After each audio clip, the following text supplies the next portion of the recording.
can't change it, then it changes who we are. What we're like and what we like all comes from something before. Ready. Green.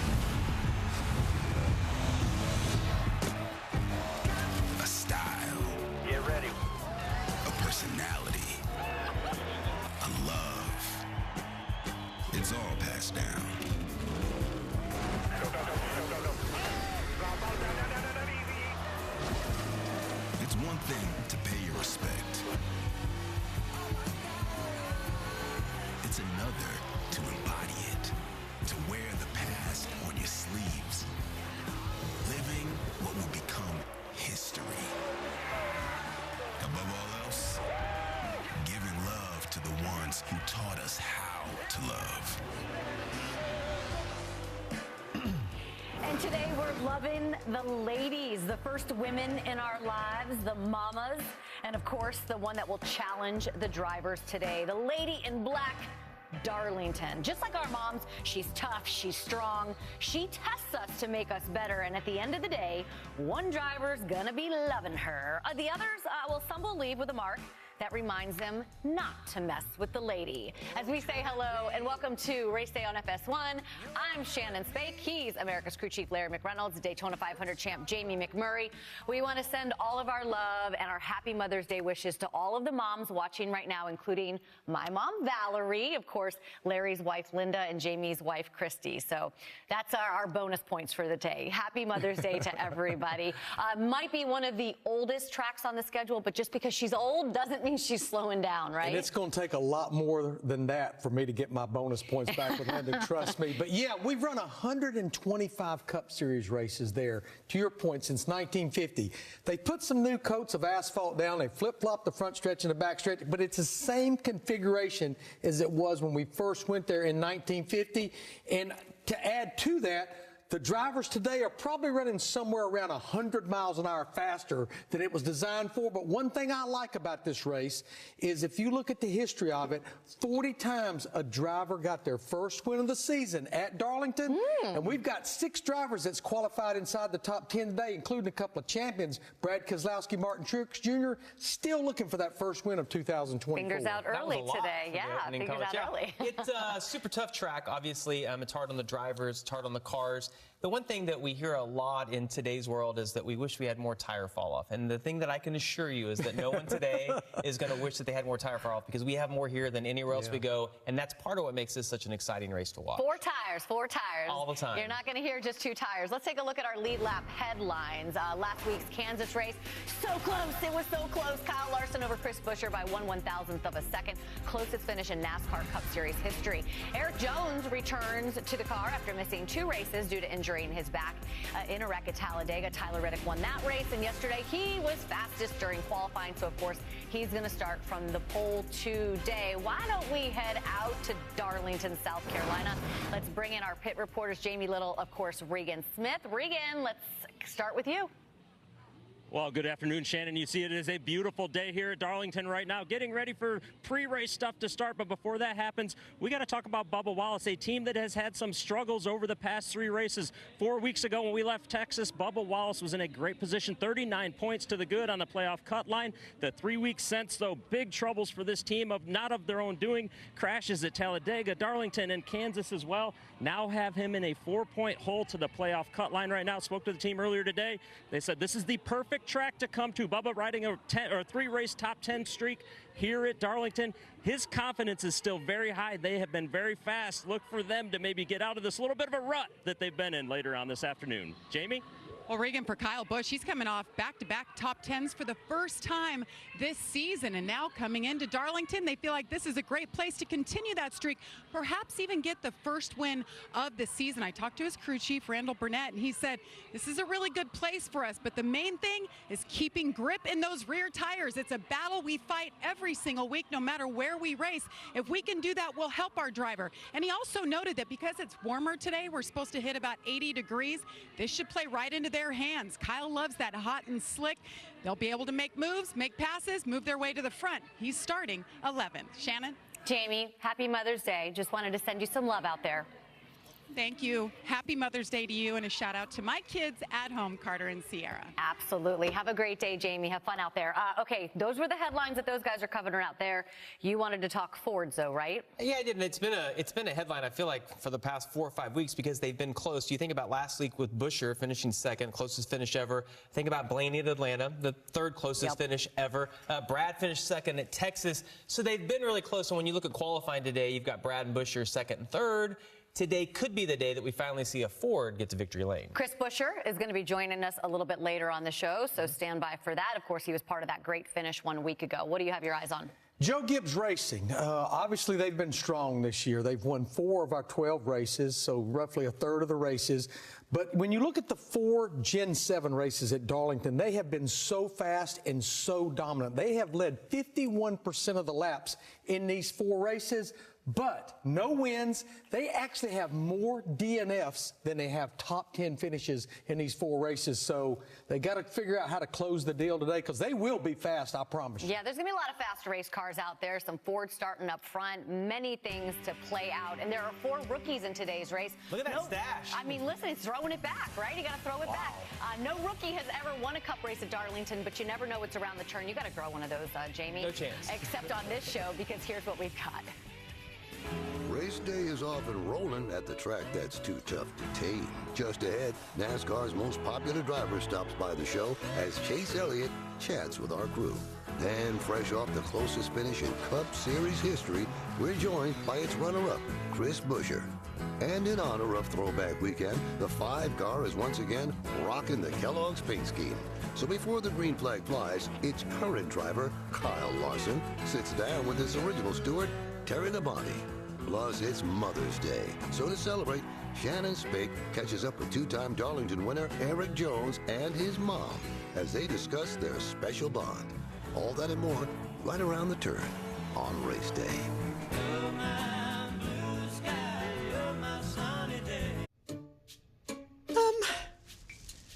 Are you certain he'll fit? Sure. Are you for imprint certain? Certainty matters. When you need certain promo gear, you can be certain 4 Imprints got it. Quality apparel? Got it. Drinkware? Got it. Bags? High-tech? Outdoor?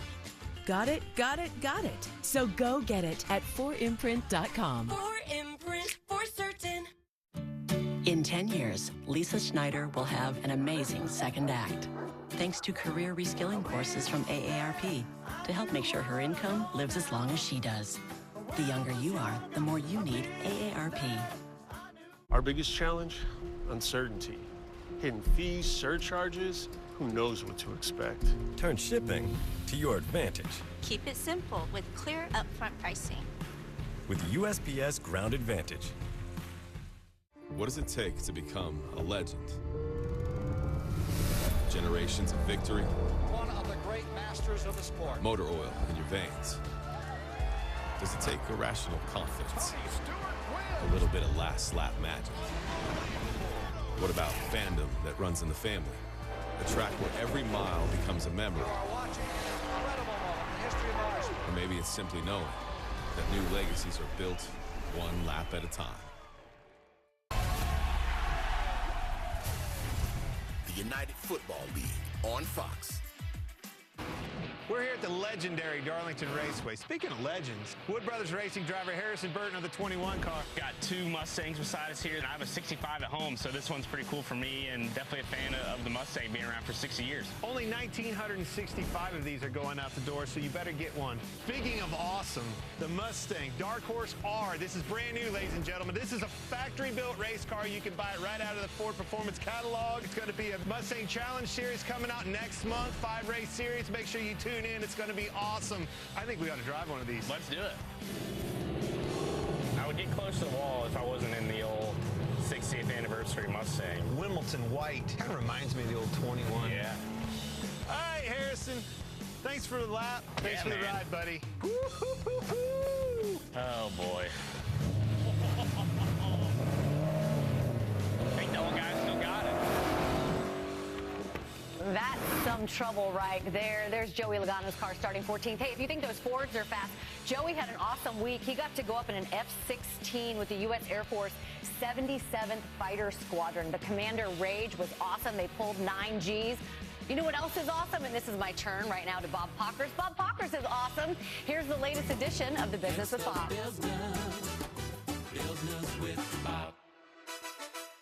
Michael McDowell will drive for a different organization starting next February as he sought more than the one-year deals and one-year options he was getting from Front Row. So he'll leave his home of 7 years for Spire, where he will replace Zane Smith, who is on a one-year loan from Trackhouse. Spire wouldn't confirm whether crew chief Travis Peterson would follow McDowell to the team. Eric Jones is back in the seat after missing the last 2 races because of a compression fracture in his lower back, an injury he suffered in a crash at Talladega.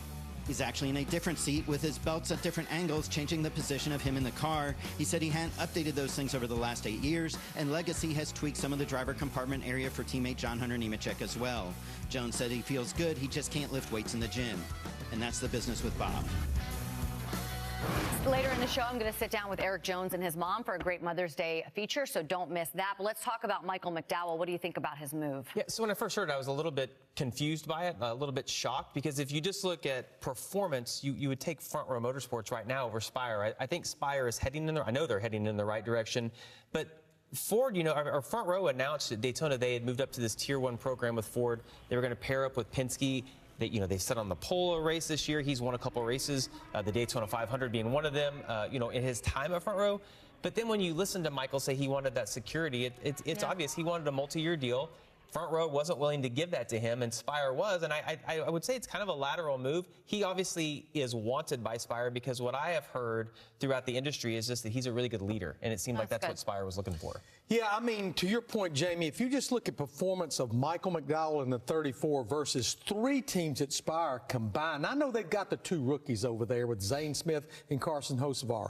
Michael has more top 10s. He has led more laps than those 3 drivers right there. But I think the key was multi-year deal. At 39 years old, that's probably pretty important to Michael right there. But if I was Michael, you've got a man, 477 starts. He's won a Daytona 500. He's won 2 races. If I would have been Michael, I would have signed that contract and said, now, what are we going to do to be better in 2025? Yeah. What are we going to do to step this program up? Coming up off a top 10 finish this past weekend. So one part of the racing team that NASCAR on Fox has profiled this season is the pit crews. And as pit stops get faster and faster, the importance is greater than ever. So who is the best of the best?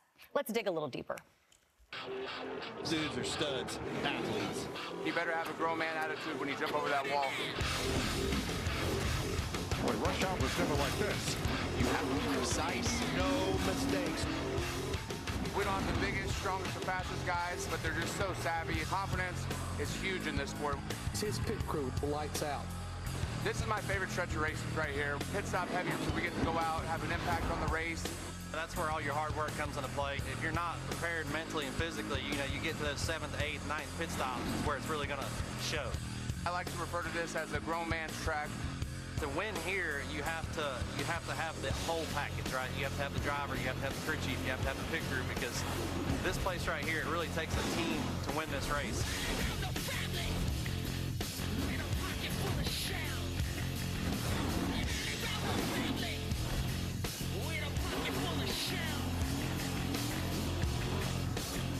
I mean, there's no better music than a little Rage Against the Machine to talk about these guys on pit road, because they are bad to the bone, work so hard. I love how Jamie Little is profiling those guys during this season right now, and they are definitely going to be leaned on a lot today because, as we've mentioned, tires are always at a premium. Well, pit stops are at a premium every single week, and if you're not down in the 9 and 10 second bracket now for 4 tires, you're going to lose ground. But yeah, you're going to make a lot of pit stops today, and every time, to your point, Shannon, it's going to be 4 more Goodyear tires. Kyle Larson and the 5 team, they won the Southern 500 last September. They made 7 trips to pit road for 4 tires. 4 of them were under green. A lot of 4-tire stops, a lot of green flag stops, but you have to be mistake-free. Denny Hamlin in that same Southern 500 led the most laps, won both stages, but around 100 laps to go, had to come back to pit road for a loose wheel, got stuck back in the field, and was caught up in a wreck. So you have to minimize mistakes as well. Easy for the crew chief to say, right? Hey, hey, just come down pit road under green at Darlington, because it's a lot easier said than done. You ever heard of Rage Against the Machine? No. You know what that is? No, I tried to just brush right across that. You dropped what was it, a Jay-Z reference last week, but you don't know Rage Against the Machine. I can tell you about Cole Swindell, and that's about it. He was talking about Gucci and air conditioner, which made that's exactly what Yes, and Larry referenced the green flag pit stops, and I talked about tire fall off in my opening comments today because it correlates exactly to green flag pit stops, because when you try to make that stop, the car just won't slow down. You have to brake a little bit earlier than what you do even on a regular lap. And we will see green flag stops today, and we will see somebody miss that commitment line getting onto pit road. So important to get the most out of it, but you can't overstep it. We'll see somebody do that today. See, it's not their fault, crew chief. They just can't get it. Can't get it wound down. Of course it didn't. Blame the crew chief. Coming up, we're going to check in with the guys at the track. Chris Myers, Clint Boyer, and three-time Darlington winner Kevin Harvick. We're going to see if once again they are too tough to tame. Clint is, of course. Oh, hey, there's our friend Bobby Labonte, Hall of Famer, Southern 500 winner. Awesome. Love seeing him at the racetrack. We'll be right back. Tonight on FS1, the Kings of the Lane strike again. This is where the best in the world battle head-to-head. He's got it! And where greatness can be one pin away. He's the greatest! The PBA Playoffs, tonight on FS1.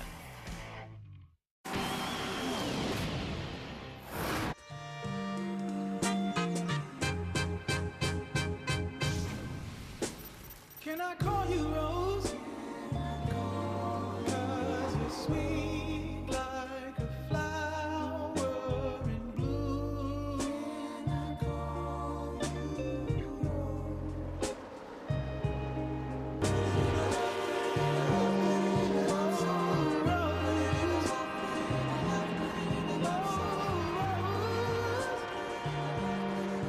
I feel like we're supposed to slow dance or something.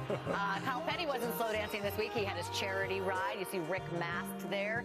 Drivers past and present are out at Darlington celebrating this throwback weekend. It looks like a beautiful day out there. Oh, look at the Biff. The Biff. How about the Biff?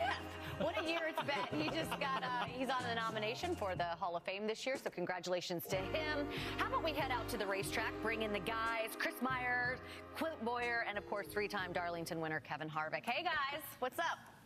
Hey, Shannon, and by the way, a couple of throwback guys, right? You still have that in you. Some of us a little more than others. All right, so this is a trifecta, right? First of all, Mother's Day, of course, right? This Happy Mother's Day. Yes. Throwback race, and then we also have, this was one of the sites of one of the closest races in NASCAR history, but this year, we've already had, including last week, the closest ever, 1/1000th of a second. So in the first 12 races, two of the all-time great competitive finishes. What does that tell you? Well, it tells you that this car is really competitive, and these guys are putting on a show like they never have before. We saw that again last week. We've seen Atlanta this year, and you've said it before, Clint, the box is getting tighter and the finishes are getting closer. Yeah, I mean, let's face it. These cars are all bought in the same place, right? Same catalog.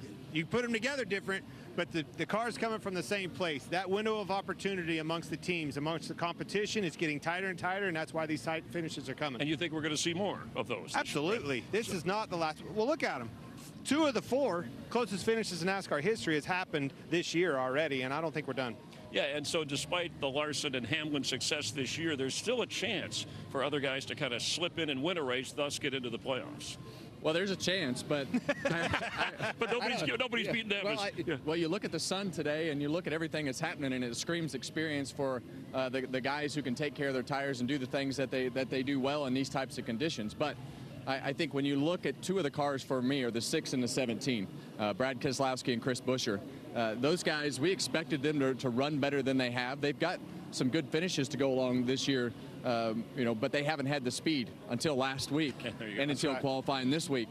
And I think that those guys, they have the experience and have been able to get good finishes without the speed that they've had starting last week. Where'd the speed come from? They've been trying all year. The engine? Well, we're going to have that Buescher kid on here, and we're going to ask him just that. That will be my question to him. And Kevin, you're spot on. Saw it last weekend, 1.5 mile track. Come here to Darlington, see the same exact speed. Something changed. We're going to be able to ask them that. But who are they going to have to go through? That 11 and a 5, it's been a 2-horse race, folks, and it's still a 2-horse race. That 11 and a 5 are going to be here. Reddick on the pole today. That car's got some speed. Can he keep it out of the wall the whole time? Well, the thing that concerns me about the 45 and even the 24, those guys have to be able to get more consistent on a week-to-week basis. We talked about William Byron's consistency to start the year. That's kind of gone away. And when you look at the 20 car, you look at the 45 car, 24 car, those cars have to figure out how to finish races like Brad Keselowski, like Denny Hamlin, because that's what it's going to take. But you got to have the speed in order to do that. And I think the 6 and 17 have put themselves a little closer to being in that category. There's one more you're leaving out, Kevin. How can you leave out the people's champ, Chase Elliott? We'll be talking to him, and we'll also look at long shots and favorites. This is the place that legends come to win, drivers come to create memories, and one who did. He won here. And let's check in with our own Regan Smith. Regan? Well, Chris, it's already been a good weekend for Ross Chastain, winner of the truck race on Friday night. You're getting your first Darlington win, and then later this afternoon, getting ready to make your 200th career Cup start. Did you ever think you would get to that number? Absolutely not, Regan. No. I mean, my career changed at this track, and from being spotted pumping getting the honey wagon over to pump the tanks out of the camper, the hospitality bus over in turn 2 to now 200 starts and a truck win Friday night is just absolutely incredible. It's something I'll never forget. So much about Friday night. It's so special because I've watched so much of the old videos and history here, but then I've got my own story here as well, and it's so special to me and the group that's been with me through the process. To say we have another shot today is a good thing because we do. We're starting 9th, and we will have a shot, I think. You just mentioned starting 9th. What do you expect out of this track today? This place always temperamental. It's sunny. It's warm. Going to be a grueling one. Yeah, it is. I've eaten plenty of watermelon. Friday night, y'all saw me eating it right off the front stretch, but this is our harvest time for Florida watermelons, and so my dad drove a truckload up Thursday night and was here. Mom and Dad were here for the truck win, and we've had plenty to snack on ever since. So, I feel good. I feel good about our Busch Light Chevy, and with the throwback to the can. I just want a shot. That's all I asked for, and I think we're starting out a little too loose in practice, and if we get that tightened up, I think we're okay. I really do. I mean, take us a little time if we can drive ourselves forward. I'm looking forward to the challenge, though. It's so fun. Even when I've been in slow cars here and running in the 25th place in the Xfinity race, I was smiling because this place is so fun, and I respect it so much. Shannon, he said he wants a shot. I think he'll have more than that. Finished 5th here last May. Look out for Ross today. Yeah, happy Mother's Day to his mom, Susan, as well. What have you seen out of the one car this year? Well, let's start with last weekend. They qualified well and they ran up front. But we expect more from him. Based on the last 2 years, they have performed extremely well. He's obviously caused a lot of controversy running well like that. But they've been a little bit off. Trackhouse in general has been a little bit off. But he likes this racetrack, and that's a huge gain heading into this weekend mentally. Wins the truck race. He referenced that on Friday night.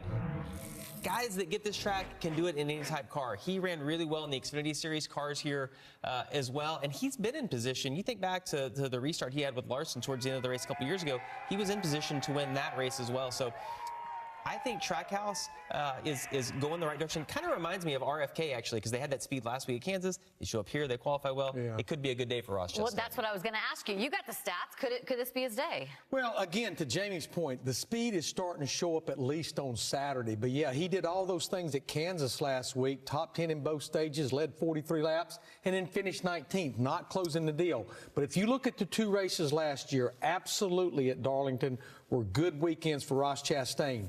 He won a stage this race a year ago. He led 90-something laps. We all know what happened with just a handful of laps to go between him and Kyle Larson.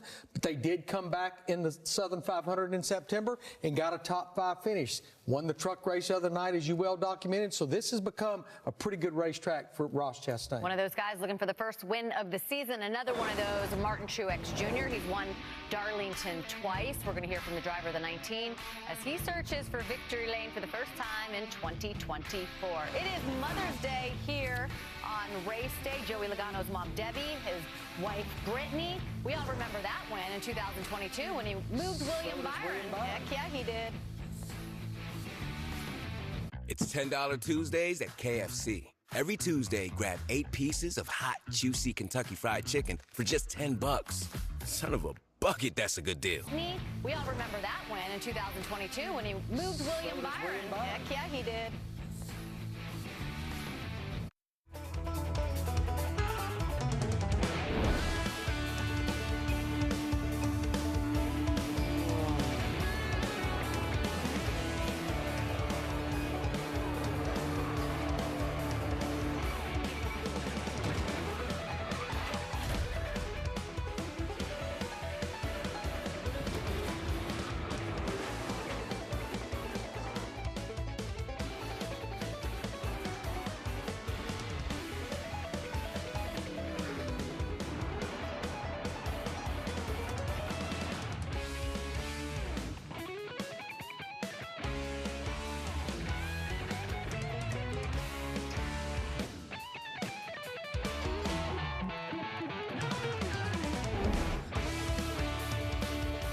Well, if that doesn't get you excited for racing at Darlington, I can buy into that a little better than what you were trying to sell me on earlier. Are you like, now that's what I call music? That was not 89? Rage Against the Machine. That was not Rage Against the Machine.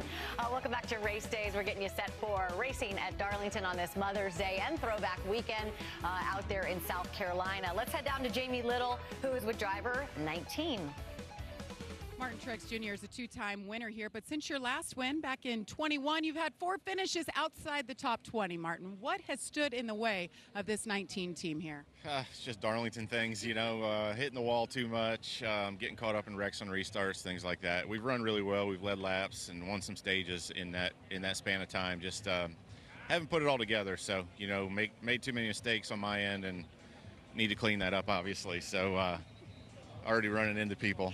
But, yeah, you know, I thought our auto owners car was pretty good yesterday, and then qualifying I really went for the pole and got the fence again. So try not to do that at all today, but it's a fun track. It's a big challenge just to get to the end of this thing. So hopefully we're around there when it matters. Well, I know there's a lot of challenges here, but when you put your fire suit on, we come to Darlington, what do you most look forward to about this place? Just racing this track. You know, it's so fun. You know, even practice here is a lot of fun, and then you throw, you know, 37 other guys out there, and that's what makes it a challenge, you know. So just trying to navigate all that and, you know, take care of your car, and just it's fun to drive the car here. It's fun to slide around and wear the tires out and try to, you know, see if you can be right against the wall all day and not make those mistakes, which we've been able to do before. Hopefully we can do it again. All right, Martin Truex Jr. hopes to get back to his winning ways here at Darlington. Shannon? We're going to have to remind Martin that he said it's fun after 400 miles today. We're going to remind you, Martin. I think we're all just waiting for him to break through and get that win, right? They've done everything this year but win. Let's go back to Kansas last week. He was not in fuel-saving mode. He was mowing down Denny Hamlin in those closing laps, and then the caution comes out. They make the call for 4 tires for the overtime finish, ended up finishing 4th. But if you look at this year, he has completed all but 1 lap of competition. He is 2nd in the regular season points. He's led over 400-something laps more than any other winless drivers. They've just done everything, but I think a little bit of execution from James Small even from Martin Truex Jr.'s part, that's what's going to get them to victory lane. They got a fast race car. Yeah, I like his chances today, and I know that he referenced getting into the wall a few times over the past couple of years has kept him out of victory lane, but when I think about Martin Truex Jr., I think about someone who manages his car, his tires, his race as well as anybody, and if you're going to be fast at Darlington, you're going to get into the wall at some point, but I just think he does an exceptional job. I think back to Bristol, where the tires were wearing out, something we're going to kind of see today. And he was really good at that. So I like his chances. And I just think he's pretty methodical inside the car. Yes, and it's fun sliding around, not necessarily getting into the wall. Let's take a look at the playoff leaderboard. You got all those guys in yellow right there. They have 1 race as locked into the playoffs. The last 2 winners, of course, Kyle Larson, Denny Hamlin, who's up on top of that leaderboard right now. Really, truly, I think we can all agree that those 2 right now, if we had to pick right now, are definitely championship favorites. So I want to go to you guys, and I want to figure out who are the other 2 if 2 spots are occupied by those guys. Well, I definitely absolutely agree with Larson and Hamlin, but I can't take my eye off, even though they seem to be a little up and down, William Byron. He has won 3 races. So you look at Byron, Larson, and Hamlin, they've won 8 of our 12 races. But let me remind you, 2 years ago, we wouldn't be talking Joey Logano. Last year, absolutely not talking Ryan Blaney. He had not even won a race. That's the 2 drivers that were hoisting that trophy at Phoenix. I like a guy that has speed every week. He's on the pole for today. If he and Billy Scott, his crew chief, can just clean up a little execution, a lot like Martin Truex Jr., I think Tyler Reddick can make the championship 4 for the very first time. Bring the GOAT a championship maybe, huh? Yeah, I'm with Larry. I agree with that Larson and Hamlin would be the 2 that you would lock in right now in the season. But I like the guy we just talked about, Martin Truex Jr. I just think super consistent. You see over the years he's proven he deserves to be there, has won a championship before. The other one is Chase Elliott. We've talked about his struggles on 1.5-mile racetracks. He goes out. You're just trying to grow your social media followers. I was just going to say the same thing, by the way. Let me talk. It's my turn. You can have the ball back in a second. He finally won at Texas, and then goes and gets another top 5 at Kansas next week. So I think that Chase Elliott, Martin Truex Jr. will be the ones we see. He's just trying to change the subject, you know. Trying to grow his followers. Jamie McMurray on Instagram, everybody. Let's head back out to the racetrack. Chris, Clinton, Kevin, what do you guys think? 2 guys are taken. Who are the other 2? Yeah, they've been discussing this for the last 24 hours. And by the way, after this race, we're halfway to the playoffs. But let's remind, and Larry mentioned, the guy who won it last year didn't win his first race until the Coke 600. Ryan Blaney went on to win a couple more and then win the championship. So we know things can change. But Larson, Hamlin, you said it at the top, they agree. So after those two, who's your other two for the championship for? They're a lock. The only ones that can beat them two are themselves. They're the only two that's for sure a lock without them beating themselves. The 24 car is one of them, obviously a three-time winner. You've got Kevin. Who do we like? I like that 20 car. I like I've said the 20 it since car. day one. Yeah, and the reason I like the 20 car of Christopher Bell is because of the fact the last 2 years he's been able to win and put himself in position to put himself in the playoffs without having a bunch of points. They've had the speed and they've been sloppy. They've been sloppy on pit road. They've had some things happen. Whatever the case, they've got the speed. But I've got my list was the 5, 11, 24, 20, 6, 17, 9, 45. You can't have that. Way to commit. But hold on just a second. I want to clear one thing up. What's that? Think about Christopher Bell. Right. What does it take? All it takes is that one win, just like you were talking about. He has been in that championship for the last 2 times. Last 2 years in a row, it's because of wins. Win and you're in. On to the next round, you're in that championship. The wild cards to me are that 6 and that 17 now. Like Larry was saying, Yes. we saw these cars come on late the last couple of years.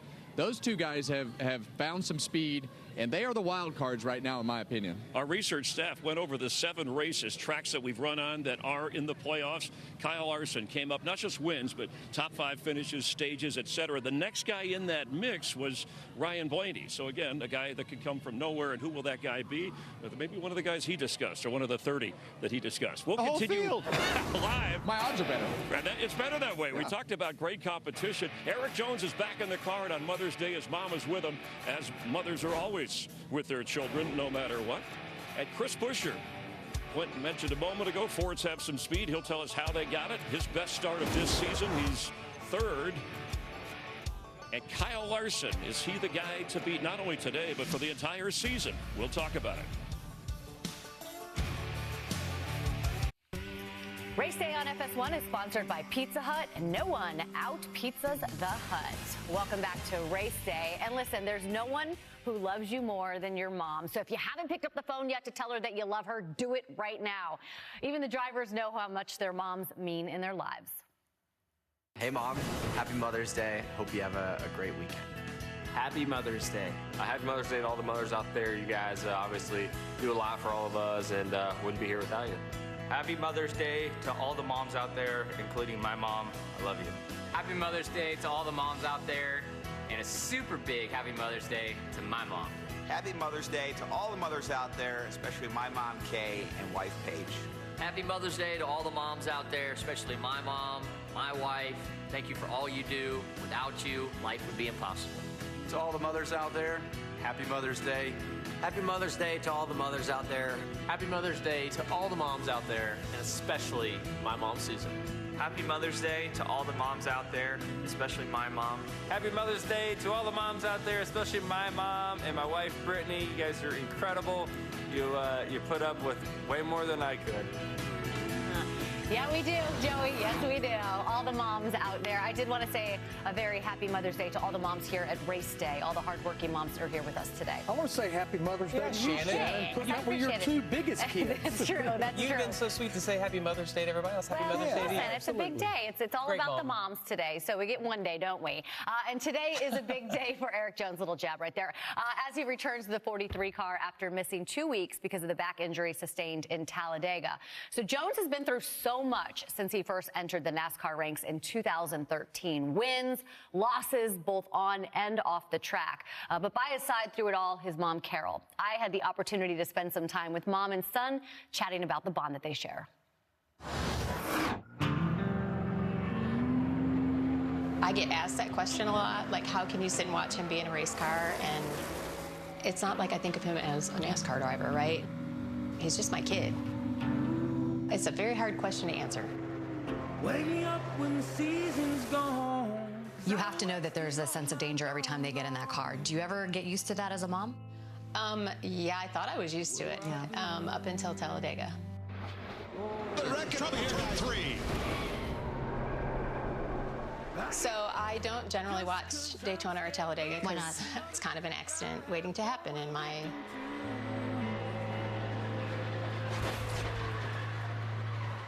I had his radio on my phone, and I was listening to his in-car audio, and when he came on the radio and said he needed help, that was what scared me. I need help. I've heard you call her the strongest woman that you know, and I know that there's a lot of kids that will say that about their parents, but having to watch her son get in a car and race a car, do you ever think about that? I do think about it a lot. You know, you grow up and you have friends and you meet their parents and you realize you got a good one? Well, yeah, I think that's what you kind of figure out right as you go. And how do you describe your relationship, the two of you guys? You still call Mom? Yeah, a few times through the week. Yeah. We use Snapchat a lot. Yeah. Chatting back. Well, and we got to forth, get the way right? that the kids nowadays do it, right? Yeah. Was she a tough mom? Probably, yeah. Yeah, Eric was not a big fan of school. I think I got a phone call at least 3 times a week, disturbing the class, and I have a folder this thick of referrals from the office, and Still graduated, made it all the way. My mom stayed home from this one. She's gonna miss my first cup win, so hi, Mom. And my dad, man, he would have been so proud of the work we did to get here. It's just an awesome You've thing. spoken openly about the loss of your dad. That time for you guys, how did that affect and change and strengthen your relationship? Whew. It was such a tough year that year. Eric and his dad, they were the racing team, right? They were at the track every weekend, and I was kind of the behind-the-scenes support. But when we lost his dad, I kind of had to step in and try to figure out some of the things that his dad was doing and helping him with. Obviously, the expense in racing raises dramatically in a quick amount of time, and there was a very limited window for us as a family, you know, to continue racing. That was kind of where, you know, my mom and I started to figure that role out. There's a lot of things that behind the scenes she was always taking care of. What makes you most proud of your mom? I think her strength every day after losing, you know, Dad in 2016. I mean, it's been, you know, 8 years now. Just to see how far she's come along and you know, growing into doing her own thing and figuring out, you know, who she wants to be at this point, I think for me is what I'm always the most proud of. I've been dreaming of the life we Well, happy Mother's Day. Thank you. Get her a win. I want to thank Carol for letting us come into her home. Very nice interview. Oh by my the way. gosh, that was sad. Thanks. Yeah, it wasn't all sad. We had some laughs. You know, it was a they were very special. But Carol, thank you so much for letting us come into your home and sharing some of those stories. To get to the on-track stuff, right? Because Eric has said this week through Bob Pockrass reporting that he's changed his seat, he's changed his angle of his seat, some seat belts. Is that a challenge for a driver to make a change like that? Yeah, let me say though, like, I think all moms are the same in that aspect if your kid drives a car, because as a driver, you become numb to the danger that's involved in that. But when you're the mom watching from the sidelines, you are always thinking about that.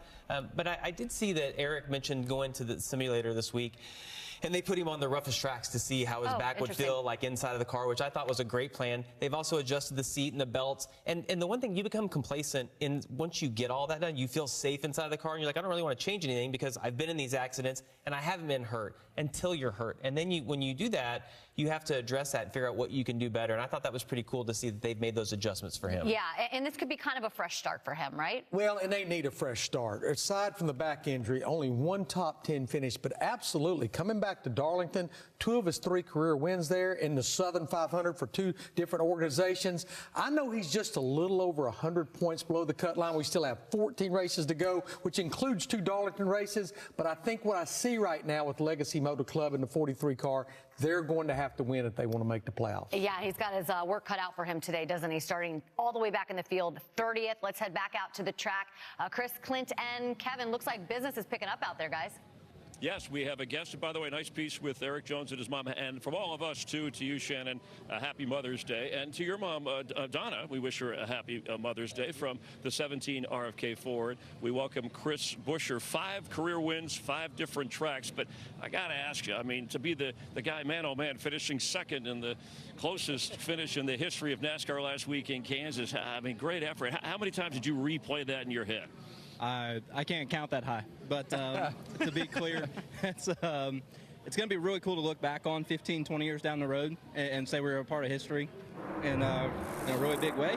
It's just here it is again. Just so it's not a lot of fun to talk about right now. I guess that was it was so close. I'm so proud of our group. It was a lot of fun just to come up that short.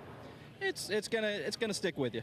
How do you think your group handled it? Obviously, you came here this week, qualified well, but how did you approach being the leader in that situation? Because it's always tough with the crew guys because they know how bad you want to win. They know that you need to win. They know that all of a sudden you're back in the game with the speed to win and had it all day. How do you approach it with your team? It was tricky, right? In that moment, you're really excited. You feel like just made it happen. And then you get the letdown and realize that ultimately, I was responsible in that moment for making that happen, and didn't feel like we got it done for the team. So it was hard to sit there and talk about. We did our best to laugh about it afterwards. We hung around. We actually watched both cars go through tech, just in case. just in case. Always hope, right? We were just standing around the hall. We're also there trying to relive it already. Bench racing and trying to figure out what to do different and just trying to find some way to laugh about it because it'll eat you up. But that is the best way to approach it, don't you think? I mean, bench racing with your guys because they're a bunch of racers and they've lost in some way, shape, or form just on a different level. It's I would venture to say that's everybody's closest lose ever. Yeah. And everyone's. We're all going to remember this forever. And we need to embrace what it was. We need to embrace what the positives were. Yeah, right, absolutely. We need to learn from it. We were great. And now to be able to take that momentum, come in here and fire off good in practice, fire off great in qualifying, we're ready to go make it a little less photo-worthy there right at the finish. Less dramatic. Yeah. Well, hey, it wasn't a fluke, right? Here we are at Darlington, another mile-and-a-half racetrack. Cars are fast again. Intermediate racetrack completely with both cars, RFK again. Where is the speed coming from? I can't tell you that. One, I don't think I know, truthfully. I know we have a really great group at RFK that worked really hard to really step up this program in a lot of ways. And mile and a halves have been circled. Kansas was a big step in the right direction versus the first two that we've gone to this season. And then we come here and really fire off right from where we left off. I'm really proud of that and feel like we have a great shot today. It's going to be nice and warm. I'm excited. I feel like those are better kinds of days. So we have a great shot to take what it is that we've learned and been able to build up to, and let's go give it a shot here today. So what do you think the challenges are today as we go through today? I've been telling these guys, I'm like, a day like this when the sun is out, it's really the first hot day of the year. Yeah. About lap 20, is that where you start to hang on? I'm saying 15. 15. That's what I like. I'm saying 15. We're gonna be swatting pretty quick, and it's Can you keep it out of the wall, Chris? I have so far. That's more than 30%. Half the field, yeah, so I would agree. That's a start, but ultimately probably not. No. So on a day like today, do you think Clint could actually make it through the whole race, or is he falling out of the seat? Let me tell you something. Don't let him do me like that, Chris. I think he's falling out of the seat. I want you to know in that booth last week, I was rooting for you, buddy. I was like, yes, he got it. That was an awesome finish. What a good run. I mean, your car was so fast last week. You had trouble in the pits, went to the back, got back to the front, put that thing in position. You were the guy. He stole it from you. I saw it. He stole it from you, Chris. But I think he can get some redemption right here this weekend. I mean, how can I say he's going to fall out of the seat after glowing endorsement? Yes, his energy's short. Trust me. He gets tired halfway through the race. Sounds like your agent. 2 top 10 finishes here, and Ford 6 second-place finishes this year in half the races, and really there were 2 or 3 races along with you where Ford could have actually won it, was in position. So good luck today, and thanks for coming by. Flex on him, buddy. Good luck, man. Appreciate y'all. Chris Buescher with us. We'll continue live on the track at the scene, and it is a throwback race with some paint schemes that are really cool. Hendrick Motorsports, Terry Labonte and Kyle Larson, the 5 Kellogg's car, worth talking about, and we will. And we'll also chat with Chase Elliott, starting from back of the pack, but he knows he can make up ground. Stay with us.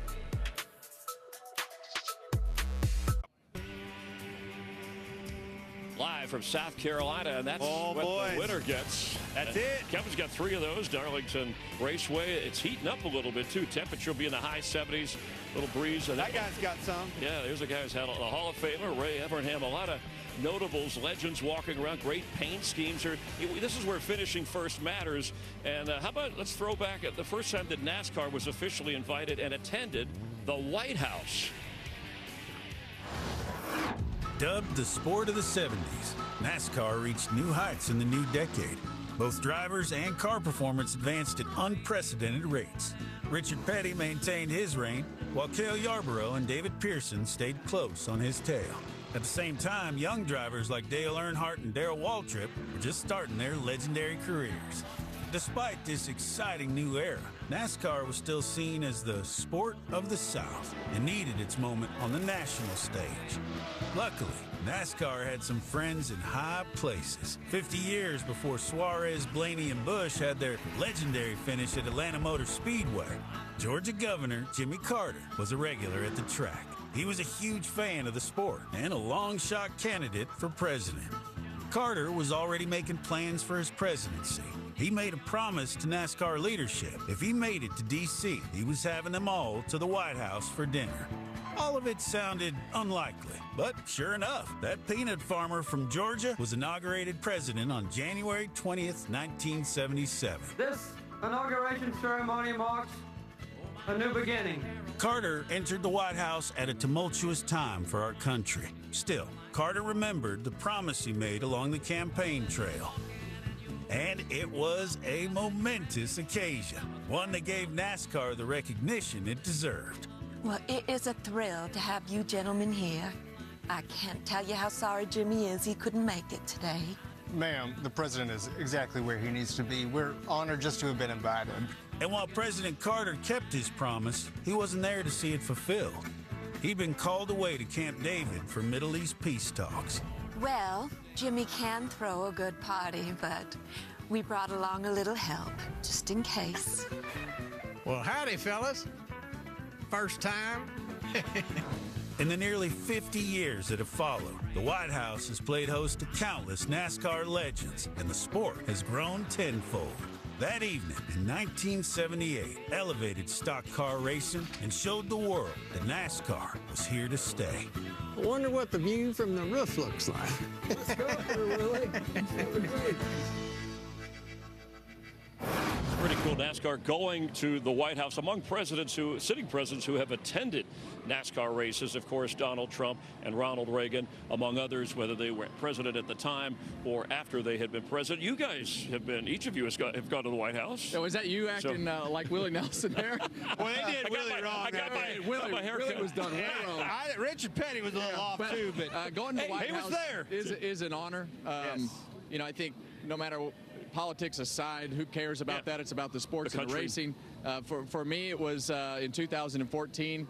We've been able to meet, I think, 4 sitting presidents throughout the years. So quite an honor to go there and celebrate your team and your championship and all the things that come with it. Well, it's the invite, right? It's an honor to be invited to such a prestigious place. The most powerful house in the world, and they bring our sport of NASCAR to them with an invite, and it feels so special, and they roll out the red carpet for you. They really do. So special. This throwback race, I mean, you look at the car numbers, the drivers, the paint schemes. I mean, we attach, our memories to their moments, and there are certain cars and drivers. For example, Kyle Larson throwing back in the 5 car to Terry Labonte. Remember, it's the 40th year of Hendrick Motorsports. I'm sure you probably know what might be under here, but... Oh, wow. No, I didn't. Terry Labonte, the youngster from Corpus Christi, Texas. And Labonte inside of Earnhardt. He takes the lead. Terry Labonte gets the checkered flag. He had a great car tonight. I tell you, we really did. I didn't think it was this good, though. To me, that's just one of the greatest paint schemes on a race car that I ever had the opportunity to drive. I never would have thought that I would get to race this scheme ever. Obviously, lots of highlights and stuff of you winning and battling Dale Sr. and Jeff Gordon. And, I had all the toy cars. I had Kellogg's outfit as well.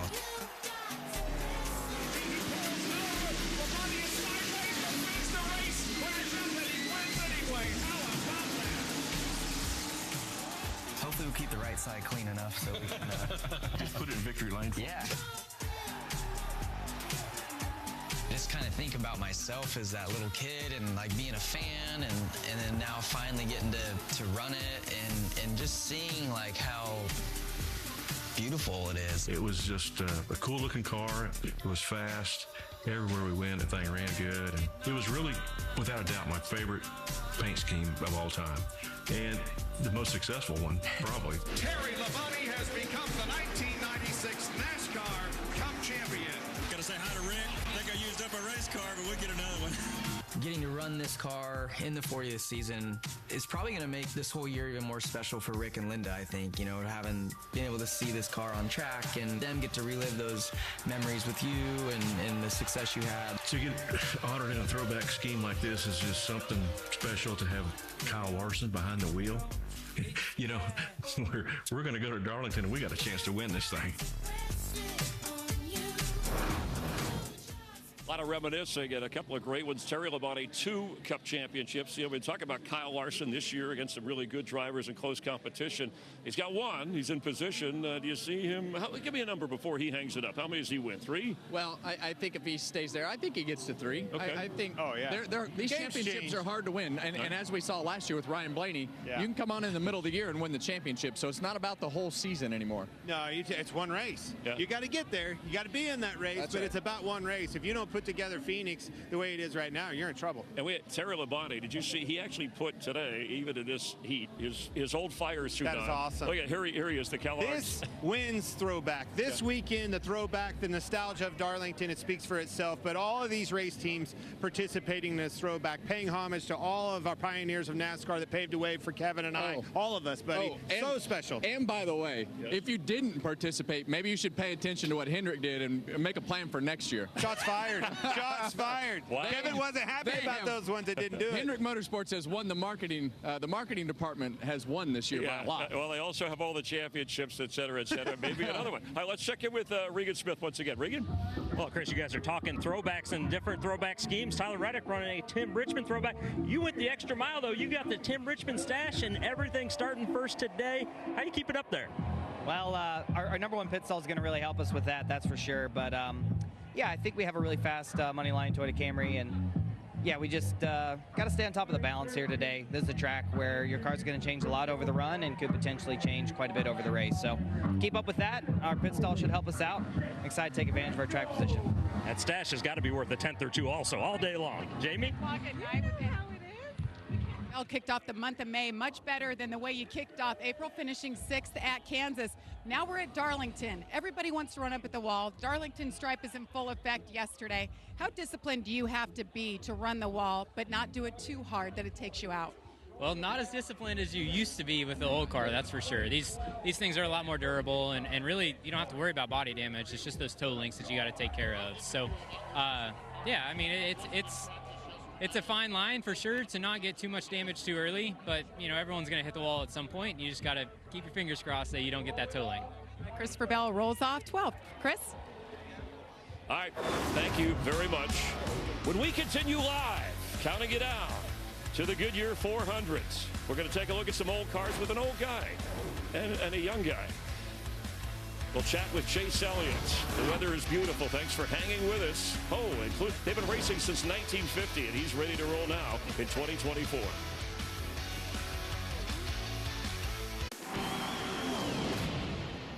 Mike, I'm so glad I got you down here. I saw all these old cars. I need an education, bud. Well, this is how the modifieds used to be. Studebaker bodies were narrower and lower than others. How about this, a center steer modified? Center, you sit in the middle of this thing for crying out loud. Oh, and by the way, it's got a Hemi under the hood. Davey's got a Hemi. All right, let's go back to about 1940s. Flathead Fords kind of ruled the racetrack. Old Gober Sosby car from Atlanta. Thing still got the nice seat in it. Let's move up to the 70s. Bobby Allison, Chevy Nova, dirt track tires on this one, but now we're talking. That's a goer. Maybe the famous coupe ever was the Tant Mitchell coupe. Clayton Mitchell did the chassis, Jack Tant did the engines. Ray Hendrick won over 200 modified races, including 20 at Martinsville. Well, they weren't all pretty, but they were all built to go fast. There's your early 1936 Ford race car. And look at here. Go blow, baby. Buck Baker car from Griffin Motors, the Florence, South Carolina Oldsmobile dealership. Hop in. Does this thing got power steering? I doubt it. Look at the size of the steering wheel on this thing. There ain't no way it is. You know what I'm not seeing, Clint? What? A roll cage. And these seats look way too comfy to have been raced in. This thing's pretty bouncy. Can you imagine racing one of these? Hell no. All right, then. Let's get out of here and go see some real Today race cars. Nostalgia, guys. Darlington, it's what it's all about. And seeing all those race cars of the past, man, it is a blast from the past. Look at that 59 Impala down there. Such a cool car. Pearson's cars, the Wood Brothers cars. It was all sorts of old cars down there, and I loved it. And, buddy, if you wanted a history lesson, go with Mike Joy. My gosh. I was going to say, thank God Mike went with you, because you had no idea what year any of those cars were from. I just told you. Until yesterday. He changed the oil for Mike so you could drive those that's cars. right. Hey, look who's with us, a driver of the 9 car. People's champ. NASCAR's most popular driver, Chase Elliott. And running, we love the throwback stuff here for Hendrick Motorsports, a Chevrolet, but the Dale Earnhardt Jr., the paint scheme when he won the Daytona 500, remember, it was rain delay 24, and you were late for school and had a tardy note so that they excused you. And that note, I cracked me up because at the bottom it said, you know, waiting for him to win the race, and it said #Junior. You've grown up a lot since then. Well, 10 years goes by really fast.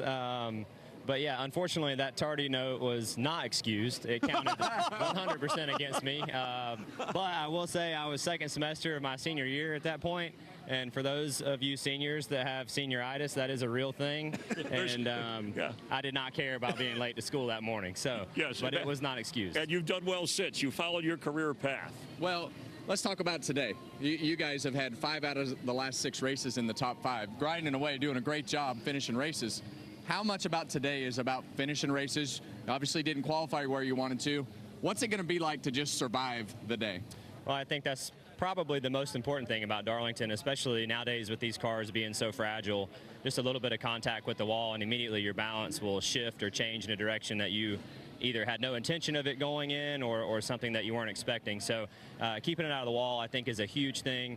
I thought our car had a lot of comfort yesterday, but needed to be a little different balance-wise to be good in the race, but certainly staying around and keeping the right side on this thing is going to be huge. What's been the name of the game for you? Everybody on this 9 car, you guys are just hitting on all 8 cylinders. What a turnaround from last year. We're getting back going. We're getting in the swing of things. Already got a win. My gosh, that felt good at Texas. Now we have that swagger back. I see it week in and week out with you. That momentum's building. Championship level. Yeah, our team has been doing a really good job, and I think that starts with Alan and just the leadership that he brings to the table. You mentioned it, our pit crew's been killing it on pit road. When we can give them good pit stalls through qualifying, today not so much, but just, yeah, super proud of where our team has been, how we've been working together and for each other, and just continuing to push one another to improve. Does it feel like that championship year? It can. Are you feeling times, that? For sure. I still think we have a lot of room for improvement, but, you know, from where we were last year to where we are right now is a great example of just how quick you can change the narrative of what you guys talk about each week. And, and I think for us, it's just very gratifying to know that our hard work is showing up. And I think the one thing I want to ask is, you guys have done a good job at finishing races and getting those top 5s. Do you think the speed is where you want it to be on a weekly basis, or is that something where you see a little bit of growth still to grow there? Some weeks I feel like the pace has been really good. You know, I look at Kansas last weekend, and I thought our car was really, really good from a balance perspective, and I think it had a lot of pace. But I just needed to get myself up into those front 2 or 3 rows to really show that. And Alan had a great call there at the end, and we did that. But I feel like the speed was there last week. I think it can be a little more consistent. This weekend, unfortunately, was an example of that. And you know, we need to be a little better on Saturdays on a consistent basis. Yeah, last 6 races, 5 top 5s, and you're starting in the back, but we were just discussing before you came. I remember Road America, you were 34th, came out back from the pack. Phoenix, you were able to do that to win races. How about here? Is there a specific mentality because of the kind of track this is when you're starting where you are, trying to get to the front? I think this one a little different than others. Kevin touched on it, but just staying around throughout this race. Granted, it is 100 miles shorter than the fall race, and the fall race can be a little more difficult because the sun sets and the wall can be hard to see and whatnot, but the track is still extremely slick. But 100 miles shorter means you have to kind of be a little less patient than I think you can be in that fall race. But nonetheless, the name of the game, I think, is still the same here today. Well, you've won a lot of places. I know this is on your hit list. Thanks for coming by. All right, good luck today. And happy Mother's Day to your mom. Yeah, she's here today. So she is? Happy Mother's Day to the moms out there. That'll be a nice present for her. All right, thanks, Chase. Let's check the odds for the favorites and the long shots. Now, Larson was the favorite last week, but Chris Buescher, who was almost there, he was one of the long shots. Who do you like today? Well, I think today is a little bit of a guessing game, but I'm going to go to the bottom. I'm going to go to the bottom. I like Christopher Bell. Christopher Bell all the way to the bottom. I'll stay on the bottom with you. Chris Buescher, we had him on there. I like the confidence. I like his swagger. Buescher. Nice to see Truex on that list. He's yet to win, but he's been right there. We had Jamie Little talking to him earlier. And on the long shot board, Chase Elliott is there, but Joey Logano, if the Fords have some speed, can he make up some ground? Anybody jump out at you? Well, we haven't seen those Fords have speed yet, but we've definitely, seen the 6 and the 17, and so they need it. They need to get it together quick. But I think on this board, I'm going to take the rookie at the top. Wow. Ty Gibbs. That's a really good bet. I would agree with you, but no chance I'm going to do that. I'm going to the bottom again, Noah Gragson. This kid's been on a roll. He's been making a new name for himself, plus 5,000. Now he's come from the back, slipped up a little bit qualifying, but my money's still on my boy. All right, our final thought, the headline, or our one to go, and the Darlington Stripe. You've already brought it up. You were watching something yesterday, qualifying practice, that may help us today as far as hitting that wall. 3/4 of these cars down here have already been in the wall. Practice was played havoc on all these guys. Look at it. There's Blaney, last year's champion in the wall. Denny Hamlin, we heard him tell him, hey, that 5 car is entering the corner a little higher. What's he do? 2 laps later, goes in, tries it, hits the wall. That is going to be a factor in today's race. And it's so interesting because we heard Chase Elliott talk about how fragile the cars are. Most of the guys in this field are talking about how tough the car is. But to Chase's point, if that splitter becomes detached from that nose, it makes these cars incredibly tight. And you want to be a little bit on the tight side. So I'd still rather not hit the wall, even though you feel like you got a little bit of a cushion with the body on the side. You got to know where it's at, Chris. You got to feel it out. Yeah, well, during the race, you want to hit something, hit him. I'm not going to body slam him. I look forward to the call with you two, as always, and Mike Joyce. Stick around for that. Counting it out to the Goodyear 400 on a beautiful weather day on Mother's Day from Darlington, South Carolina. Opening ceremonies, the grid walk, and a lot more straight ahead.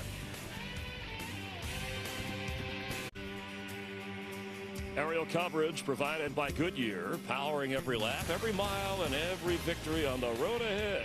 Goodyear, more driven.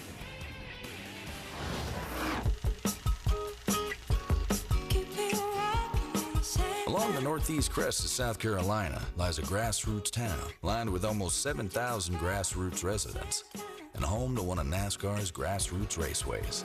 It attracts a community into itself because it's just a huge place. The racetrack is the main attraction.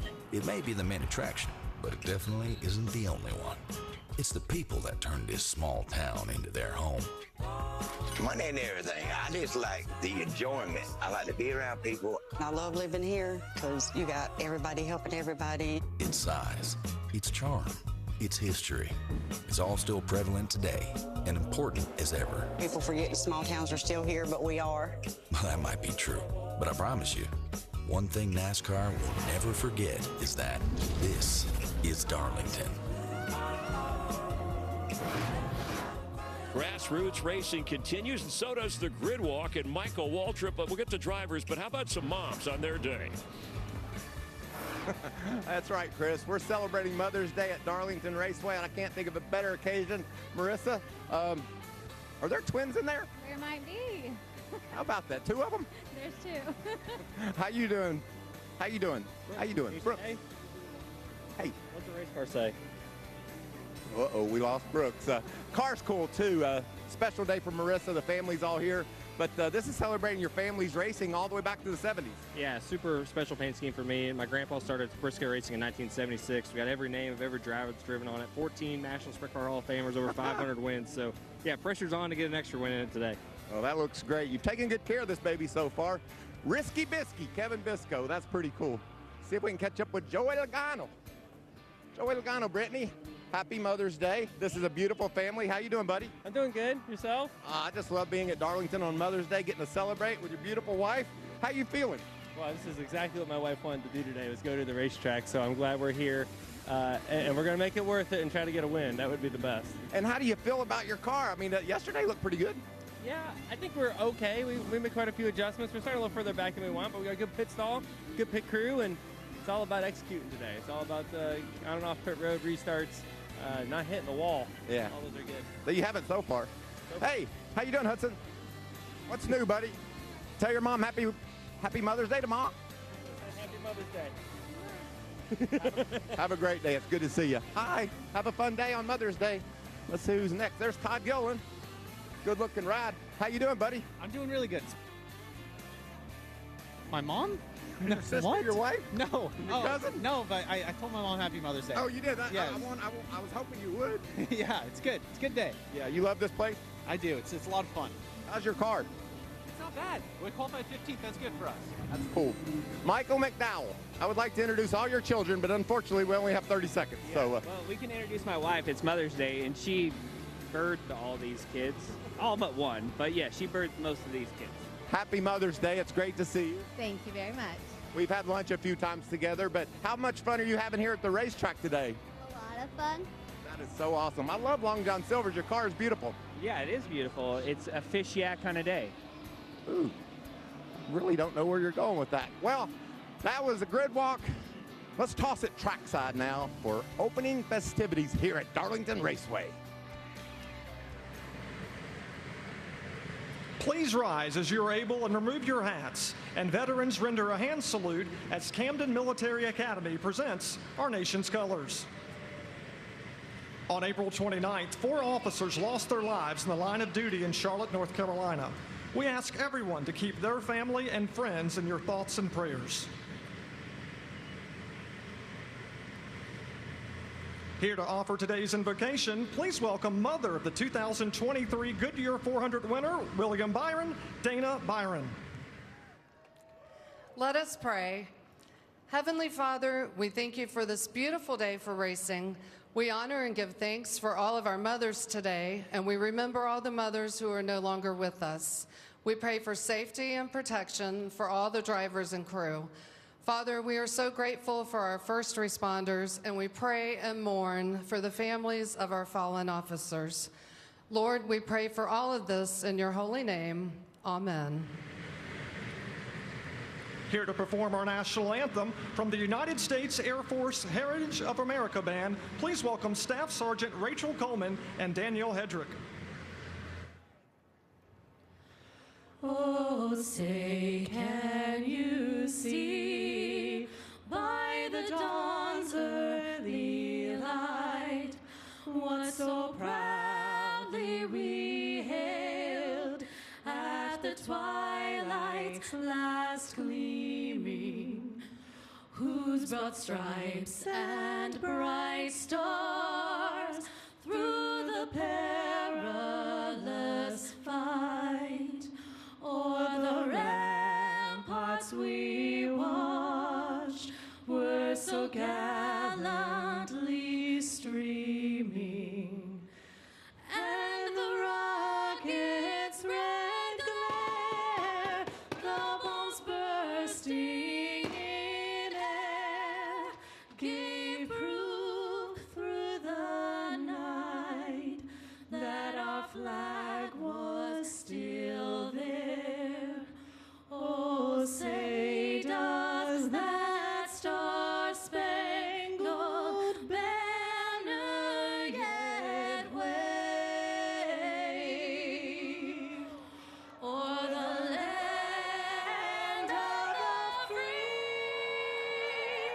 and the home of the brave?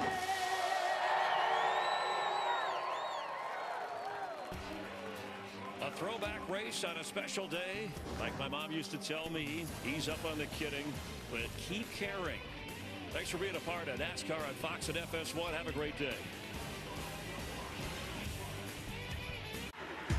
No margin for error. They rip across the start-finish line. For the moments that thrill. Crossover move. They're 3 wide for the lead. And the memories that last. Ryan Blaney is a NASCAR Cup Series champion. Only one place has it all. Side by side for the race lead. Your teams. They're bouncing off each other. The gas. Your drivers. We're still in it. Here they come to the line. Your NASCAR. Unbelievable. Now champions are made. Find your gear. Go to NASCAR.com/shop. America's best drivers come to NASCAR's most historic track on a very special throwback weekend. We're in Darlington, South Carolina, ready to race in the Goodyear 400 on FS1. Happy Mother's Day, everybody.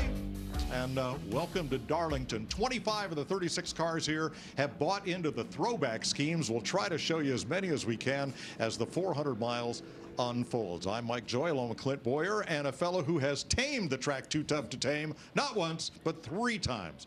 Kevin Harvick. Now, is it as tough now as you remember? I'd say it's as tough now as it's ever been. And when you have conditions like you do today with the sun shining, these cars are difficult to drive. We saw it yesterday in practice. Turn 2, turns 1 and 2, they're going to just be the start of the problems, because that's going to be the first thing that you do is come to the exit of turn 2 on this start and have to go too wide.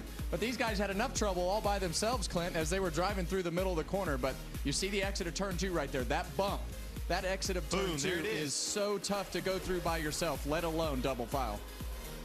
It takes you back. We've seen it last year, you know, time and time again, that turn 2. 2 different reasons. The bump that Kevin speaks of, but the narrow of this racetrack. It is so narrow over there. These guys try to go 3 wide. It's not wide enough to go 2 wide, for crying out loud. But you just keep going around this racetrack. The difference is you run right up next to this wall. As it's hot and slick today, they're going to be even closer. You're trying to make this track as big as possible, because that's where the momentum is, that's where the grip is, and that's also where the wall is. We've seen time and time again, half this field have the right side skinned up already. Well, that's where the momentum is, but you got to take care of those tires. Running the bottom will be a detriment to your car on the long run. As we've talked to these guys in the pre-race show, they say 15 laps, and these cars are going to be a handful.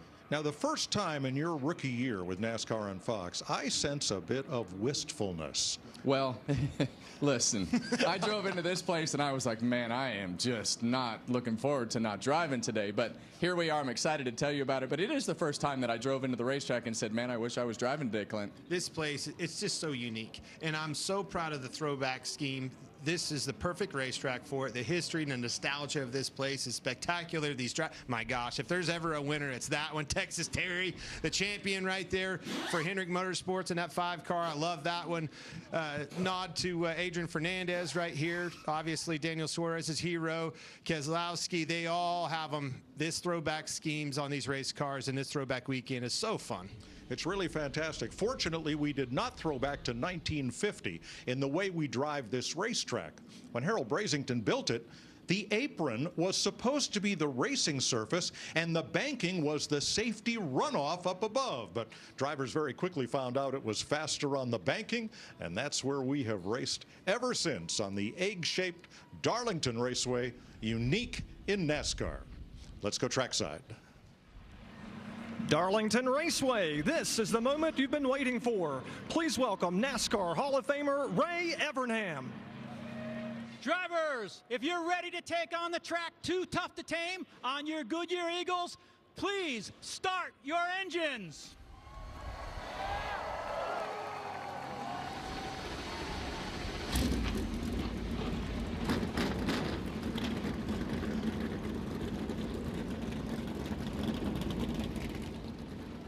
They're ready to race for 400 miles around the track Too Tough to Tame in Darlington County. What does fearless look like? Like trading pain with a champion? Find out for yourself. The NASCAR Craftsman Truck Series.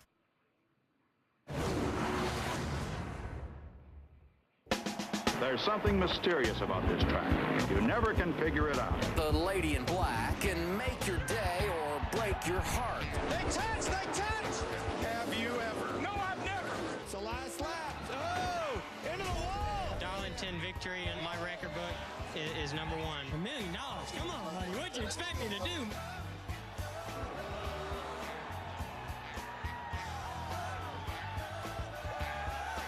Got to say hi to the wife and everybody partying back in Virginia at the condo, and happy Mother's Day, Mom, Grandma. Love you guys. Happy Mother's Day to all the moms, especially my mom. Mom, hi. I love you. It's all the moms out there. Happy Mother's Day.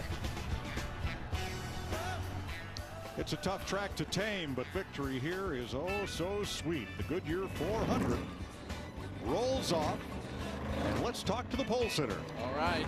Hey, Tyler Reddick, Kevin up in the Fox booth. You got the first job done, buddy. You got that first pit stall, got through practice. What's your plan for today to get this car through the whole race and try to get a W? Well, I think one way of doing it would be run the bottom like you're good at, but I don't know. I just don't think that's me, so we'll just keep up with the track here, our race car, obviously. really got a fast money line toward the Camry, and it was really nice to be able to get my first pole here. So we'll just say after the car in the tracks is a tough place, but thankfully with that pole we get a good pit stall selection. So yeah, we just got to keep it rolling, but it's great to start the weekend off like this. Well, let me give you some advice. Do not run the bottom of the racetrack. Do not hit the wall. Good luck. Perfect. Yeah, somewhere in the middle. 10-4. Thanks. Reddick has his first pole of 2024 as we look at our Goodyear starting grid. He's a two-time Darlington runner-up, and he shares the front row with Brad Keselowski, who has his best start of the season. He won here in 2018. Row number 2, Chris Buescher, runner-up by 1,000th of a second last week, third here last September, and Ty Gibbs with his 7th top 10 start of the season. Here's a look back to Kansas. 4 cars under a blanket, and it was that close. 1/1,000th of a second, the closest finish in Cup Series history. Let's dial up Chris Buescher. How about you, Chris Buescher? It's Boyer and the boys up in the booth. You got us? Loud and clear. Man, oh man, buddy. Heartbreak last weekend. Fast race car, though. Here we are in Darlington with another fast race car. Starting third. How about you? Yeah, they're putting a good spot to start here. It's good when you're not happy with second, right? It means you want it bad. So it's a heck of a start for us. We're ready to get this one rolling. It's going to be a nice warm day. I'm excited for that.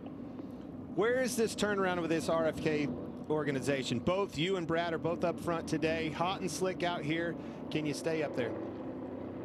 Yeah, definitely. It's been a good racetrack for us the last couple of goes. So one of my top 3 favorite tracks we go to. That always helps. It's going to be a nice, hot, slick race. So got to be smart, take care of the right side for as long as possible, and just make sure we're there at the end. We'll have a really good shot at this. All right, Cowboy. Good luck. Thank you. All right, row 3, we've got a pair of winners. Last year's race, this race winner, William Byron, and last September's winner, Kyle Larson. Jamie? Well, Kevin, it has been a busy week for Kyle Larson after winning the closest finish in NASCAR history last week.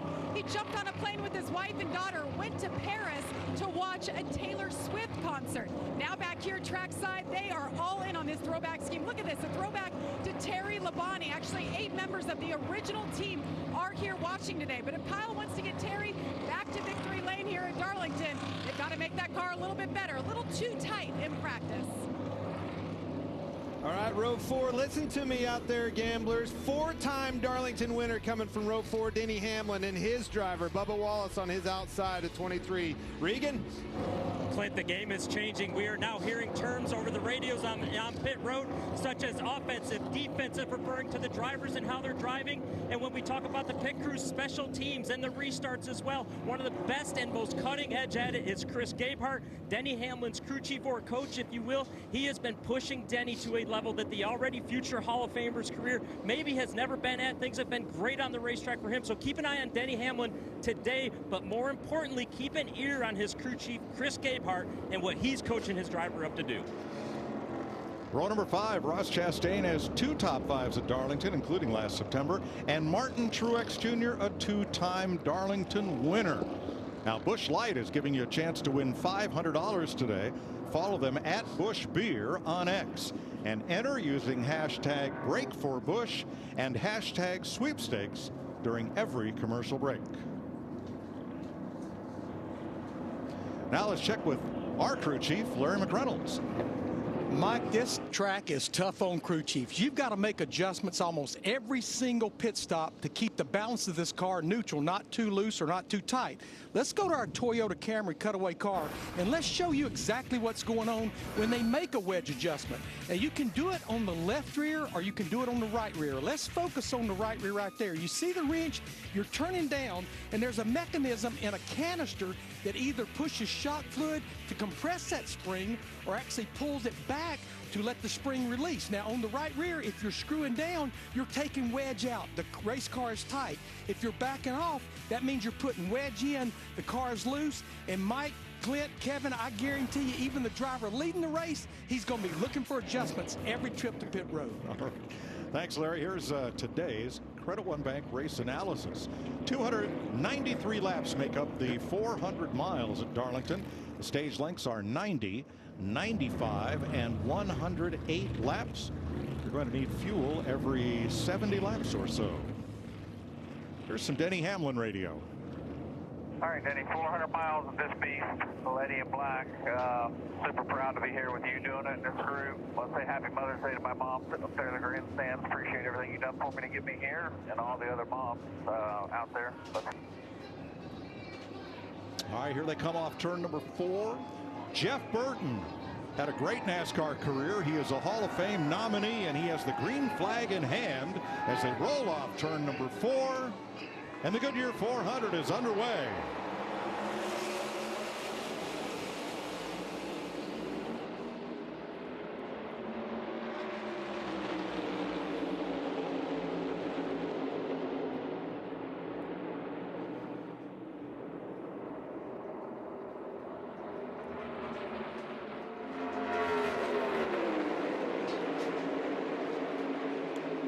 Tyler Reddick wasted no time as Keselowski slides up in front of Gibbs to secure the second spot in turn 4. Well, you see Chris Buescher down on the bottom of the racetrack right there, and that's not where you want to be. You want to run these cars on the bottom of the racetrack as little as possible, on the apron as little as possible. You don't want to do that very long because it is going to hurt those tires a lot faster than running that high line. You're spot on, Kevin. What you want to do is do exactly what they're doing. Get this thing sorted out, get single file there, and figure your grip level out in this race car. The last thing you want to do is exit these corners door to door with somebody while you don't know what this car is going to do. Hot and slick today. Top 11 are now single file as everybody looks for a spot in the high groove. As we talked to these drivers before the race and in the pre-race show, we heard a lot about how much of a handful these cars are going to be. Right now, they're being as easy as they're probably going to be at the start of a run all day. They're feeling their cars out, trying to understand exactly where they are. But everybody we talked to said about 15 laps as you see that left front tire of Ross Chastain lock up going into the corner in turn 3. And did he get into the wall? I think he did. Now that's just casual contact. We saw a lot of that yesterday in practice without any real ill effect. Yeah, and I think what happened right here is those cars checked up a little bit more in front of him, and it's real easy to lock that left front tire up over there going into turn 3 when you have to apply too much brake pressure. He did get into the wall just a little bit, though. I think that'll be just fine. Wasn't hard at all. Well, he looks to be struggling there, Clinton, and you know, he got himself in a little bit of trouble, got into the wall right there, but running the bottom of the racetrack right there tells me that he's not comfortable running the top of the racetrack either on the way tight side or too free. But either way, you got to figure out how to get this car up the racetrack. This car is, I can't stress how sensitive these cars are to the right line on the racetrack as far as the long run goes. Todd Gilliland, 38, moves up to 11th on Joey Logano.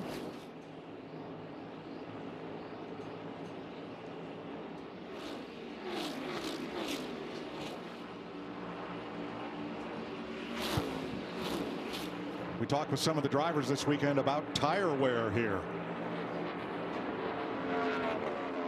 Tire fall off at Darlington's always been, historically pretty high.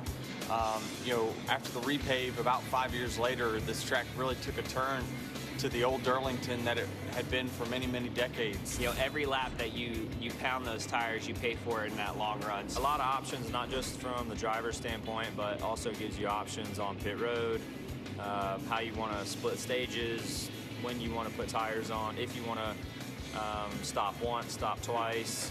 The tire wear is so extreme, and the role that the driver has in that is more extreme than anywhere else we go. So it's definitely more of a battle within yourself or within your own car.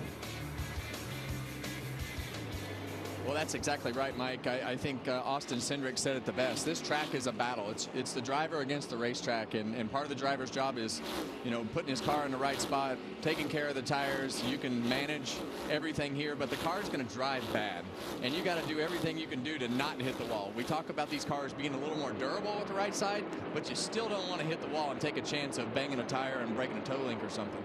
All right, Ross Chastain is headed back forward. He's passed Kyle Busch for 13th place. While Denny Hamlin continues to keep trying his teammate Martin Truex Jr., but without success. He's tried them on 2 of the last 5 laps. He's gotten underneath and alongside, but could not complete the pass. Yeah, and I think as you go through the beginning part of this race, everybody's car is going to stay decent for 12 to 15 laps. If your car is really good, you're going to be able to make passes easier if your car is handling good. So trying to keep yourself composed at the beginning part of these runs to not tear up your tires and run where you're not supposed to run is super important to make the passes easier as you go on in the run. So knowing that, Larry Mack, what's your race strategy? Sponsored by Verizon. Well, Mike, the strategy is pretty simple. Every time the yellow flag flies, 4 more Goodyear stickers. But you do have to remember, you only have 11 sets of tires, and that includes your qualifying scuff. These other 2 elements, a lot depends on how the cautions fall. We're going to plan on splitting the first 2 stages in half, maybe pitting a few laps before the halfway point to get early advantage of those 4 fresh tires, and that longer 3rd stage, 108 laps, split it into thirds.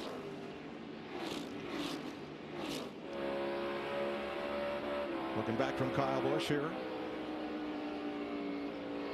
Michael McDowell, who announced this week he would leave Front Row Motorsports at the end of the season, moving over to Spire and Chevrolet because they extended a multi-year deal. Yeah, and it makes for an interesting rest of the year. This is as early as we usually see these things happen, but obviously Michael feels like going to Spire is going to put him into a better position from a performance standpoint, but it puts him and the rest of his team in a difficult position for the rest of the year. Well, and silly season is open. I was going to say, it starts a domino effect. Yes, is what it does. Yes, it does. Coming to 13 laps complete, Tyler Reddick has led them all on Mother's Day at Darlington.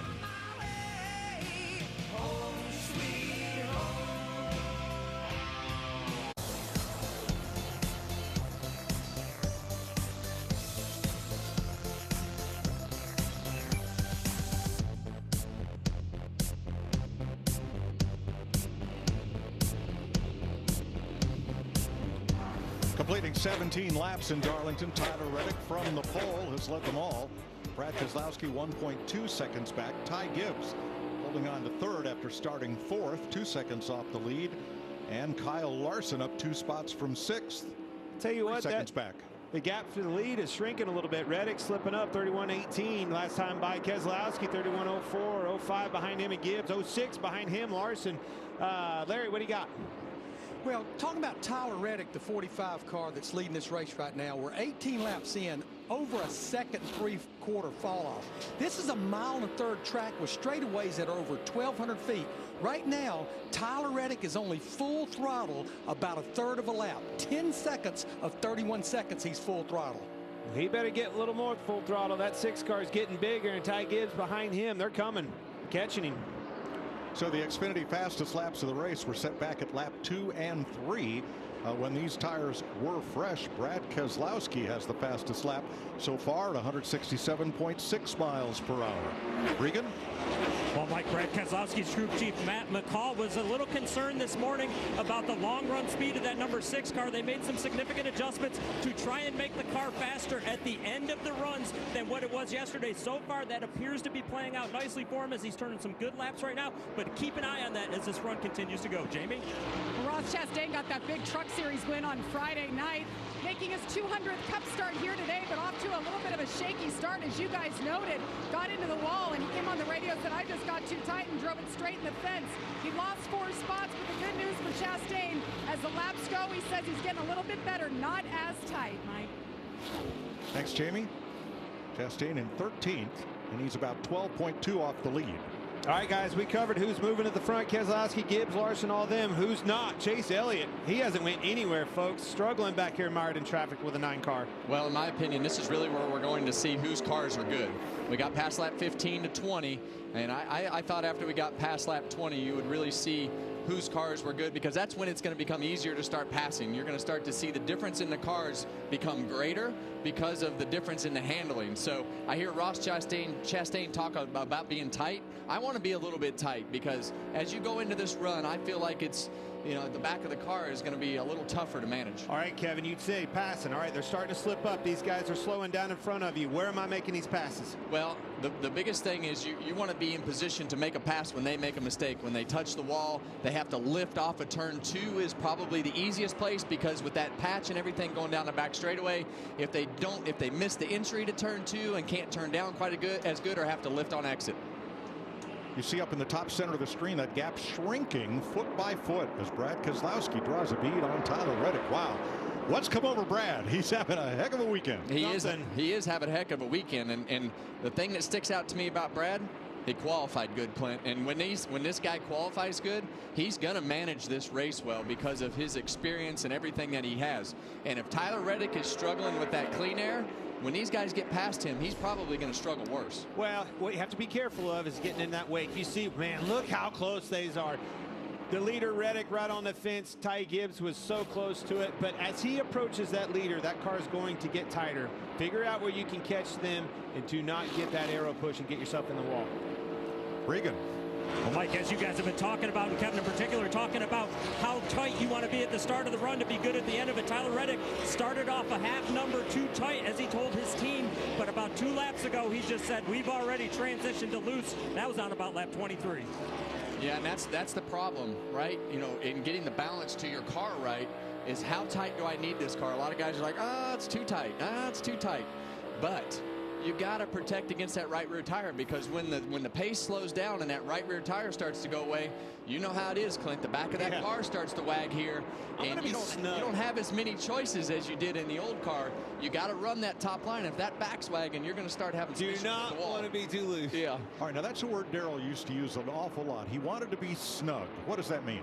That means not tight, but just not loose either. Yeah, you want to be a little snug. You want the comfort of the car to where you can drive the car off of the right front tire. And with this car, you can't drive the car off the right rear. I'm going to need my hands to tell you how that snug, you know, a driver needs his hands to tell you just exactly what snug is. 26 green flag laps complete in Darlington. Tyler Reddick in the lead.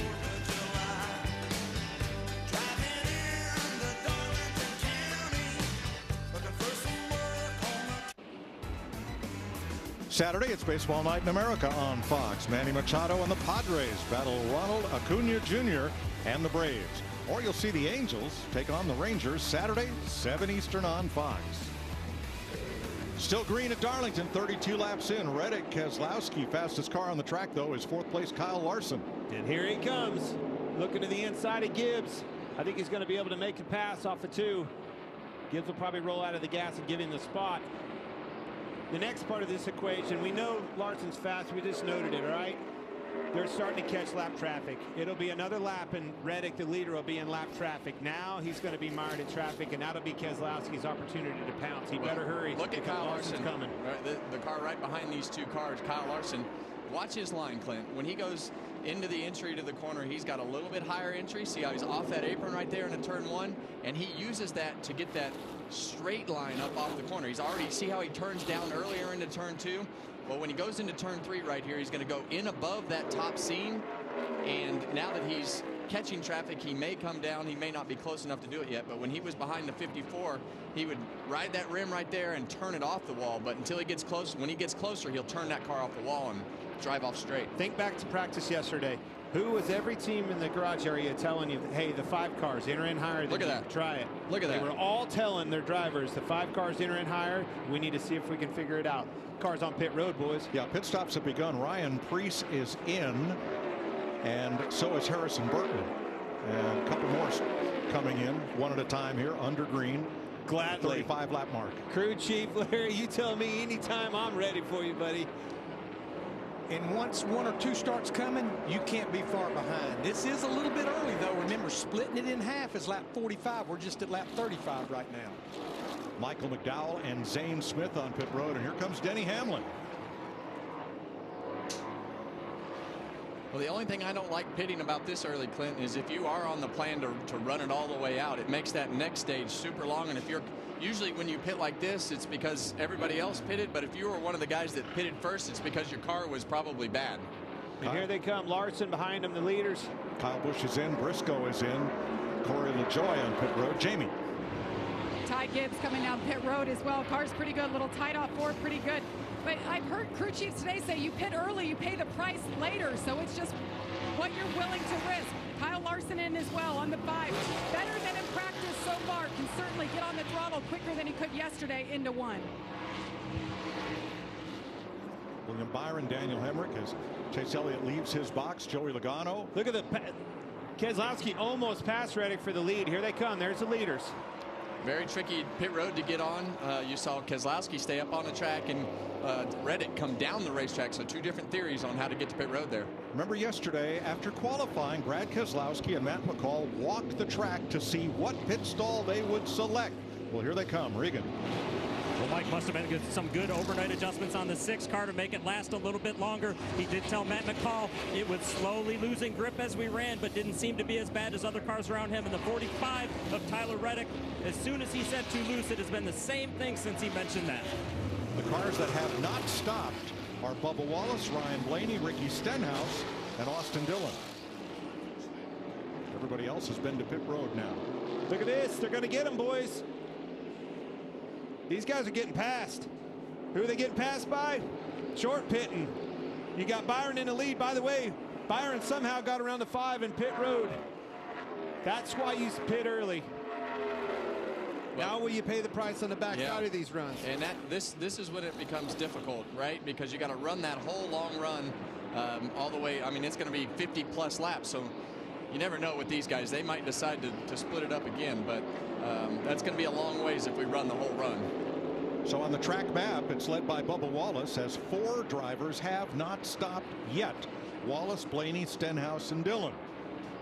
Ty Gibbs in 5th is the first of the drivers who have been to pit road. Well, there you see the difference right there. William Byron, who pitted 1 lap earlier than most of the guys that came to pit road, leapfrogged all those guys and got himself in position, and now he's past the leader. Get his lap back.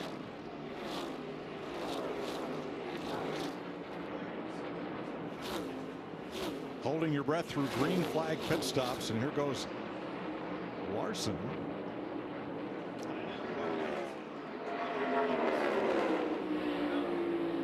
One back 6 inside. One back 45. So cars with new tires, obviously quicker than race leader Bubba Wallace here, Larry, who's grinding it out. How far can he go on this strategy, and what's the upside? Yeah, I mean, I got to believe Booty Barker is trying to go down the path, Mike, of absolutely splitting it dead in half, which is about 3 laps from now, lap 45. That may pay dividends on the top side, but this is a lot of additional laps because he's given up, again, well over 2 seconds a lap. And look at them. They just continue to blow by him. They're going to be, I'd say it's going to force them. I will come this time. Well, there it is. Yeah, I mean, they're going to split it exactly in half, but you know, I think the interesting part is going to be that gap might be big right now, but that it's going to be a lot for these guys that get towards the end of this run that pitted early as far as lap times, and how much does it fall off when they get way further than they just ran? Well, and that's the math works, you know, if you're by yourself. But as these cars all blow by you with new tires on, it just hurts your lap time worse and worse and worse. All right, Austin Dillon's in. He is one of the 4 that have not yet stopped. So is Ricky Stenhouse on pit road. Fastest stops in this sequence, Ty Gibbs' crew 9.6 seconds, William Byron 9.8. Thank you very much. That's the difference between being in the lead and not. Obviously 2 more cars to pit here with Blaney and Wallace, but as soon as that happens, 54 to the point. Wallace is in for 4 tires under green, just past the start finish line as Ryan Blaney is alone on the racetrack.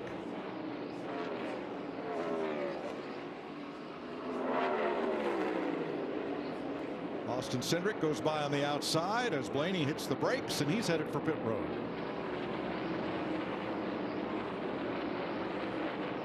A long run for Blaney, 45 laps to start this race.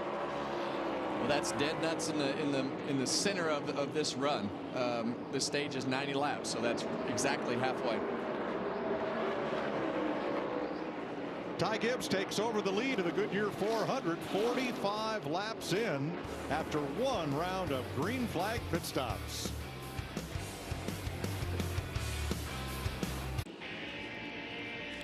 There's the Goodyear blimp flying overhead at the Goodyear 400 from Darlington on FS1. Goodyear providing our aerial coverage, powering the race from green to checkered flag and every mile in between. Goodyear, more driven. Tyler Reddick was the leader, but his stop was 1 second slower than Ty Gibbs, and he pitted a lap later. That's why he is back in 5th place. Ty Gibbs is your race leader, and his team has a little special incentive for wanting to win today's race. We listened into their pre-race meeting.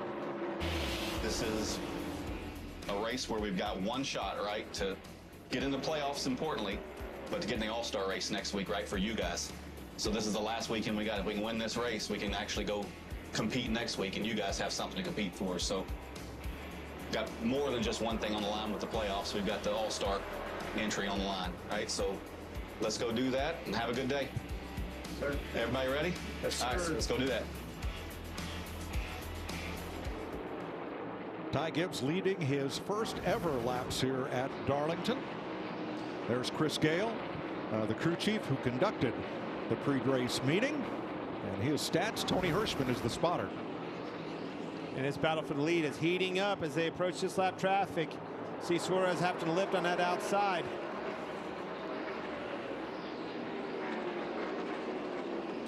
Well, we saw this 24 car be really fast yesterday in practice. We saw his lap times just continuously go throughout the whole practice session to be solid, and that is definitely showing up again here today. Boy, Daniel Suarez trying to stay on the lead lap, and William Byron is all over him. And trying to keep that clean air on his nose. That's the hardest part. As they're up there in that preferred line, Daniel Suarez in front of him. And Kyle Larson is coming. And on fresh tires, there's Daniel Hemrick pulling alongside. Well, that's a difficult spot for William Byron to be in when those cars are side by side. You saw him try to stagger it a bit, put his nose in the middle of those two cars to get as much air on the front of that car as possible. Chris Buescher, Martin Truex, that's for 6th place. A little over 2 seconds off the lead. Denny Hamlin with them. Well, this is a Martin Truex style of day. When the track's hot and slick and the tires are falling off, but he's definitely working his way forward. Jamie? Yeah, you guys were talking about William Byron, and he qualified 5th, and he looked good, but I talked to Rudy Fugle, and he said, even though he qualified well, we're not sure what we have for the race. Not real happy with the handling of it.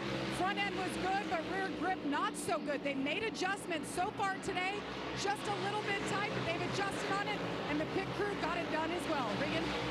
Jamie, Todd Gilliland having a great day so far after a good past couple weeks, up from 15th to 9th position right now. The report from the driver just a little bit tight, but the one thing his car is doing is the same thing the team told me earlier today it would do. They said our car is very good on the long run. Keep an eye on us. We're going to surprise some people today. So far, so good. Yeah, top 10 after starting 15th. His graphic scheme is a throwback to his car's late model, first ever win back in 2015 at Southern National Motorsports Park. Well, this guy right here, Ty Gibbs, he's having a great day so far. As the young drivers go, this is a difficult racetrack to manage because it's you against the track. You got to take care of the car. You got to put the car in the right spot, take care of the tires. Ty Gibbs is doing a great job in doing that, and they put him in position to lead this race, and that's what you want to have. You want to have control of the race. Not an easy thing to do against the likes of the guys that are out here hounding on him. I mean, look at the battle. Squeezing him. Be careful here. And that's the type of stuff right there that you just got to be careful with right here. You don't want to tear your car up. Look at the gap that it afforded him, though. Sometimes you got to be bold on this racetrack because it affords you opportunities to get away. Needed that clean air. Cannot be mired in that traffic. It will wear these tires out. In the meantime, Larson, Byron, and Keselowski back there in the back are putting on a show. If Ty Gibbs can win the Goodyear 400, he'll become the first driver to score his first career victory at Darlington since 2011. Regan Smith did that. Our man Regan. On board with Tyler Reddick here, and the problem that he had on a pit stop was he got in there too deep and slid past his marks in the pit stall, threw the timing of the pit crew off and cost himself some time, and now he's having to battle through traffic. See how much tire wear there are on the tear off. Man, look at this. Holy cow. Hold on to it, boys. wide into the corner.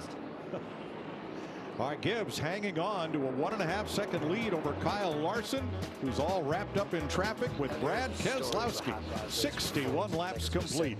That story is true. I'm here to say I was driving that Model A.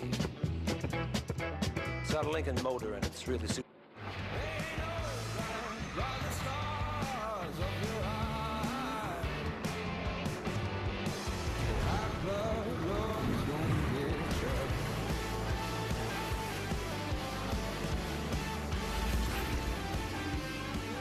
Boy, a lot's changed here in 75 years since the first Southern 500. Nice crowd on hand on a beautiful, warm spring day as Ty Gibbs leads Kyle Larson by 2.3 seconds. And still a lot of traffic in that battle from second on back. A little steady Eddie. Don't look now. Here comes Truex. These guys get door to door, side by side. It gives opportunities to the ones behind him. Who is that? Truex. This has always been a really good track for Joe Gibbs Racing. I think that carries through to the next gen car. And like I said earlier, I mean, this is a Martin Truex style of day where you got to take care and manage the car, not get too wound up, put yourself in a bad situation, tear up your car, hit the wall. This has a lot of ingredients for Martin Truex to be successful. And that's what's so impressive about your leader, Ty Gibbs, out here leading these guys. It's discipline. Man, this place is so slick. You have to race the racetrack. He was patient with the lappers. I love that. Those are the ingredients to getting these things to the end. And if you can do that, you can have a shot at winning. That's hard to do. Patient. Did you see that smoke rolling off the side of his car when he was rubbing doors with that lap car at 99? It was time to go. It's time. At 99, you can mess with them so long, and those cars in the mirror get bigger. Then you got to do something about it. Larry Mack. So, guys, to your point about Joe Gibbs Racing, in the 4 Gen 7 races at Darlington, they have led 51% of the laps, but they've had more DNFs than top 10s. Martin Truex Jr. has led 221 laps in those 4 Gen 7 races, 3 DNFs, 2 for an accident and 1 for mechanical failure. They're having a tough time closing the deal. A lot happens at the end of these races. You can attribute that to. Restarts are always crazy, chaotic, always take out a lot of cars.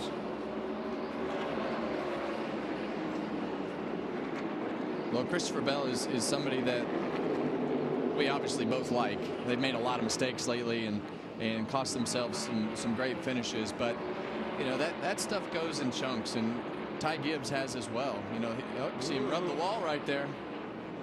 Just talked about how patient he's been out. Take care of the right side. He's got to do all the work to get to you. Little reminder there. Yeah, that spotter saw the same thing that you guys are seeing at home. Pull the reins back a little bit. Look at that line on the entry to turn 1, Clint. That's a very Kyle Larson line that you see Ty Gibbs using there. Denny Hamlin would run that high line getting into 1. It just seems to, in this car, it's not something that I like to do, but after last year and going through the couple of years in this car, it just really helps that car get in the corner and helps to enter that middle third of the corner with the right angle in the car and allows you to get a nice straight exit off of turn 2. Let's check with Jamie on the 6th place car. Yeah, Martin Truex Jr. up 4 positions already. I talked to his crew chief before the race, James Small. He said, we were so fast yesterday in qualifying. Unfortunately, we got into the wall a little bit. That cost us some time, but they were really optimistic about today. And then I talked to Martin in pre-race, and he told me, this place is so fun to drive. When you have a good car, it's fun to just slip, slide around, run up at the wall. He was in a good mood. I just had a good feeling about this team, guys. Thanks, Jamie. Now, Martin Truex is the only Gibbs driver with a throwback scheme. This is the Moody Blue scheme that he ran to victory here in the Southern 500 in 2016. The first win for that sponsor with Martin. Well, I would refer them, the other 3 teams, to take the lead from Martin next year. Let's do a little better with our throwbacks, Clint. Now, one driver made a really long run prior to making his green flag pit stop, and that was Ryan Blaney. Here he is. He ran 45 laps on his first set of Goodyear Eagles. That was about 8 laps longer than most of the race leaders. Now, he was running 18th at the start of the pit stop cycle. Now, with that late stop, he is in 13th position and the last few laps has been one of the faster cars on the racetrack. Well, it's like I mentioned when these guys were holding out to stay out on the racetrack. You got to do something to get yourself on a different strategy, and these guys have waited a little bit longer to pit. Now that they have fresher tires, the gap in the lap time is bigger, so that it should be easier to make their time through traffic. Now, Bubba Wallace, carrying the Toyota Cam, had a similar strategy. He was running 7th when he pitted.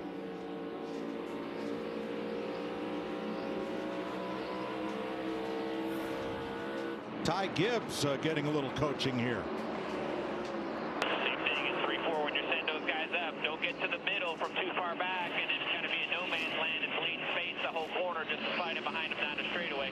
Make sure you get the timing right to maximize your lap time to set the pass up for exit.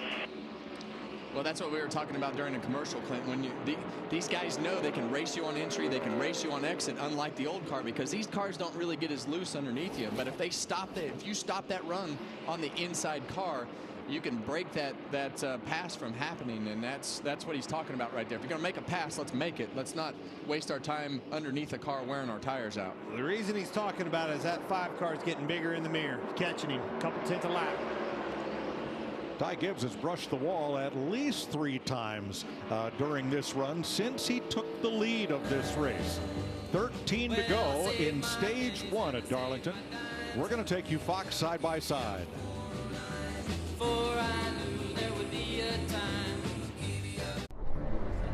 It's not about the cars, the speed, the action. It's not about the party or the long weekend. It's about them, the ones that gave everything. This Memorial Day weekend, we honor the fallen at America's Home for Racing, the 65th running of the Coca-Cola 600.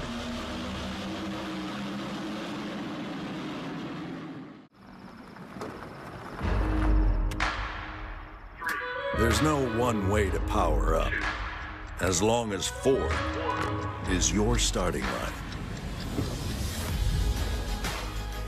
Because more important than the power you choose is what you choose to do with it. Gas, hybrid, or all electric, the power is yours. And they're all coming? Those who are still with us, yes.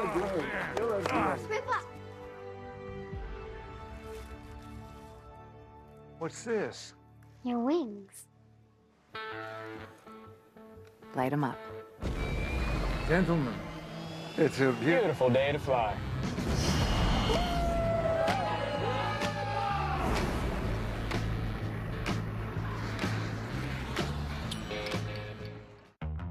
The 3 for Me, only at Chili's, is now available with the all-new Big Smasher Burger, piled up high with nearly half a pound of beef.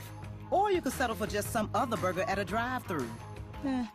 Anyway, gonna need some room, cause the 3 for Me still fills up the table with the bottomless drink, all the famous Chili's chips and salsa you can eat, and is still the best deal around at just $10.99. See you later, tiny drive-thru burger. This Chili's 3 for Me is the best $10.99 you can eat.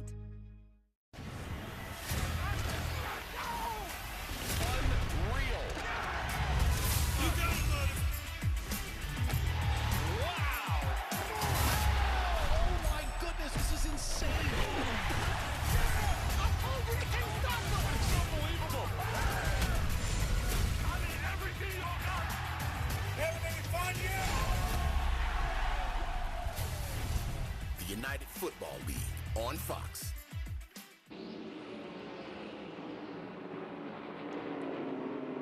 Eight to go in stage 1. You saw the pass for the lead. Kyle Larson passing Ty Gibbs here to take over the front spot. Ty was having trouble getting around Carson Hocevar in front of him, and Larson caught him pretty quick, put the pressure on him, got into turn 3. Gibbs got loose. The rest is history. Yeah, and that's real easy to do in that corner. We'd actually, it's a very common problem, no matter what car you drive, getting loose into turn 3, the way that you carry the speed in, and it has kind of a little bit of swell getting into the corner, kind of a ridge that you go over. Let's hear what Ty Gibbs had to say. Yeah, my transmission's sticky still with the third. All good. Learn here. See what we got to do balance-wise. Leave it now behind you. you. Yeah, just a little too loose. A little loose in. A little loose off. 3/4, but still picking you up. Copy. Yeah, well, I mean, we saw the loose. He looks loose. Hold on to it. Stay disciplined. Only 6 to go to the stage end. Very good point right there. You know, you got to stay disciplined and keep the car straight. Just drive as fast as the car will go. If it's too loose, just slow down. Because the last thing you want to do is slide this thing into the wall. I'd rather lose 2 or 3 spots than crash.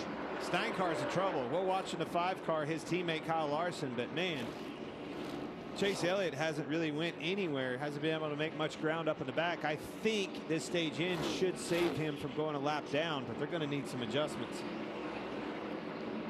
Didn't see that out of them. They've been on a roll. Chase Elliott in 24th. Now taking a look at stage points, Ryan Blaney, remember he was 18th before the pit stop cycle. He ran the first 45 laps before coming in. He's up into the top 10, so a gain of 8 with that strategy. Well, both of these guys right here, Bubba Wallace and Ryan Blaney, were the guys that stayed out the longest. So, you know, I think that lap time difference in the new tires, old tires, it just became a little bit easier to make up that track position with what they gave up at the end of that last first cycle. 9th place at stake here. Kevin, I agree with you in what you said at the top of the show. I'm jealous of these guys. The work that it takes to run up next to that wall lap after lap, the discipline, the challenge of this racetrack, the Lady in Black, it's fun. You're jealous. I am. I miss it. Well, one you're not going to be jealous of is Daniel Hemrick in the 31. He reports he has lost his power steering. That is going to make for a long day here. Trust me, it is not fun. I've seen what you look like after no power steering. Do I need to remind you again? We've already covered this, Kevin. It's okay. The last car I passed that day for a top 10 with no power steering, Mike, you know who it was? It was me. I only had 6 cylinders. Here we go. Chase Elliott trying to hold on to the tail end of the lead lap here. Well, that's going to be close. I think his teammate Larson should be easy on him. Plenty of room between him and second place. But boy, that favor would sure be appreciated out of that team, the 9 car. Going a lap down here is a difficult situation, especially when you're already struggling. 11th place. Hamlin and Logano, no stage points there, but I'm a little bit surprised at Denny Hamlin so far, Kevin. I really thought on a hot, slick day like this just screams a guy like Denny Hamlin being the favorite. Last lap, stage 1. Larson holding station behind Chase Elliott so as not to put his Hendrick Chevy teammate a lap down. He'd still get his lap back on the free pass, but he'd have to pit with the lap down cars and start tail end. So good strategic move here. This will be Larson's 7th stage win of the season. He only had 8 in all of 2023, so he is on great pace as he rounds off turn 4. In that great throwback scheme to Terry Labonte's '96 championship. Barely. I think, did he get him, Kevin?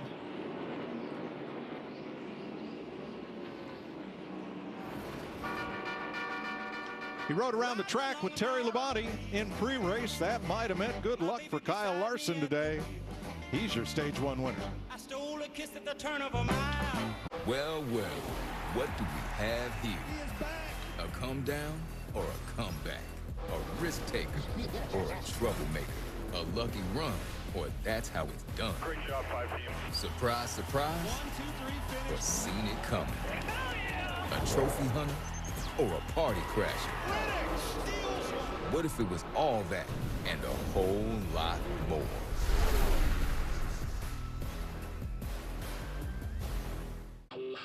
Dudes are studs, athletes. You better have a grown man attitude when you jump over that wall. Boy, rush hour was never like this. This is my favorite stretch of races right here. Pit stop heavy, so we get to go out, have an impact on the race. It's his pit crew, lights out. You have to be precise. No mistakes. Show me what you got.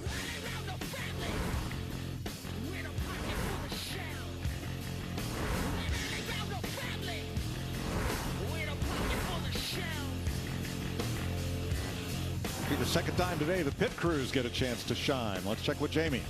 Well, Mike Martin Truex Jr.'s pit crew has gone through a lot of changes over the last 2 years. Most recently, 3 weeks ago. Well, since they made that change, this team is gelling. They're getting more consistency. They're getting faster.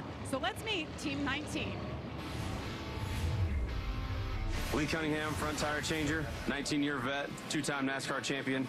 I'd like to say Happy Mother's Day to my mom, Tracy, stepmom, Janet, and my beautiful wife, Brittany. Michael Loria, rear tire changer, former collegiate hockey player at Robert Morris University. CJ Bailey, tire carrier from the Outer Banks, former Fayetteville State running back. Caleb Dirks, Jackman, former professional baseball player with the Atlanta Braves organization and Los Angeles Dodgers organization. Been in NASCAR coming up on 5 years. Happy Mother's Day to my wife, Samantha, at home. Matt Terrell, fueler, played football at Carson Newman College. It's my 17th year in the sport, 2-time Cup champion, but my favorite trophies are at home. A special shout out to my wife, Happy Mother's Day, and my kids. Quite a crew and ready to go to work on this second stop of the day, and the first one under caution. James Small, of course, the crew chief. Drew Herring is the spotter for Team 19. Now look at the bottom of that chart lower right. Ryan Blaney and Bubba Wallace, those strategies paid off in stage one. Well, don't think these crew chiefs aren't paying attention to that, but I want to go back to these pit crews. We talk about them and how important they are. I'm glad we're showcasing them this year.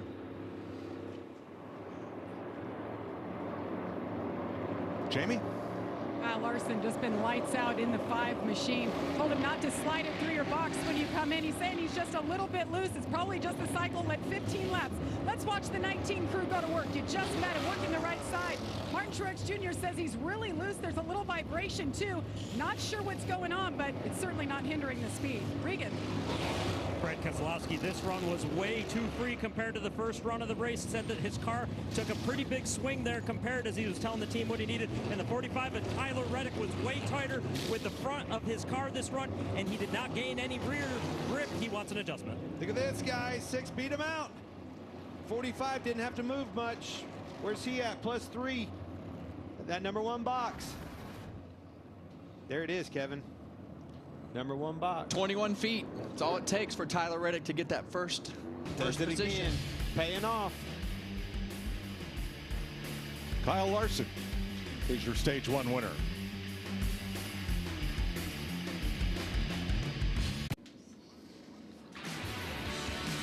Everybody remembers this one. Boy, Dale Earnhardt and Terry Labonte, they had some battles. But it all resulted in Texas Terry being a 2-time NASCAR champion. And what a great introduction as you got to walk out with Kyle Larson, both in your HendrickCars.com red and yellow suits. Was there any question which one of you is going to climb in that race car? No, there's no question. So I think I got the right man behind the wheel today. Yeah. But what a thrill to have you back here. Man, it's so awesome. And you know, Rick Hendrick and Hendrick Motorsports, I can't thank them enough for doing this throwback car. It's got to be the coolest one I've seen in all the years they've done this. And you know, Kyle, he does a great job every weekend, everywhere he goes. So it's really fun to watch. We've been talking about just the paint scheme and all the Hendrick car paint schemes, and you know, you look at their program. It's no wonder that they run so good. They have the best marketing scheme. They got the best driver. They got all in the same cars. I mean, that's got to be fun. But talk to us about Darlington. Where did this track rank on your favorites list? You know, it was really one of my favorites. I guess ran my first race here. I won my first race here. I won my last race here. And the only difference is if I'd have known that was my last race, I'd have quit then. But so it's always been a special place. I've always loved to come down here. It's a tough racetrack. I think I hold the record for how many years between wins, but it's always been fun to come down here. Well, let's show you a stat here of drivers who have won in their 200th start, and half of those are standing right here. Well, you know what that means, Terry. We're both old. Well, I'm older than you. Yeah. Well, it's you know, as you look at that list, you know, it takes 200 starts to figure out what you're doing. You won in your first start at Darlington, and you know, you look back at Ross Chastain. He talks about everything that this racetrack means to him. What's it been like this week as you've gone through everything? Most importantly, when did this all start? Well, you know, I knew they were trying to do a throwback of the old Kellogg's car, and there were some copyright things, and a lot of times the sponsors own the paint scheme copyrights, and so they finally got that worked out. And I knew they had been working on it, and I didn't think nothing of it, and went down there to Race Hub a few weeks ago, and they unveiled the car, and I went, oh my. I thought it was a special car, but I didn't realize it was that one. Well, Terry, it's awesome having you up here in the booth, but we got work to do, and I want you to stay right here and help me call this, because Kevin, man, he gets grouchy up here. Gotcha. Let's do it. They're coming off of 4 to take the green right here. All right, stage 2. Tyler Reddick, Brad Keselowski bring them back to green, and again, Reddick gets a good jump. Thank you, number 1 pit stall. Well, that's why Brad Keselowski was so frustrated yesterday after qualifying, because he knows how much easier that number 1 pit stall makes this day. And you saw evidence of that as Tyler Reddick came off pit road first that time. Man, look at Blaney coming by. Looking to the inside of Byron right there. Just keeps marching up through them. Good day so far for Ryan Blaney. Boy, that green flag strategy has really paid off for the defending series champion Blaney, who now slots in 6th place. Todd Gilliland lost 6 spots on pit road, dropped from 6th to 12th. Terry, I think the biggest thing that has changed with since you raced is obviously the double file restarts, but the fact that there's really no give and take on the entries and exits at Darlington anymore. And to me, that is definitely hard to get used to. Yeah, because I can remember years ago, you do not want to go in the corner side by side because you can lose so much time. But it seems like they make it work today, or they're losing time one. But it's still the same old Darlington. It looks to me like, Terry, it looks like you race the racetrack, no different than all you guys told us when I came into this sport. Do not get enticed with racing that guy. If he's faster than you right now, live to see another lap. Exactly right. You got to let him go. And this is a track I always felt like when you came to test that, if you ran a 500-mile test here, you'd be lucky if you didn't hit the wall. And it's just a tough track. You're going so fast, the track is so narrow. Got together right there off of 4. You see your car, Terry. Take care of that thing. We love that paint scheme. Got into Martin Truex Jr. Got a little loose. So Rick Hendrick brought all the members of your championship-winning team he could find to the track today. How long has it been since you've seen those fellows? Well, actually, we got together last year, and we had a dinner last year. Great. But I had no idea they were here. I saw Gary Dehart this week, and he didn't say nothing about coming down here. And I walked in the motor coach out there, and everybody was in there. And I was like, oh man! Wow! I looked at Gary. I said, you lied to me, But it was really nice seeing those guys. I mean, it was awesome. What have you been doing these days? I saw another Labonte at the racetrack the other day, huh? Over the go-kart track. That's my grandson, yeah. Pretty cool. Yeah. He's he likes it. So. What have you been doing? Man, not much. We got 4 grandkids, and they keep us kind of busy, and we stay close to home, but that's about it. So this is 4 generations of racing Labontes. Yeah, I guess so, yeah. Wow, that's awesome. And right back to family tradition. Boy's fast, guy. Got some speed under him. Eric Jones in his first race back in the number 43. Cracked vertebrae was not going to keep him away from Darlington, one of his favorite he's tracks. in the wall, Kevin. Saw you heard him throttle up and try to stay in position on that outside. Kyle Busch gets in the wall off of 2. Yeah, that's the second time he's been in the wall. That one was a pretty good one. You hit harder off of 2 than you do in the other corners usually. A lot of momentum, a lot of speed off of 2.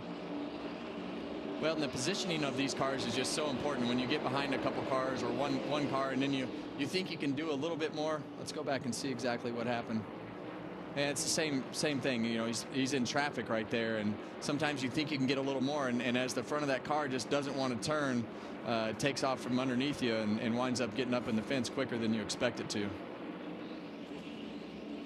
But those entries and exits, we talk about the difference in how you can drive this car and the way that they race now. You look at how wide the entries and the exits are, and turn 2 I understand, because there's the new pavement over there. Once it widens out, it gets more grip. But that wide entry into turn 1, Denny Hamlin really started that several years ago, and a lot of these guys have carried that through to carry that momentum to the center of that corner, and seems to take care of the tires a little bit better, especially on the long run. This boy right here, Martin Truex Jr., keeps getting faster and faster, getting bigger in these guys' rearview mirror, laying down some good laps, moving up through the field, keeps getting better. Good track for him. Can you imagine having to put up with him every week up here? Not really. Mr. Energetic. Yeah. He is It's got to be a challenge, huh? He is challenging. That's for sure. Speaking of challenging, this Chase Elliott's had trouble. Noah Gragson alongside. That's for 22nd place. 11 seconds off the lead.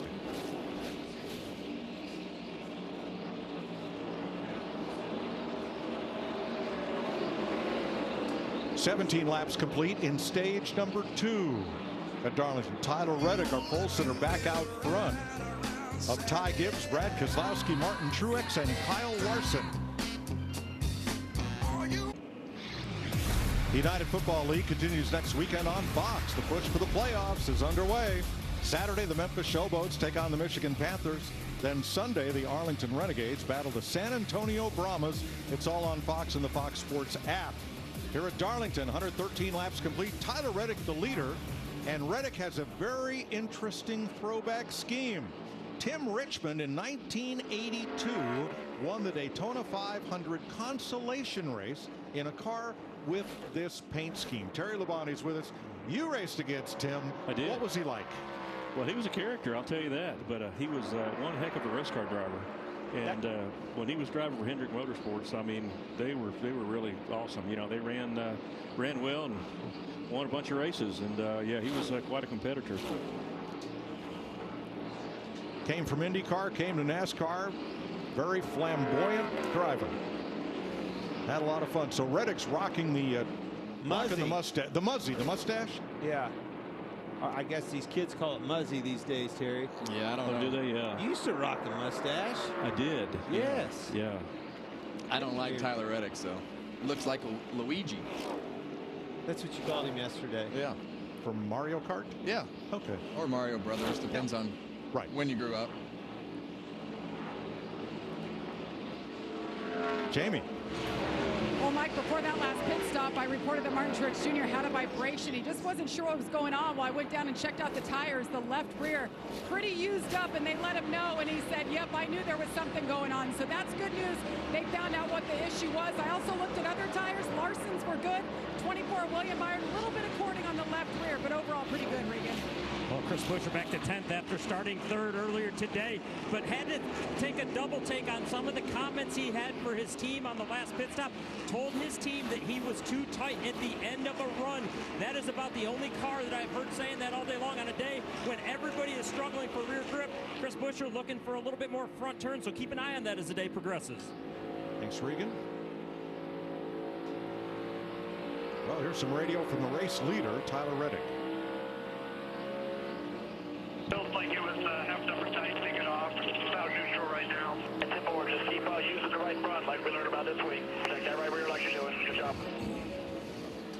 Yeah, what he's saying right there is you just don't want to drive this car off the right rear. You can't do that anywhere that we go. You want to have a little bit of wheel into it.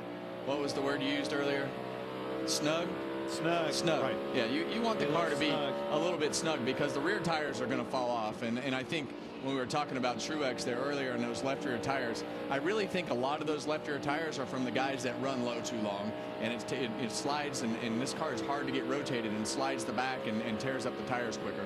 Terry, how did you manage balance here in the 90s? Oh, gosh. How did you like the car? About neutral, really. But you really have to start with it a little bit on the tight side, you know. But and then after you ran a while, then it would, you know, get to the neutral stage. But you couldn't start too tight, but sure didn't want to start loose either because you're going to wear the back tires out on it.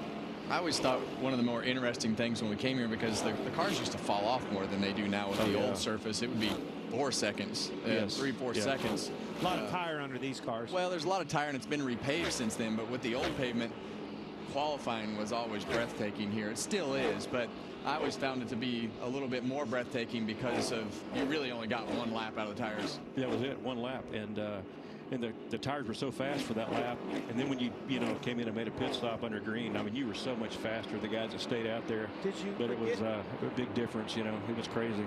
Double the horsepower. Don't forget that. Don't talk about horsepower, Clint. Larry Mack. Hey, Terry, tell those two guys sitting beside you, the 80s and 90s, we didn't have downforce in the front. We actually had lift. Got Nemechek around on the front straightaway, guys. Facing the wrong way in that Lee Petty 1956 Dodge Tribute car. John Hunter Nemechek was running 17th. at the time of the spin. This is the second caution of the day. It comes at lap 121.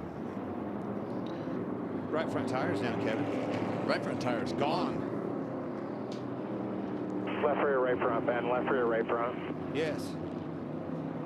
There it rolled back. There it is. Well, as we see so many times this year, when the tires start to get worn, when you try to get a little bit too much and you think you can just ride it out, this car will just snap around on you and spin out. That's exactly what happened right there. Yeah, I think the right front blew when he was sliding so long with the wheels. It was just like Kyle Busch last week, right? Like you just get to a certain point and that car just snaps around and spins out. I'm so glad you said that. Savior to Kyle Busch. He was on the brink of having to go a lap down here. This saved teams like him. Now, he was in the free pass position, so of course is ineligible since it's Nemechek that brought out the caution. Or let's double check that. Scoring saying that the 3, Austin Dillon, will get the free pass.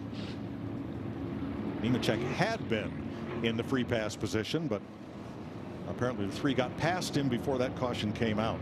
Josh Berry, good run here, up to 13th after starting 33rd, showing good speed in that Stewart-Haas Ford. Yeah, I saw Rodney Childers talk about his long run speed on X last night, and he wasn't lying. That car has definitely marched forward all day. See a lot of skinned up right rear quarter panels as we're watching these cars come by us, guys. More than half the field has touched that wall, Terry, a time or 2 or 10. Easy to do here. Yeah, and if you don't do it in today's world, they almost say you're not trying hard enough because of the car's durability with that right side. Look at that wall. They used to pit here on both the front stretch and the back stretch. The field would be split in half, say here in Martinsville, as it still is at Bristol. But John Hunter Nemechek is going to have to drive 1 3/8 miles to get to pit road and come all the way around as long as he's got a couple tires up to do so. I think he's at the end of pit road trying to get onto pit road. I think he's stuck now. Yep. He's from our vantage point stuck behind the which will close sign. Pit road speed again, there another lap. So pit road is still closed, and we'll see what happens.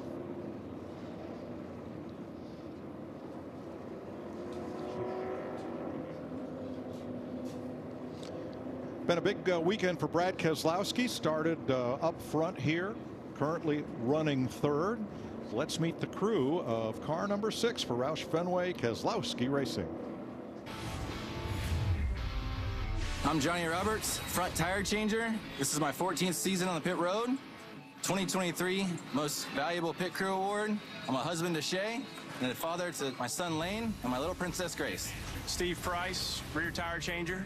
I've won a race in every series of NASCAR and the 2023 fastest NASCAR pit crew in the world.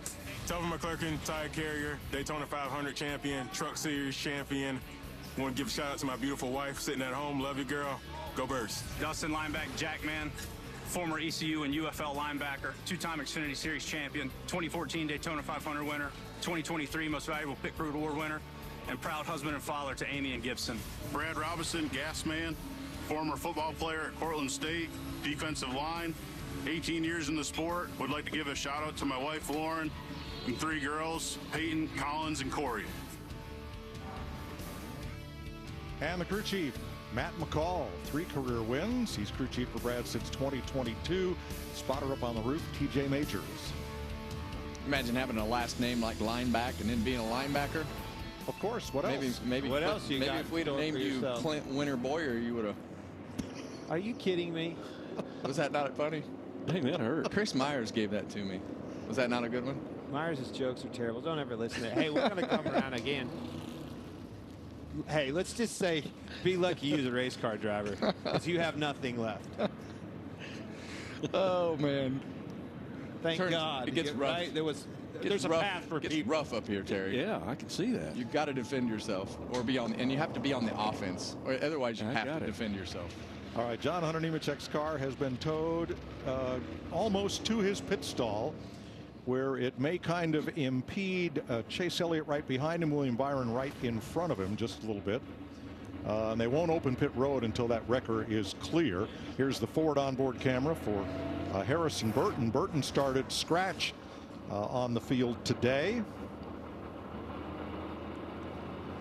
See Ryan Priest and United Rentals onboard camera there. He's got his winning modified paint scheme on championship modified paint scheme on his car this weekend. Yeah, and the owner of that car, Eric Sanderson, is here to as his guest. Ricky Stenhouse, he is carrying the Oscar Mayer cam. Don't call it the Wienermobile. Okay, go ahead. It's the Wienermobile. Here's some Brad Keselowski radio.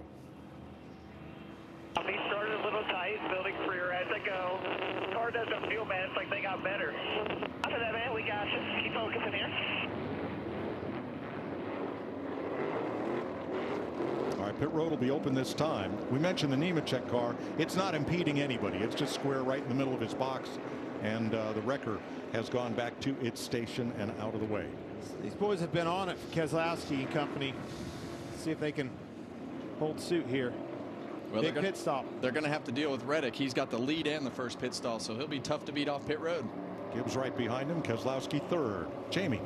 Ty Gibbs a little too loose. They're going to tighten him up. The call is to take air pressure out of the rear tires to help him hang on a little bit longer. Meanwhile, his teammate Martin Truex Jr. gets a lateral slide, but it's overall not bad, especially over the bumps. He said it's certainly manageable. Air pressure adjustment there. Regan.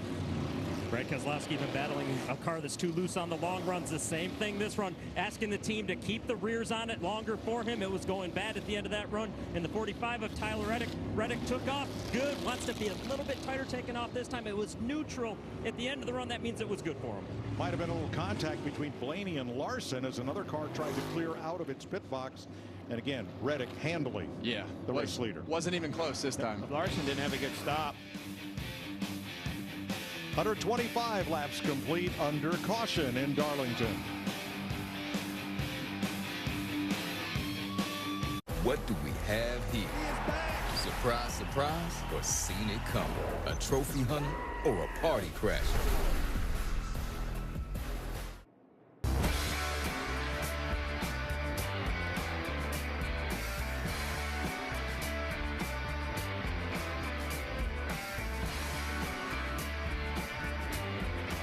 Welcome back to Darlington. 127 laps complete.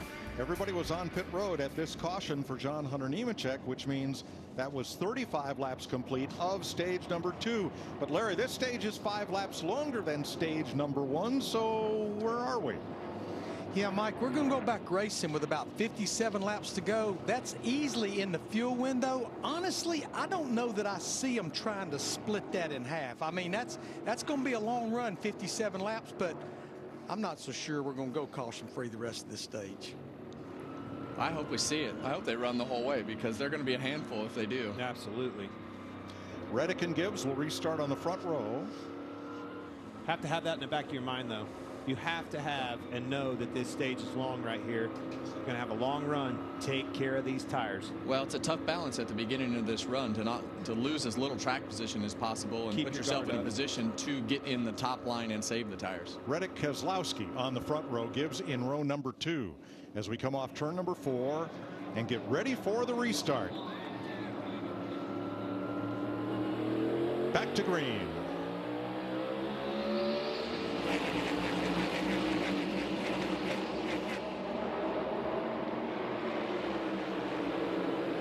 Three wide for third. Yes, sir. Here comes William Byron on that inside. They squeeze him. Truex almost wrecked. Blaney in the wall. They're wrecking, guys. And they pile up accordion style behind him. Caution wave. I think Blaney's got a right rear toe link broke. And this is almost an identical situation that Truex was in last year. In the middle right there, he gets loose, goes up the racetrack, and Blaney gets in the fence. Got squeezed a little bit by Byron. And Truex was trying to back out. You'll see it on the replay here. He was trying to back out, but he's tore up too. As soon as he backed out, it looked like it got loose. Tore up race cars. Let's watch from the Goodyear blimp. Watch William Byron. He's the one that gets the run here. Goes to the inside as he gets into 3, gets him 3 wide. Yeah, you see that 12 car get to the outside of the 19, and then, Byron they just all came together right there. And we talked about it in the beginning of the show. You know, I think that 17 car is going to have some damage on the front end too. Possibly that gap, that splitter, right? You said that in the pre-race show, Kevin. Cannot get that separation. You see Byron just come up end just a little bit and gets into the side of Truex, and Truex was trying to back out, but big hit for Blaney. 17, yeah, 17 is going to have that front end damage like you're talking about. Let's watch from Bubba Wallace.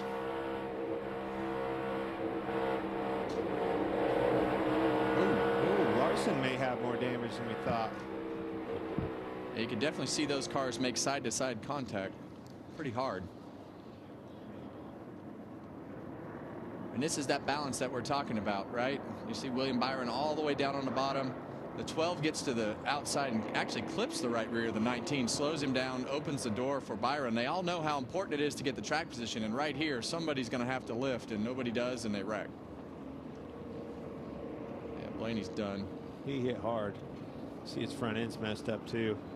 Even they get him back out, he's not going to have much speed in that car. Got Truex on pit road. All right, here's Blaney's radio. Killed, and I'm gonna go kill both. That's what I'm gonna do. Coming to you. I can understand that frustration, Kevin. Terry, how about this? You answer that, Terry. Let's put some pressure on you. Yeah, well, it got a little tight down there. So that's a tough place, too wide. Well, I was watching the left side tires on Byron's car. He did a really good job of trying to keep that car right on the bottom of the racetrack. And then right at the exit, he came up a little. Blaney came down just a little. Truex is stuck in the middle. Here we are. Yeah, and that's the tough part. You know that you can't give up anything on the restarts with these cars and everything that is happening. You have to be aggressive on the restarts. You got that new asphalt off the exit of turn 2 over there. You know it's got good grip, but it channels down to such a narrow lane right there, and the way that corner kind of grabs you and rips you around that new asphalt, it puts everybody in a vulnerable position. So it's a tough spot to be in, but identical way to that this race ended last year for Martin Truex. Squeeze play off turn number 2 on the restart. Caution ensues. Damage to Blaney's car. We're under caution. The Goodyear blimp welcomes you back to the Goodyear 400 from Darlington on FS1. They supply our aerial coverage. Goodyear powers every lap, every mile, and every victory on the road ahead. Goodyear, more driven. Regan, how about tire wear so far? Well, Mike, a little bit interesting today. The tires have looked great coming off of the race cars, but I want you to take a look at these ones right here. This would be the right front, right rear, left rear. The left rear tires are actually what is wearing the most on these cars today. We don't oftentimes see that. That's interesting. Big part of why we're hearing all this talk about losing rear grip. But as a driver, that is a great thing. And these are Brad Keselowski's tires that came off his car a stop ago. Thanks, Regan. This caution, a good break for 2 drivers that took the wave around on the stage break. Derek Kraus, or on the last caution, Derek Kraus and Daniel Hemrick. They pitted this caution, and they're on the lead lap. So too now is Ryan Preece, who gets the free pass on this 3rd caution of the day. There's the choose. And there's some damage. Yeah, that one's in tough shape right there with that big dent. Riding with Martin. You hear him check out of it. That's what, Kevin, you were alluding to it. He lifted. It was a day late and $1 short. He got squeezed, got to put in a bad spot. Massive frustration with him and Blaney on that outside. There's other cars that got damaged. That Larson's car's tore up a little bit. He lost a couple positions, and the 11 of Denny Hamlin got word that he's got some nose damage. Yeah, and that's the biggest thing you don't want to happen. You don't want that nose damage. You don't want that nose to get separated from the splitter. All right, you see the 12 headed for the garage. They have exceeded the time allotted under NASCAR's damaged vehicle policy to make repairs. So I think he's going to show his displeasure right here.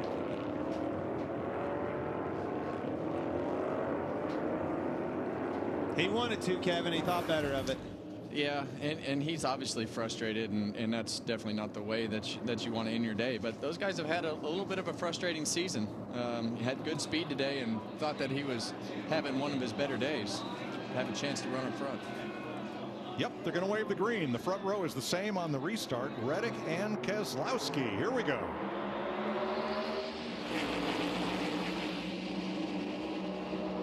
When somebody falls out, it's somebody else's fortune. Look at that Logano, Bubba Wallace up there, filling them slots. Here they come.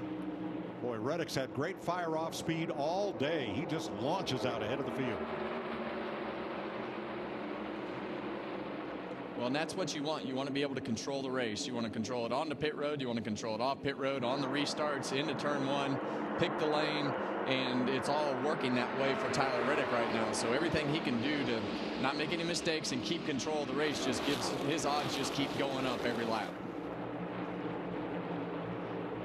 Wallace Logano for 6th on your left. You see Joey Logano right there. Those guys have struggled this year to find the speed and do the things that they're used to doing. And today is a day that they've run better than they have in the past. Bubba Wallace right there, he was racing with. They made a great pit call earlier, gained themselves some track position, didn't get in that last wreck, and find themselves running 7th right now. Keselowski slips up. Here comes Byron. Comes right to the back bumper of Keselowski. Front 5, single file, side by side for 6th. Byron way up high.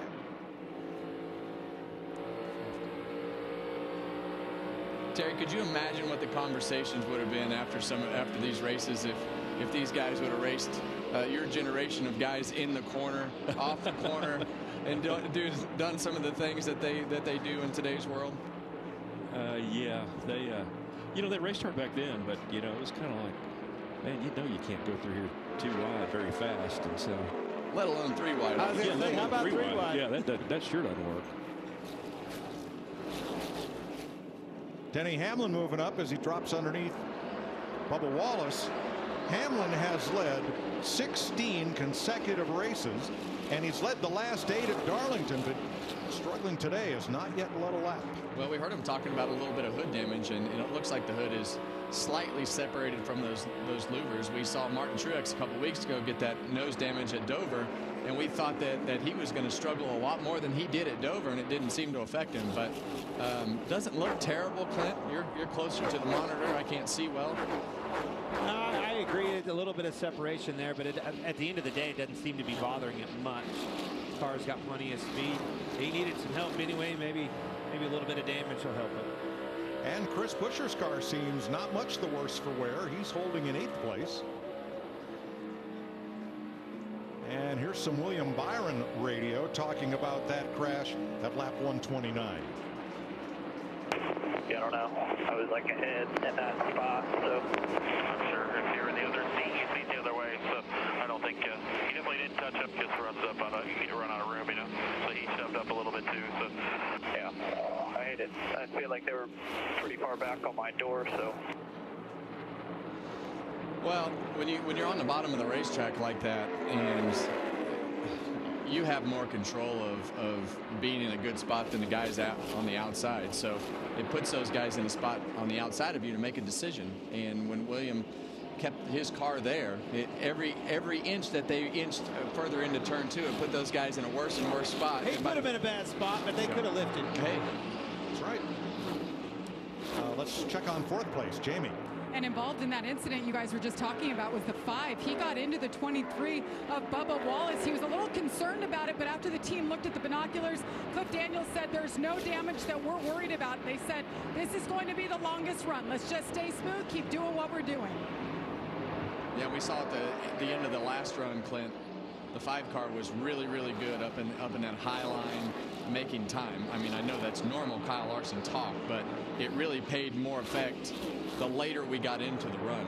He was entering higher, right? Everybody runs high here, but his entry to the corner was definitely a little bit higher. And when we say higher, I mean, Terry, higher means 4 inches, right? It's just a little bit higher with his entry, enabling him to turn back down on the hill, make that straightaway longer, put the power down a little bit sooner than the rest.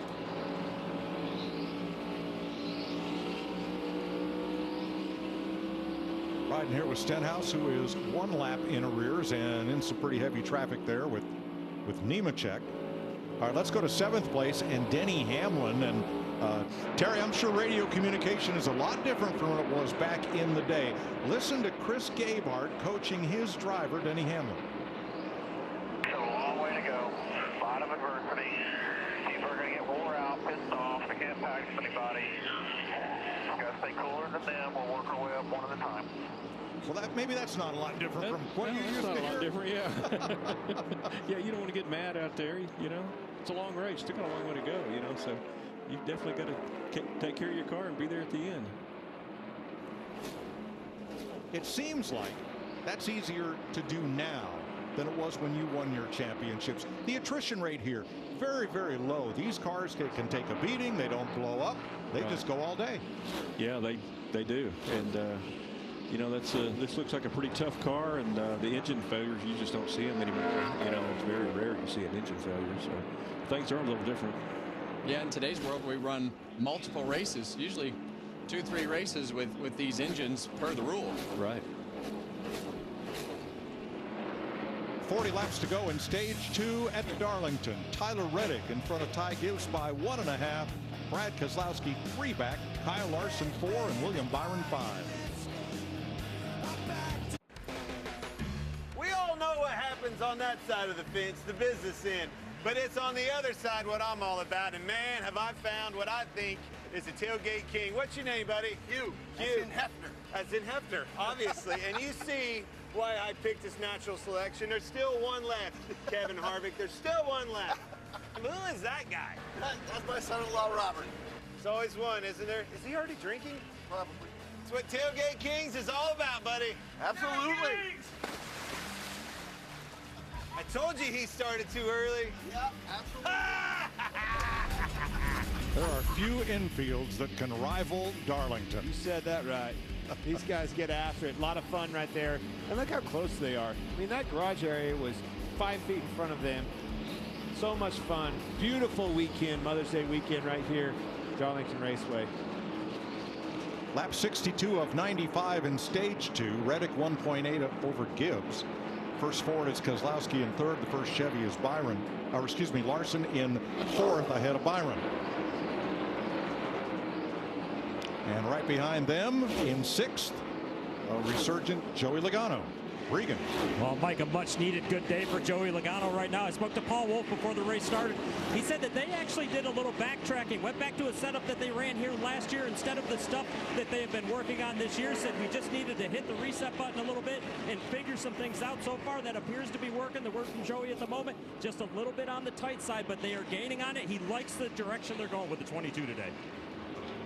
Right, sixth place for Logano. Now, Denny Hamlin in seventh has not led today, as we mentioned. Josh Berry, great throwback scheme on Berry's car. Rodney Childers, his crew chief, drove a late model to a bunch of wins in that exact graphic scheme, and they surprised Rodney with it at the Stewart-Haas shops.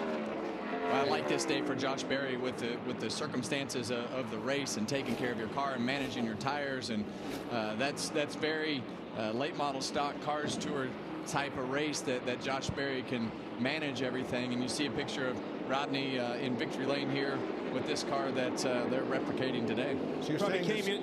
Go ahead. You're saying this is very Berry. Very Berry.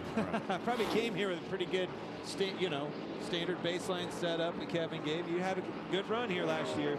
We did, yeah. We ran well at this race last year. I think we finished second. Had the last one won and got a penalty. Chris Buescher started third. Currently ninth. He was involved in one of those dust-ups. You see the damage there on the right front corner of his car from that skirmish at lap 129. Got the hood pushed up as well. Right behind him, Bubba Wallace, rounding out the top 10, was also part of that at lap 129. And behind him in 11th, the Briscoe brothers sprint car scheme for Chase Briscoe. Here's Regan. Mike, it's been a good steady day for Chase Briscoe so far. The biggest issue, though, for Chase is the fact that his car falls out of the track more than other guys around him. Said he just feels like as the run goes on, he doesn't have as much to lean on as other guys do as he's trying to save it. So because of that, crew chief Richard Boswell, every lap, almost every single corner, has been on the radio, coaching him up and telling him exactly what he wants him to do with the throttle and helping him out based on what he's seeing from the data on the pit box. Jamie? Yeah, Ross Chastain back in the 12th spot hasn't made up a whole lot of ground. I talked to the team before the race today. They said if we were a little tighter yesterday in practicing qualifying, we feel like we would have been better. The car wasn't bad. Well, the bad news is he's too tight, and that has been the story since the drop of the green flag. Just fighting it back there. Would love to be freed up just a little bit, Mike. Thanks, Jamie. Todd Gilliland back in 13th. Great run for him so far. Been impressive this year with that car. And there's his scheme for this weekend. That was his 2015 Cars late model when he got his first win in that series. Yeah, Todd's had a solid year, and week after week we've been able to say his name. You see his teammate right there, Michael McDowell. Talk about him going to Spire Motorsports next year, and those guys have put together a decent day today. Got his Long John Silver's throwback scheme there. Yeah, there's the old pirate up on the sign and on the hood. I don't know what year that's from, but they only had black and white menus. How about Noah Gragson? All the way up to 15th place. This is dead last, man. Started all the way in the trunk, come up through. He's rolling. Look at this. Not a bad day progression so far. All right, let's go to the garage and Jamie. Ryan Blaney involved in that last caution. Heard on the radio, saw you kind of drive up the track toward the 24. Obviously, you're frustrated. What happened from your perspective that put your day at an end? I mean, I was just mad I ended up with the fence and wrecked. And he shoved it 3 wide under us and just got tight off of 2. And I got tagged and ended up getting wrecked. And, so, yeah, just... Well, he used up a little more racetrack than I thought, so kind of have every right to be mad. So, and he gets away scot-free. So, just unfortunate. I thought we got pretty good. And we finally got up to 6th and really made good ground up in the first stage. Had a good pit stop and made tag Menards Ford Mustang. I thought was like we had something to work with, and I was excited to start the second half of the race and just didn't get that chance. But appreciate the 12 guys for really improving from practice and qualifying. We got a lot better, and hopefully we can take this and learn for the future. Second DNF of the season so far for Ryan Blaney.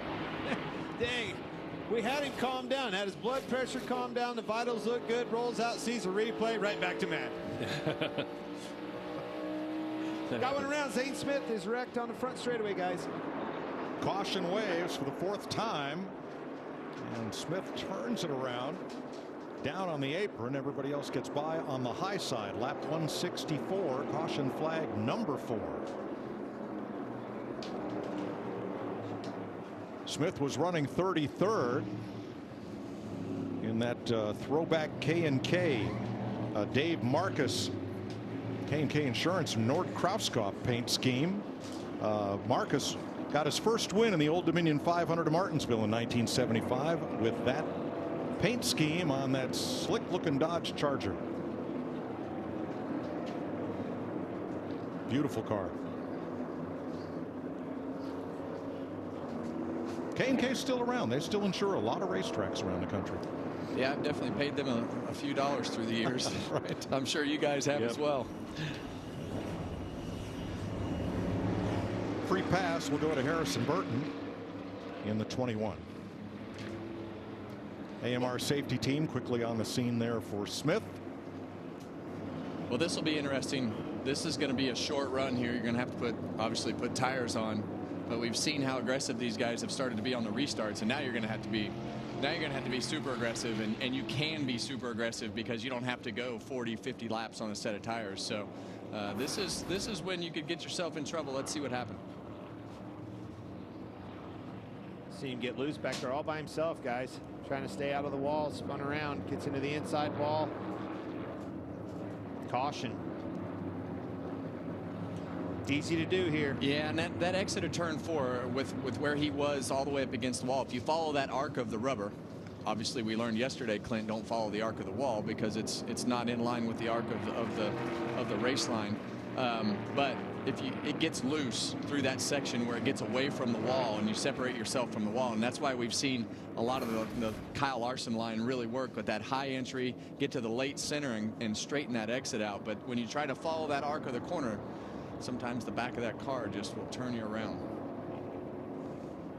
Now they first looked at picking that car up in the front, and now he's saying no, he wants a push. He wants to try to drive it all the way around to pit road. Yeah, and this is just one of those situations where you might not just listen to the driver. because it gets down on those. We saw this at Dover a few weeks ago.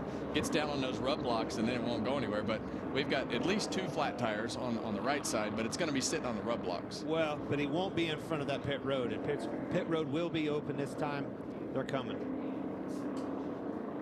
You see, it's not going to go anywhere with that right rear tire flat. Yeah, just on the rub blocks like that. Car's tore up pretty bad. You can see it buckled on the left front. You know, during that last green run, Justin Haley really made up a bunch of spots. Last caution, up 9 positions since the restart. He pitted at lap 130. He is currently in 17th. So a nice run there for Haley.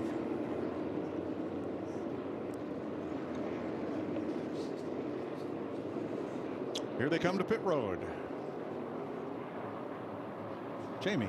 What a solid day it's been for young Ty Gibbs. Been a little bit free overall, so every stop they've been adjusting on that. That'll be the same this time around. A little air pressure adjustment already made. A tear off there, 4 tires for him. Meanwhile, the 5 of Kyle Larson. He wasn't really focused on tire management there. Be happy to get a fresh set here. A little bit tight, but overall good on the long run, Regan. Brad Keselowski liked the balance better this run than the prior run. Keep in mind he has been loose. Felt like he had more takeoff speed. It stayed with him longer. They are going to make an air pressure adjustment for this short run that's expected. And Tyler Reddick in the 45 car lost more rear grip than front grip when he got to the traffic. He was just keeping him updated as to what his car is doing. Boy, there's your race off pit road. That's close. But Reddick, Gibbs, Keselowski hold station. There they are at the line. Whew, that's close. Good thing he had that first stall.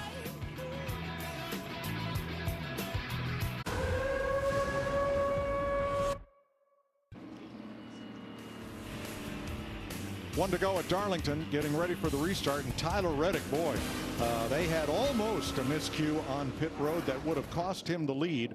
Watch the front tire changer here, completing his job on the right front. And then coming around, the air hose hangs there on the wheel opening. Bregan. Mike front changer Houston Stamper with a great move to catch that air hose. How quick do you have to react in that situation? Honestly, it's one of those, you're not really expecting it to happen. And as soon as you see it, you just have to react to it. And it's one of those things I've always been told it's not your fault, but it's your problem. And you just got to deal with it and fix it.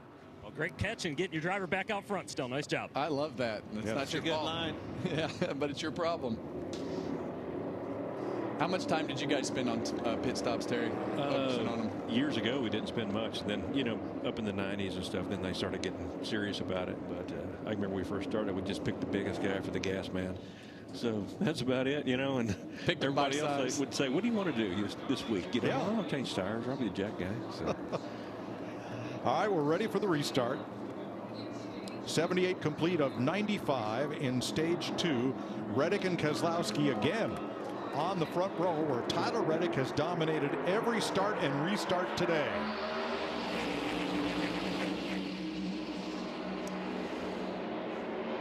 Well, you see Brad Keselowski be a little more aggressive with the side draft right there, and he's kept himself in a better position, but this is when it gets tight coming off of turn 2.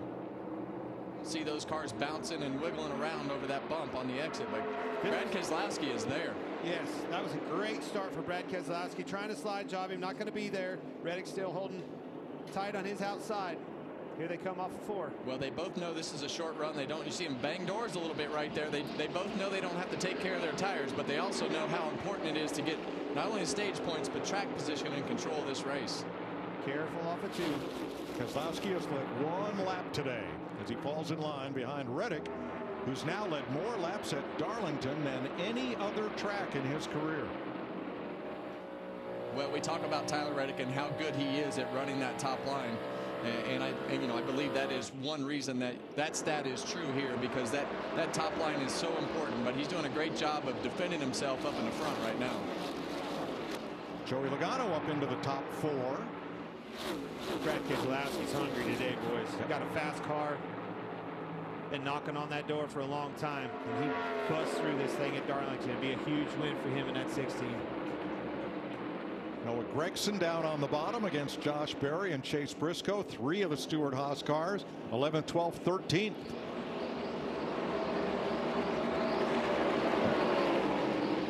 Todd Gilliland joins that party. Well, and that's the problem when Noah didn't finish that pass. It put him in position to be vulnerable about the corner. Killed his straightaway speed, and that put him in position to have to defend his position with Todd Gilliland on the outside right there. Close to a mess right there. Yes, to a caution.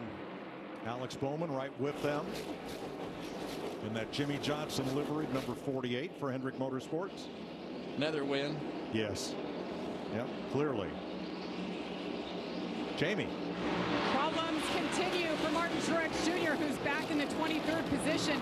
He's saying that the alternator is acting up. He's now turned off everything that he possibly can to save it until the stage ends. So, Kevin, what exactly can he do to help preserve that car, that engine, until the end? Well, the only thing he can do is turn everything off, which is not good in these scenarios. I would consider today the first really hot day that we've had.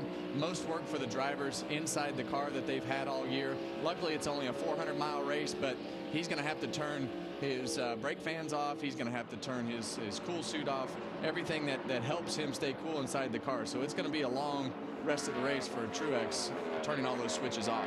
Do you have cool suits in your day, Terry? No, sir. No cool suits? No. Hand out the window. They weigh too much. And that's the interesting thing about today's world. Without that cool suit, on a day like today, you almost can't survive inside of these cars because of how hot it is. They've just become so much hotter. Advent Health Cam for Eric Jones in his first race back after that Talladega accident and hairline vertebrae fracture. And Tyler Reddick out front with the monster cam on board his number 45. Yeah, and you hear him shift gears down the front straightaway right there into 5th gear. He'll stay in 5th gear all the way through turns 1 and 2. It's kind of an option. As you get later in the run on the fall off, you'll probably downshift to 4th just to help the car turn into turn 1, but you'll hear him downshift into turn 3 right here. All about timing to keep from sliding up the hill too fast. Throttle back up. You hear him off the throttle, on the throttle, off the throttle.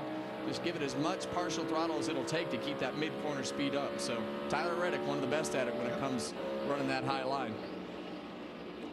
Zane Smith checked and released at the Infield Care Center after crashing at lap 164. He and Ryan Blaney, the only 2 cars out of the race.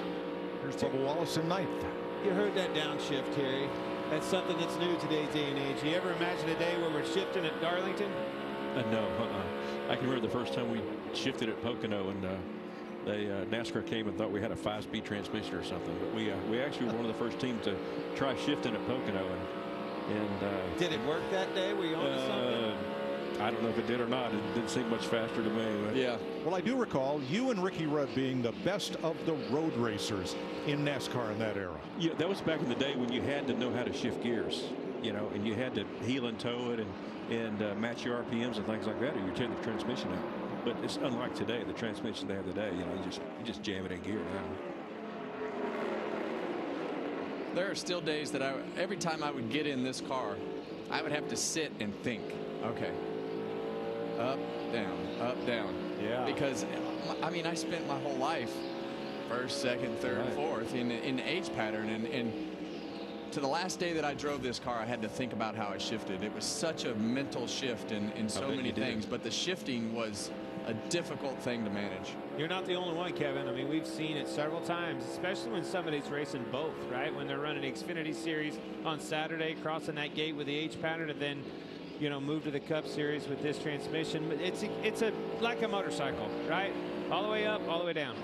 Yeah, as we were on board right there, you could really see how much work Ryan Preece was doing inside that car. Justin Haley. Up to 13th now. Having a great day. We talk about him sporadically as we go throughout the season, but he does such a great job of managing his equipment. And he has one of the 2 most creative campaigns for the fan vote for the All-Star race, the Hail Yes campaign. Yeah. I would say he and Carson Hocevar, the Vote for Pedro campaign, are probably leading the league in that, and they're both in the top 10 vote getters right now, folks. Still plenty of time for you to cast your vote for a driver not yet in the NASCAR All-Star Race next week at North Wilkesboro. One car that we have just not seen today, Kevin, that I thought was really fast in practice is Christopher Bell. And he has been, what, he's 23rd right now, mired back in traffic, struggling on this racetrack after a good practice session. We both thought his speed was good, and it's just not the case. Well, this track can change so much with temperature and all the things that we have going on, and obviously they have missed it today, but this is definitely the worst that they've run today. Well, all right. And then the other car that we were talking about him earlier in the day, but he is slowly but surely, with these cautions at the pit stops, making a better day out of this for themselves as Chase Elliott in the 9 car up to 16th. Well, that's how they've been all year. But as you see, Kyle Busch bounce off Christopher Bell's door right there. But Chase Elliott and his team, they've done a great job of just grinding weekends out. He's been very quiet about it, but they've been 5 of the last 6 in the top 5. All right, 2 to go in the stage. For stage 2, Reddick leading Keselowski by a second. Gibbs 1 3/4 back.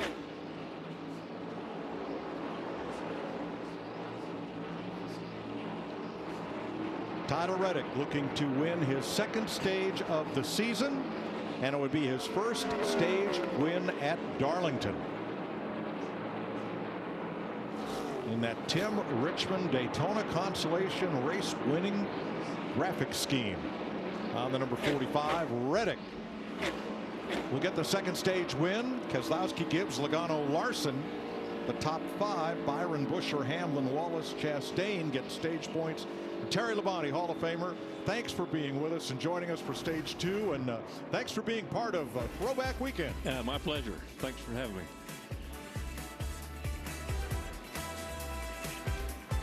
Very fun racetrack, a racetrack that this is one that I will tell you that I actually am a little disappointed that I'm not racing this week. Oh, that's the first time he said that all year. Be careful, you might get a phone call here before too long. Darlington, you didn't have to worry, at this point in the season, you knew if your car was good or bad. If your car was bad, going to Darlington, you still had a chance. Yeah. Because you could make a difference with the way that you drove the car and kind of some of your old, because you could make a difference with the way that you drove the car and kind of some of your old characteristics of things that you were looking for in the car. And this is just one of those places that you could make a difference, a bigger difference than most other places. Kevin Harvick's Happy Hour, new episode every Tuesday and Thursday, wherever you get your podcast, presented by NASCAR on Fox. Always a fun time here at Darlington. It's definitely a racetrack that I have enjoyed through the years. Kind of a love-hate relationship. First several years, it kind of took a while to get going, but once we did, had a lot of success here, had a lot of fun driving. Always a challenge every lap. Clint, you ever make peace with this place? I ran well here, and just like we've been preaching about all weekend long, I couldn't finish. Then the last 50 laps, it would always unravel. I could run in the top 5, have great days going, literally telling myself, ride. Just ride right here. Came off at one time, come off at 4. We caught a lapper, you and I shot over and hit the inside wall. I'll never forget that. I blew up here like 3 times, overheating with rubber in the grill. Just had terrible luck finishing the deal. Well, stage points today, Tyler Reddick, Brad Keselowski, Ty Gibbs 17 each, Kyle Larson 16. Got some bad news from the statistic department. There's 3 kinds of facts. There's lies, there's gosh darn lies, and then there are statistics. Well, don't be doing any capping right here, Mike. Oh, no, but no capping. No stage 2 winner has yet to finish better than 25th at Darlington in this new generation car. That's the statistic. I think that's about to change. That's pretty sus. Change is good. That's right.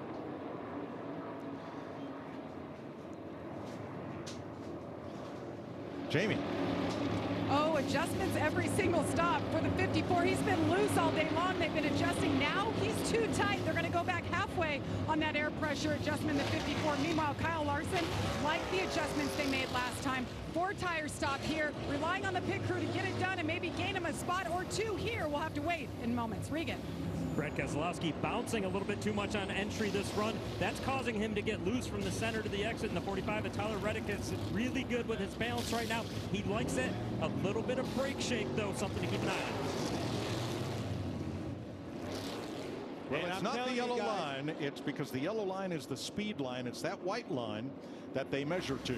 This 6 bunch keeps getting better with these pit stops. They're going to beat that 45 out of that #1 stall. They're getting closer, aren't they? Hear me out. I don't think so. Hear me out. And that's no cap. That's no cap, Mike. That's ridiculous.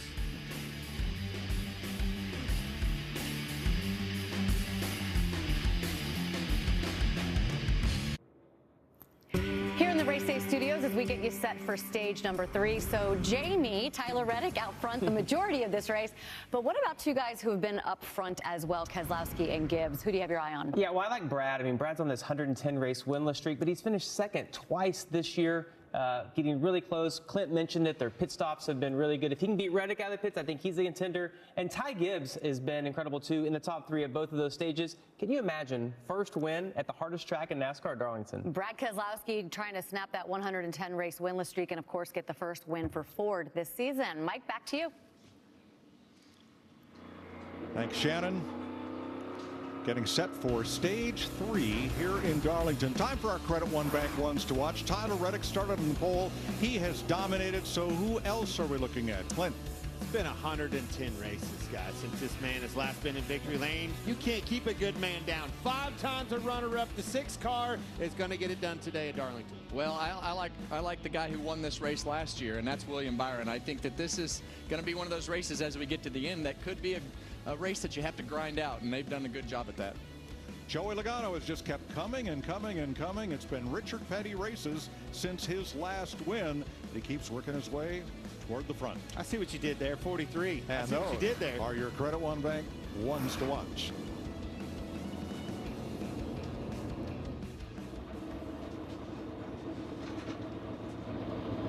Eric Jones hard at work. There's the Advent Health Cam. Testing that back out, boys. New seat angle, number of changes he's made. Well, he's learning Talladega race. He's learning a lot about his seat today because this racetrack is rough, and I think it's it's definitely challenging to sit in a new position and make that the new norm. So he's definitely going to have some notes and feedback that he has to give the team when they go back, and if they did a great job, maybe not. And this just in from the stats department. Don't count Denny Hamlin out just yet. 2 of his 3 wins this year were races in which he did not lead a single lap till after halfway. And we all know after halfway in these races, it takes 1 caution and all hell breaks loose. It's happened last week. It's happened the week before that. It happens all the time with this Cup Series and these cars. Restarts get chaotic. 1 caution upsets the apple cart. All right, on the last restart, Brad Keselowski went into turn 1 right even with Tyler Reddick. Looked like he might have had a chance to steal the lead. It didn't happen. Yeah, well, watch these guys when they come down the straightaway this time. They're both going to try to be, they want to get the guy up the straightaway or down the straightaway, so they kind of met in the middle last time, and Brad did a great job of keeping himself side by side through turns 1 and 2. John Hunter Nemechek got the free pass. He is now just 1 lap down. Everybody else is on the lead lap with Smith and Blaney in the garage. Here they come for stage 3. Green flag.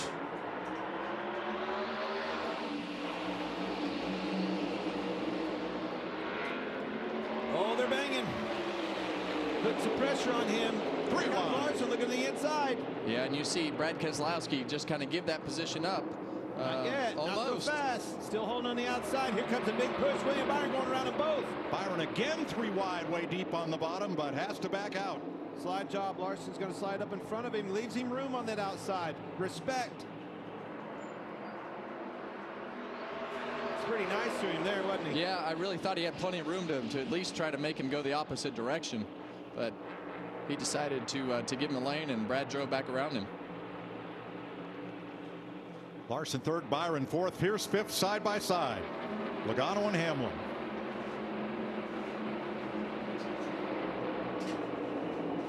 Three wide right behind them. Buescher down to the inside of Bubba Wallace with Gibbs up top.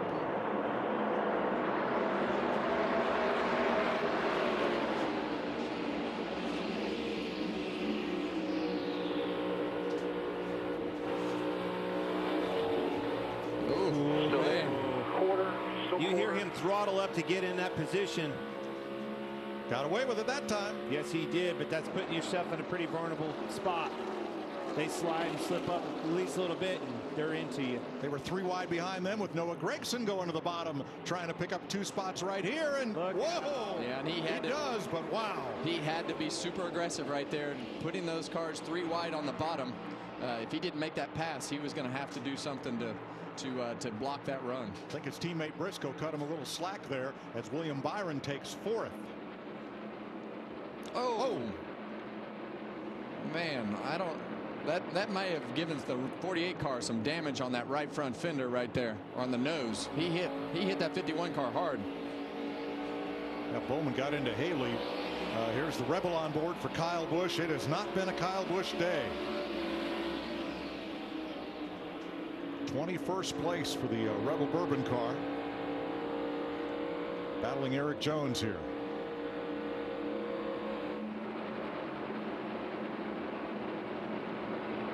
8th place. Wallace and Buescher.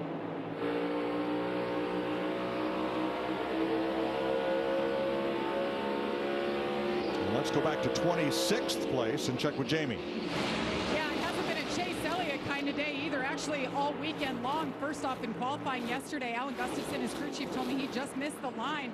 Qualified 31st. He said, but we've got good pace. We've passed a lot of cars the last couple of weeks, and he did. He got all the way up to 15th, Mike, and then on the last stop, right rear issue, slow stop, got him all the way back in 31st, so he's trying to make his way forward again. Wow. He's picked up 5 positions since the restart, Jim. Man, huge setback for them. All the way to 15th, right back to 25th. Start your day over again. Ugh. Well, and that'll happen when you have 33 cars on the lead lap this late in the race. Definitely a lot of cars on the lead lap, and you know, those guys were grinding out the day and slowly inching their way forward. It's a long ways to go again with a lot less time. But this is the longest of the 3 stages. The first was 90, the second was 95, and this is 108 laps for stage 3. As we have a look at today's Protecting the Lead, sponsored by Armor All. This has to be Tyler Reddick. Who else has done a good job of protecting the lead today?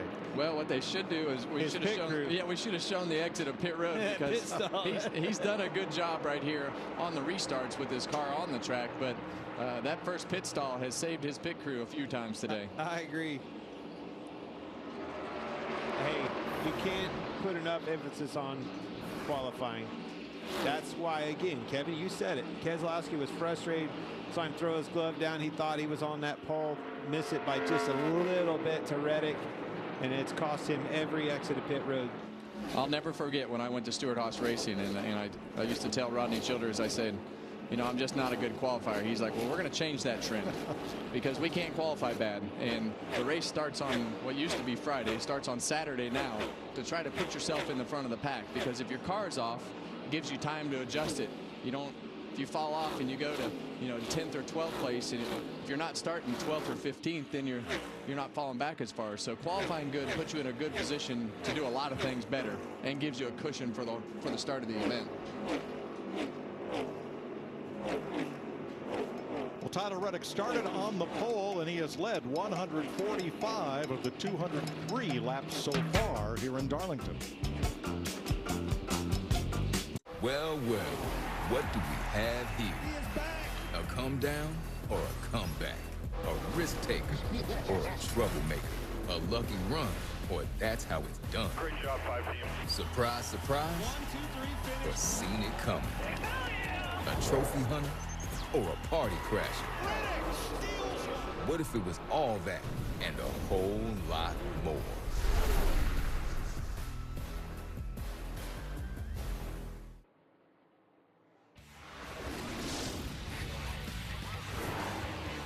I pitted you a little bit short. Everybody else came with. This will be a little bit longer run.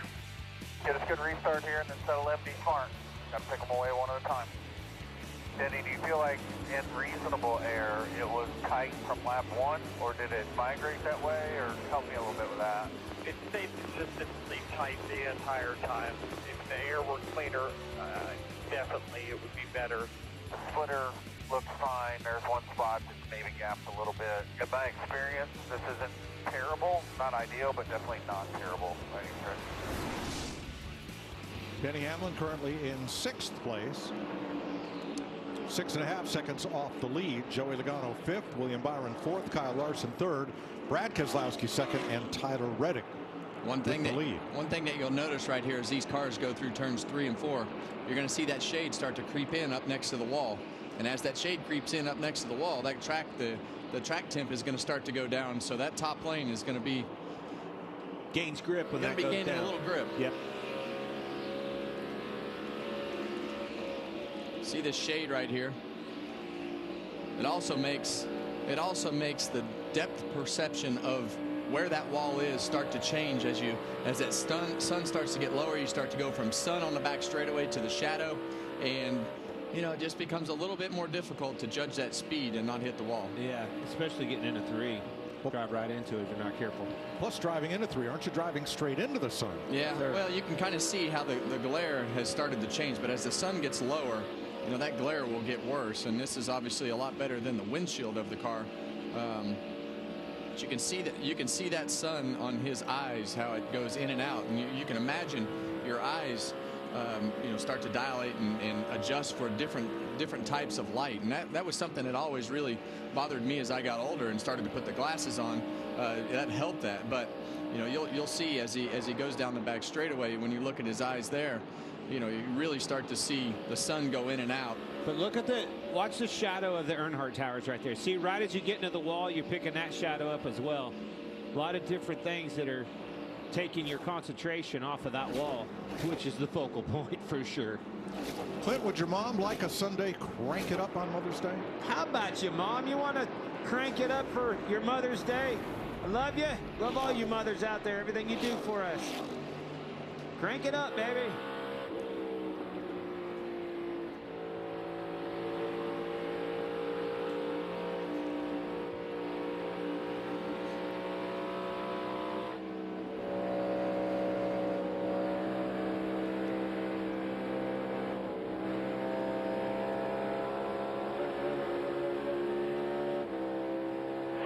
No run.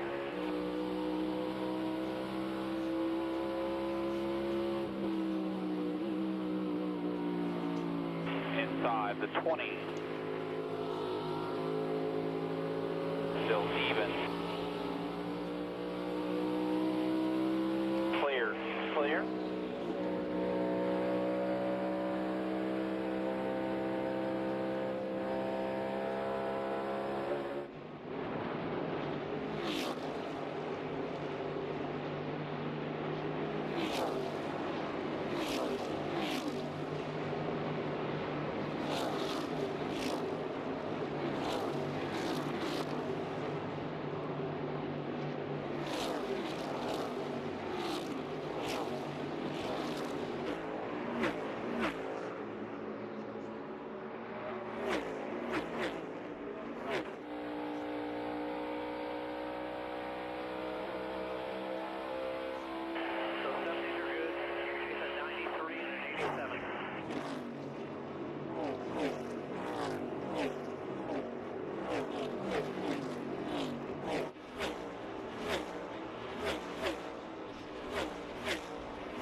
By half on the 20, aimed at the bottom, rolling in.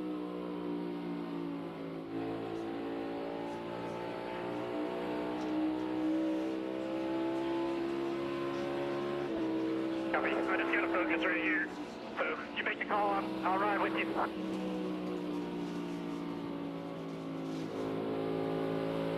Still good.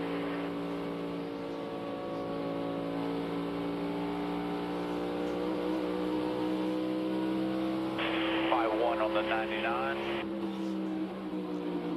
Inside.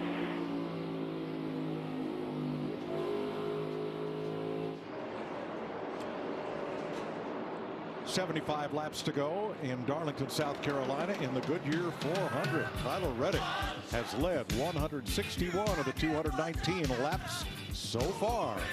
Let's take you side by side. Your best days of the year start here at Kubota Orange Days. It's the year's biggest selection of Kubota tractors, zero-turn mowers, and utility vehicles, including the #1 selling compact tractor in the USA. Plus the year's best deals, like 0% APR for 84 months or up to $3,300 off select compact tractors. Orange goes all day. Sales ending soon. Visit your local dealer today. Find your nearest dealer at KubotaOrangeDays.com. All the parts you need at the prices you want. Guaranteed to fit every time. So you can keep your ride or die alive. At Cracker Barrel, come together for the good stuff. Like pancakes served all day. And Southern fried chicken that's always hand-breaded. Oh, and family time. Or try our new early dinner deals. Spring into savings this moving season with Pods. Save up to 25% now on moving and storage and see why Pods has been trusted with over 6 million moves. But don't wait. Save up to 25% now. Visit pods.com today. The NASCAR Cup Series Enjoy Illinois 300 hits Worldwide Technology Raceway on June 1st and 2nd, and the racing will be rocking. It's more than just the cars, it's all about the party. Country music's hottest new star, Riley Green, Big and Rich with Gretchen Wilson, Brittany Spencer, Tim Duggar, T-Pain, and Ludacris cranking the party into overdrive. There's something for everyone, and your access to the Confluence Music Festival is included with your race ticket. Go to WWTRaceway.com now. Every Saturday, your game is on Fox. Because here, we got the guy that swings harder, the guy that runs faster, hits further, deals nastier. Saturdays on Fox, we got the swag, the scoops, the smiles, the steals. We got the pop, the rips, the threads, the wheels.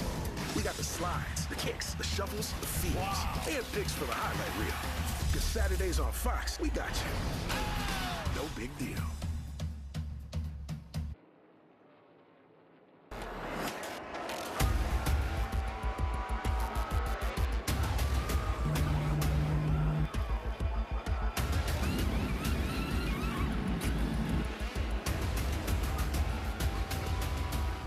.69 laps to go. Larry told us if you were splitting this stage in thirds, you'd come now, and that is what Kyle Busch has done. You got a ways to go if you're just going to make one stop in this stage. Kyle Busch was 21st when he made his stop. The lead's getting tight. 46 underneath the 45 right there on the bottom of the racetrack, and we see lap cars in front of him, Clint, and that makes it difficult, and we really get to see whose car is actually handling better once you get to traffic. If you're the 6, that's the opportunity you're looking for. He gets into him a little bit, has to settle back in line here. These guys are racing for position. They're not going to just yield this position to Reddick. He's going to have to earn it, and here comes 6 again on the bottom. 3 wide. Careful. He's going to get it. Hemrick trying to stay on the tail end of the lead lap in the 31. New leader, Brad Keselowski, for the second time today. Well, the thing that happened right there was Keselowski had clean air in front of him, and Reddick was behind that lap car and got him tight, and Brad was able to drive by and clear him. Christopher Bell has come to pit road on that 2-stop strategy. 67 to go.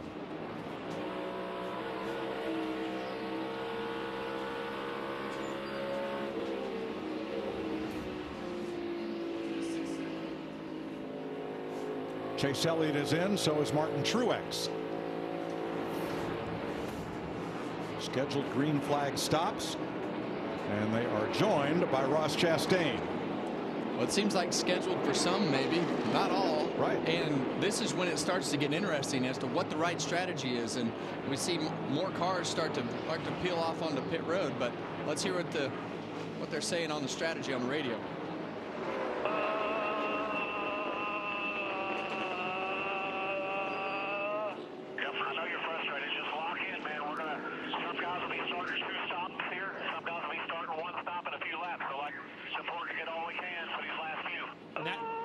That's exactly what's happening, too.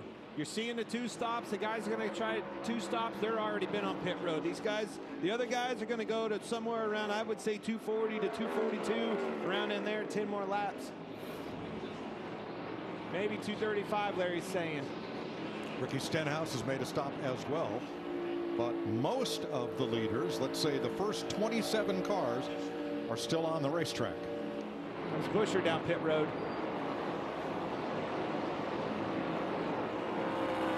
All right, crew chief, 2 stops or 3 today? What would be your choice?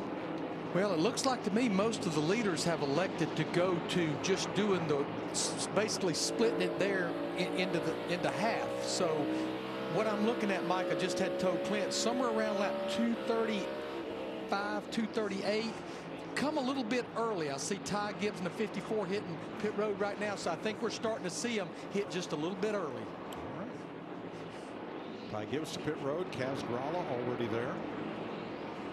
Let's keep an eye on these leaders, guys. Got 5 more laps. Get to Larry's number. I think the leaders are wanting to just split this in half.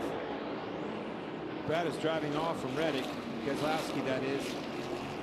Well, we talked about Brad's car earlier being a little bit better than Reddick's from a handling standpoint, but Reddick has had the track position. As soon as they caught those lap cars side by side, Brad closed the gap, passed him, and has drove off. Reddick had 1 pit stop today on which he was a second slower than the cars that he's been racing with. Regan? Well, Mike, Kevin was just talking about Tyler Reddick in traffic, and it's the same thing he's been complaining about all day long. When he catches the back of the field, he just has 0 grip with the rear of his race car. It's sliding around all over the place. That is his issue right now, and that has been the issue for the majority of the day for the 45. Well, that's what we talked about on practice day. You got to be able to figure out what your car can do besides being in the preferred line. And if you're just running the same line as everybody else and you aren't maneuverable to be able to manipulate the traffic as good as possible, then you just gain or you lose too much time, and allows the good handling cars to gain and close that gap, and then put you in a position to where, just like Reddick had happen, you get passed by the better handling car. How about Kaz Grala in that Parnelli Jones Trans Am Mustang scheme from 1969? That's a cool one. And Rick Ware, the team owner, his dad raced against Parnelli at Riverside, California in the 1970 Trans Am. So that's a very, very cool and appropriate throwback. That's my favorite. I admit, Hendrick, Team Hendrick, they did the best job of everybody. But personally, that's my favorite. That's a good looking car, Mike. Vic Eldebrock had something to do with that car too, right? Yeah, he owned it long after Bud Moore had it and raced it in historic Trans Am. And boy, Vic was quite a wheelman and a great guy. The Edelbrock family still owns that car. Great product, too. Yep. Brad Keselowski has now led more laps today than in the entire 2024 season. 110 races, boys. He's hungry. He's hungry in his 6 car. And that's not a lot of laps. This is lap 11. And like we talked earlier, those guys have all of a sudden showed up with speed. Brad's had 5 second-place finishes since his last Cup victory. Ooh, careful. Look at those tires coming. See Eric Jones on the... Oh! Larson's got trouble. Did he have a flat or just get rubber on his tires? No. He got too high? I think he got too high. He got too high right there. All right, let's see if that draws the rest of them in. So Kyle Larson was running 3rd. And Cliff Daniels and crew scrambled to get ready to go to work. Didn't take long right there. Jumped up a little bit too high, got in the rubber. Jamie. Yeah, and Kyle Larson quite a while ago said, I'm just too loose. They told him, hang on to it, hang on to it. Got into the wall there. They reacted quickly. A 4-tire stop here. A lot of damage on the right side. Cliff Daniels taking a hard look at it. Now, as long as that doesn't have damage on that right rear, right? He hit hard. As long as there's no damage, they're going to be fine. That was within their pit window. They'll be fine. Look at here, Reddick, 2nd place on pit road. Here they come. Todd Gilliland's in as well. And Joey Logano into the wall. He and Ty Gibbs get together. Well, these cars have just become a handful, and as soon as you try to take too much, you wind up getting bit. Regan? Well, Kevin, about 30 laps into this run, crew chief Billy Scott told Tyler Reddick, we are going to change our plans. Originally, sounds like they were going to two-stop it. One stop instead. The car, we already mentioned, very loose in traffic for him. That's where it needs help. There's Brad Keselowski to pit road. He gives up the lead to pit, gives it up to William Byron, will be the new leader. Well, when that second place car Reddick pits, you got to pit next time by. That's exactly what they did. Noah Gragson comes with him.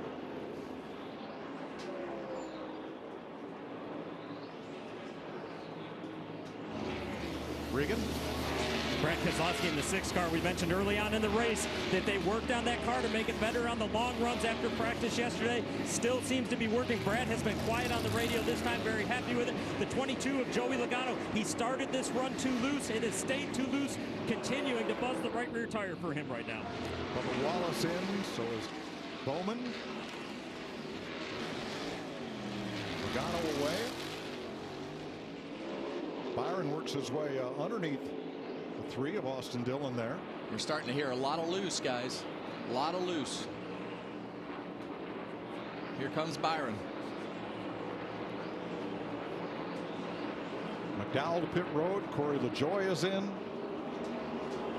This should bring the rest of the field here.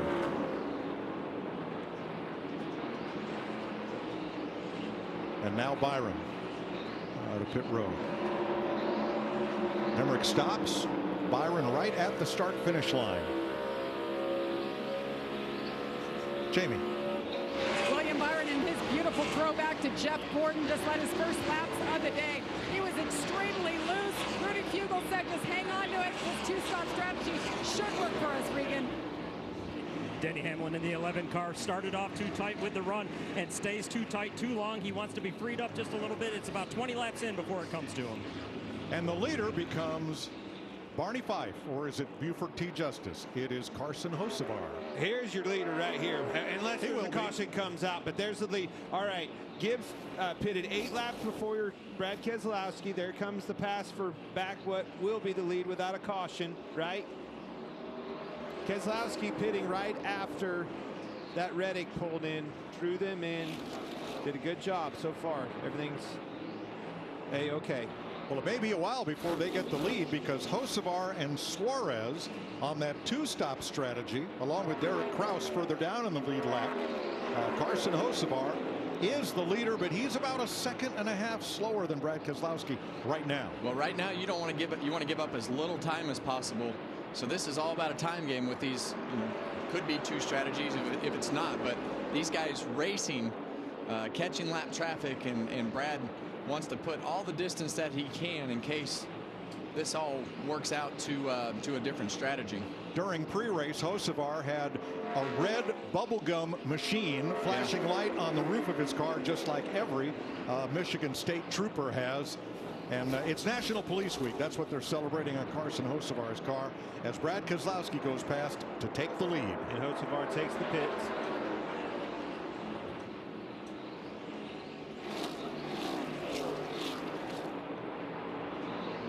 Larry Mack.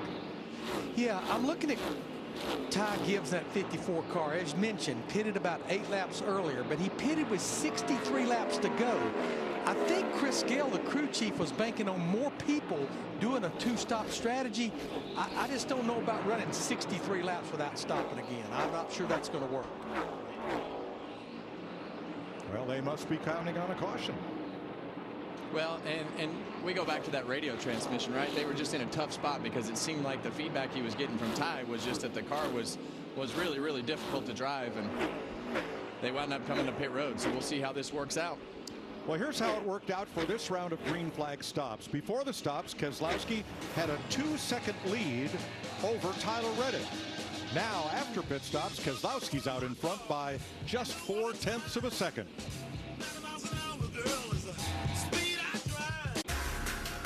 With Brad Kay leading in Darlington, Chris Myers and Jamie Little are going to the dogs. The Westminster Kennel Club Dog Show continues tomorrow, 7 Eastern on FS1 with breed and group judging.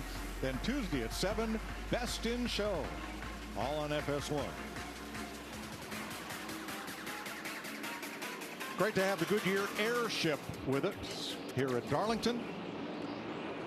Got some providing our aerial coverage, powering every mile and every moment on NASCAR's road to victory. Goodyear, more driven. Well, we saw the 5 car into the wall off of 2, and another car into the wall off of 2 was Kyle Busch. Kyle Busch hit it hard enough. He pitted. I don't know. I don't see the speed out of Larson's car that we saw. Here's Kyle Busch. Yeah, when you're behind those cars like that and you get up high out of the groove right there and you get tight turning down the hill into turn 2, and when you miss that mark, it sucks you in like a magnet right there when you get up into the rubber debris. Hearing a lot of guys complaining about their cars getting loose, Kevin. Yeah, I think it's this right here. I think it's the shadow and the ambient temperature going down as well, but I think it's the track temperature going down, and those cars the front end starting to work better, and the back of those cars are starting to get loose. Always a tricky racetrack when the sun starts to go down, that transition of daytime tight to working on all the things that you need to make the car turn in the middle of the day, and then that sun starts to go down, the shade starts to come in 3 and 4, and we've seen more guys hitting the wall, and maybe they're just getting close enough to the end of the race that they're getting more aggressive. Let's hear what the 5 has to say. Oh, he's around. Left rear. Larson in the wall. Left rear went off the bead, flat tire. And that will bring out a caution at lap 254. Get it fired up and get stuck. It brought right back in here. Leaders just middle 1 and 2. Well, that changes things. Larson was 6th. He had brushed the wall earlier, and his last couple of lap times were almost a second off the leader. Yeah. Joey Logano had just passed him the lap before. You see that left rear soft already. Yep. Went off the bead right there. Yeah, the lap times fell off because I'm sure he felt that left rear tire going down, and there it went. Well, that'll crush your cornflakes.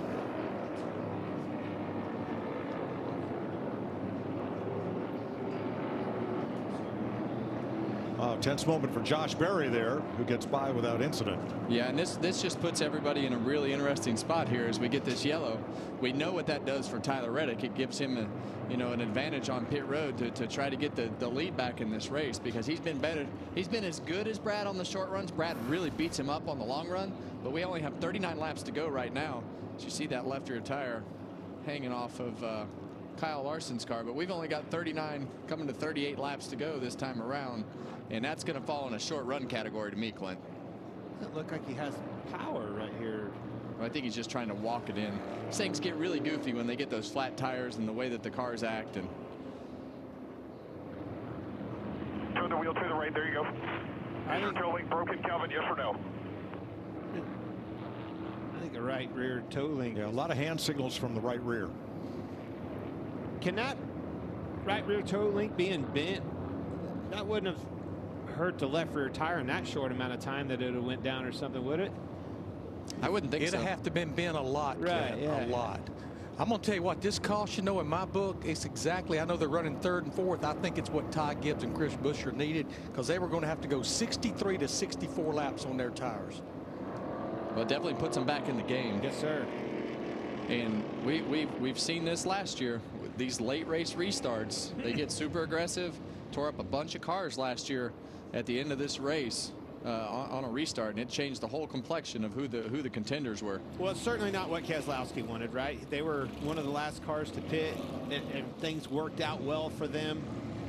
But this caution puts it right back. You know, everybody's coming down pit road, puts it right back in that man right there's hands.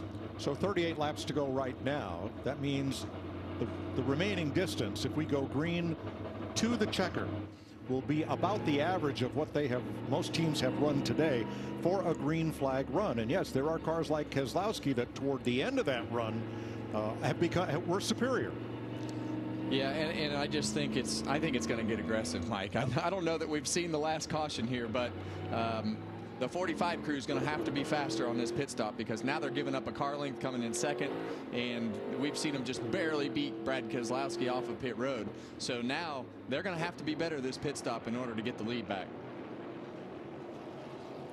So who is your best value pick for your fantasy league? Ryan Preece, who started out back, currently 20th. Harrison Burton, who started in the last row, currently 23rd. Gregson. Or Noah Gragson, who started last and is up to 13th. Jamie. Ty Gibbs comes in from third position, led 34 laps today. After being tight, the Ming Toulouse, he says the car feels good.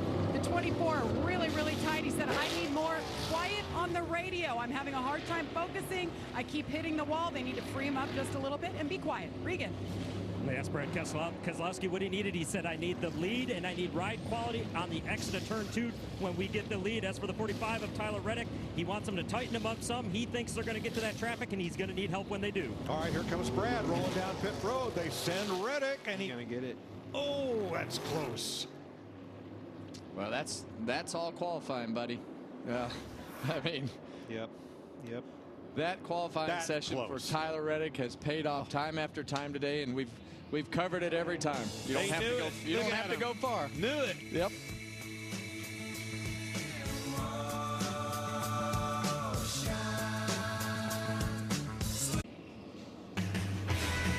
Next Sunday, FS1 returns to North Wilkesboro, North Carolina for the 2024 All-Star Race, where NASCAR's biggest stars battle it out for $1 million to win. The All-Star Open begins at 5 p.m. Eastern, with the All-Star Race at 8 next Sunday on FS1. And as part of All-Star qualifying, the pit crews are involved in determining the starting lineup for the All-Star Race. How about these stops? This is world class right here. Under 9 seconds for Tyler Reddick and Brad Keselowski on that stop. How about we meet Team 45?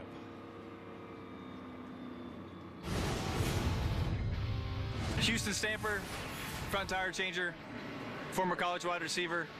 Just started my 19th season. My best victories are my kids at home and my wife. Devin Del Rico, rear tire changer, Upper Marlboro, Maryland, 2-time Xfinity Series champion. Wade Moore, Cleveland, North Carolina, tire carrier, former player in the Washington Nationals organization, proud dad to Sawyer, Sturgill, and Jackson. Nathan Ricketts, Jackman, Holland, Michigan, Central Michigan linebacker. Brian Deal, gas man, former soccer player, 2017 NASCAR Cup Series champion with Furniture Row Racing, and Martin Truex Jr., proud dad to Gage and Quinn. There's Billy Scott, the crew chief. Nick Payne, the spotter, up on the roof. And there's Billy Scott's resume. Upper Marlboro, Maryland. Used to be a racetrack there. There was a short oval and a Trans Am road course. Look how close this is. I mean, all day long. These two have fought it out on pit road. Now, last green flag run, it took Keselowski 33 laps to get by Reddick after the last restart. We're going to restart here with what? 34 laps to go. Taking the question right out of my mouth, Mike. Kevin, 34 laps to go. Been 110 races since you've won last. It's time to get aggressive. It's time to get dirty. Dirty, you call it? Darn right. I would be very aggressive on this restart. I think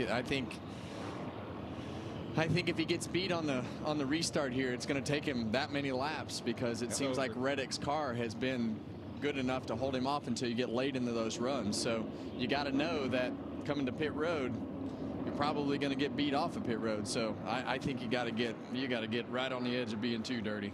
You saw Kyle Larson's car being hauled into the Cale Yarborough garage here at Darlington. They wanted to continue, but Larson said, I can't drive it. I can't steer it. Watching these races back last year, Chastain and Larson, they started leaning on one another, eventually wrecked one another. Just like you said, it happens down there in 1 and 2. It comes off of 2 in the lead, you're in trouble. Yeah, it changed the whole complexion of the race, and I think Brad knows that. He was pretty aggressive last time, but I think he'll be more aggressive again. Windshield tear off. We saw this last week. It'll come off. That won't be an issue. A fan will get a souvenir. You have to crowd him down here. Get a good jump with him. Most laps the 2311 has ever led in a race, as Tyler Reddick brings us back to green with Brad Keselowski inside.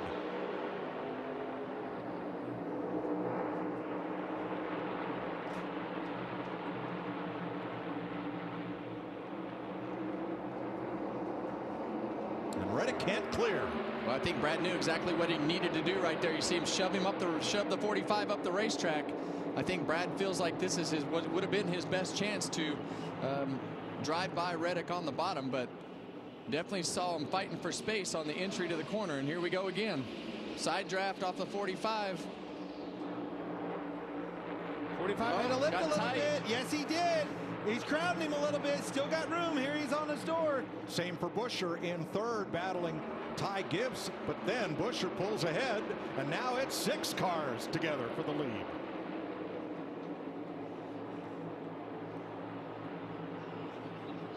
Well, Neither driver given an inch right here. Drag race down the front straightaway. Here comes Buescher to the inside. It's going to give his teammate a huge shot. How about that? I'm surprised he didn't try to cross over. He would have if that wasn't his boss. Could have got a 2-for-1 right there. Man, they're going at it, Kevin. Well, both of these guys know how important that this is going to be the race for the win if the caution doesn't come back out. Keselowski, relentless, holding the bottom. Reddick trying to power ahead and can't do it. Keselowski is still there on his quarter, door, even and ahead. One more shot. You're going to have to run him up the track. You need to crowd him. Running out of chances with him up there in that preferred groove. Yeah, and every lap he runs low, it just makes it harder and harder on his tires on the long run. So you see Chris Buescher, he's going to play a part in this if he has the opportunity to help Brad. As we saw, he'll do it again. Fantastic racing, door to door for these guys. I thought Reddick might have rubbed the wall right there, but he's leaning on him. Here comes a crossover for Buescher. Going to pass them both. Way down on the apron. He's clear, guys. Chris Buescher. Now he's going to check up. Last week the bridesmaid, now he's in the lead, trying to hold off Reddick. How about this, Kevin? Well, we said Brad needed to get aggressive, but they had definitely made contact, and he put Reddick in the fence off of turn 4, and it cost them both. Can you imagine if Chris Buescher puts his thing in victory lane after last week? What did he lose by a nose? Well, Chris Buescher and his team have done a great job in rebounding from last week in what was just an up and down roller coaster of a loss. But Reddick and Keselowski are still going at it. If the racing gods ever owe anybody a win, it's that kid that just took the lead. And what a way to do it. While his boss was fighting the pole sitter and leader of the most laps side by side, Chris Buescher went to the bottom and stole the lead. Here's another look.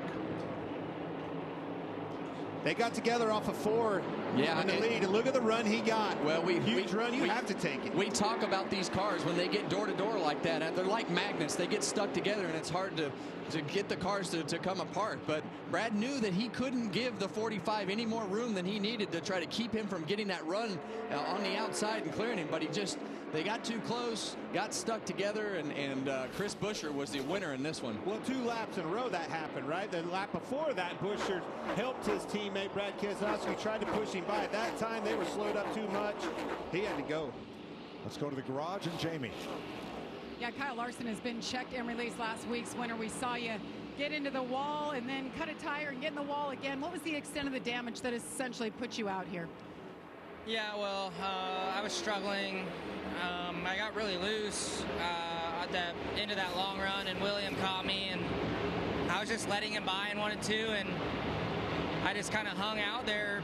I was trying to be really wide away from him, and I just stayed wide too long, and I got hung in the marbles and hit the wall.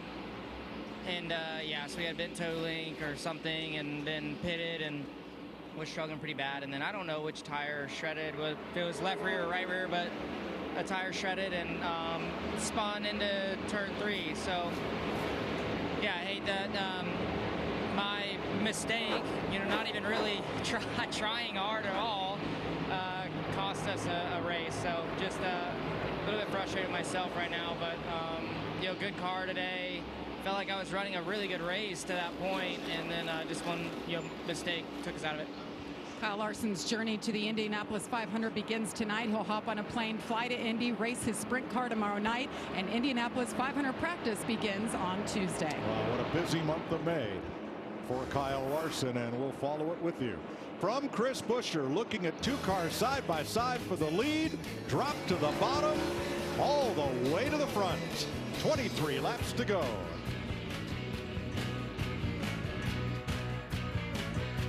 Well, what do we have here? A come down or a comeback? A risk taker or a troublemaker? A lucky run, or that's how it's done? Great job, 5 team. Surprise, surprise, or seen it coming? A trophy hunter? Or a party crasher? What if it was all that and a whole lot more?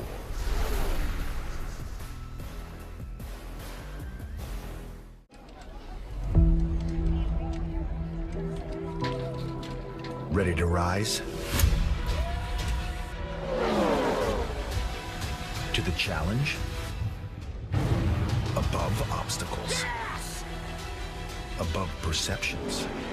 Rediger, implement the pass on the top lane. Above it all. Let's go! If so, we're looking for you.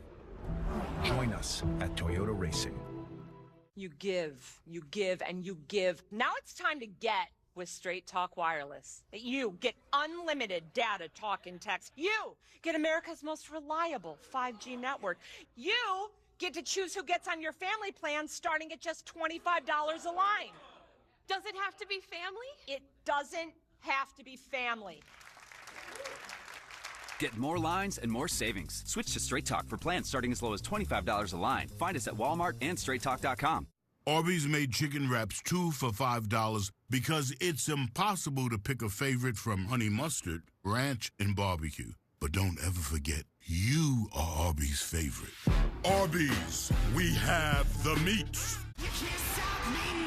Brace for impact as the baddest superstars on the planet are unleashed in prime time. From the heavens! All new Friday Night SmackDown at 8/7 Central on Fox. I told you he can't stop!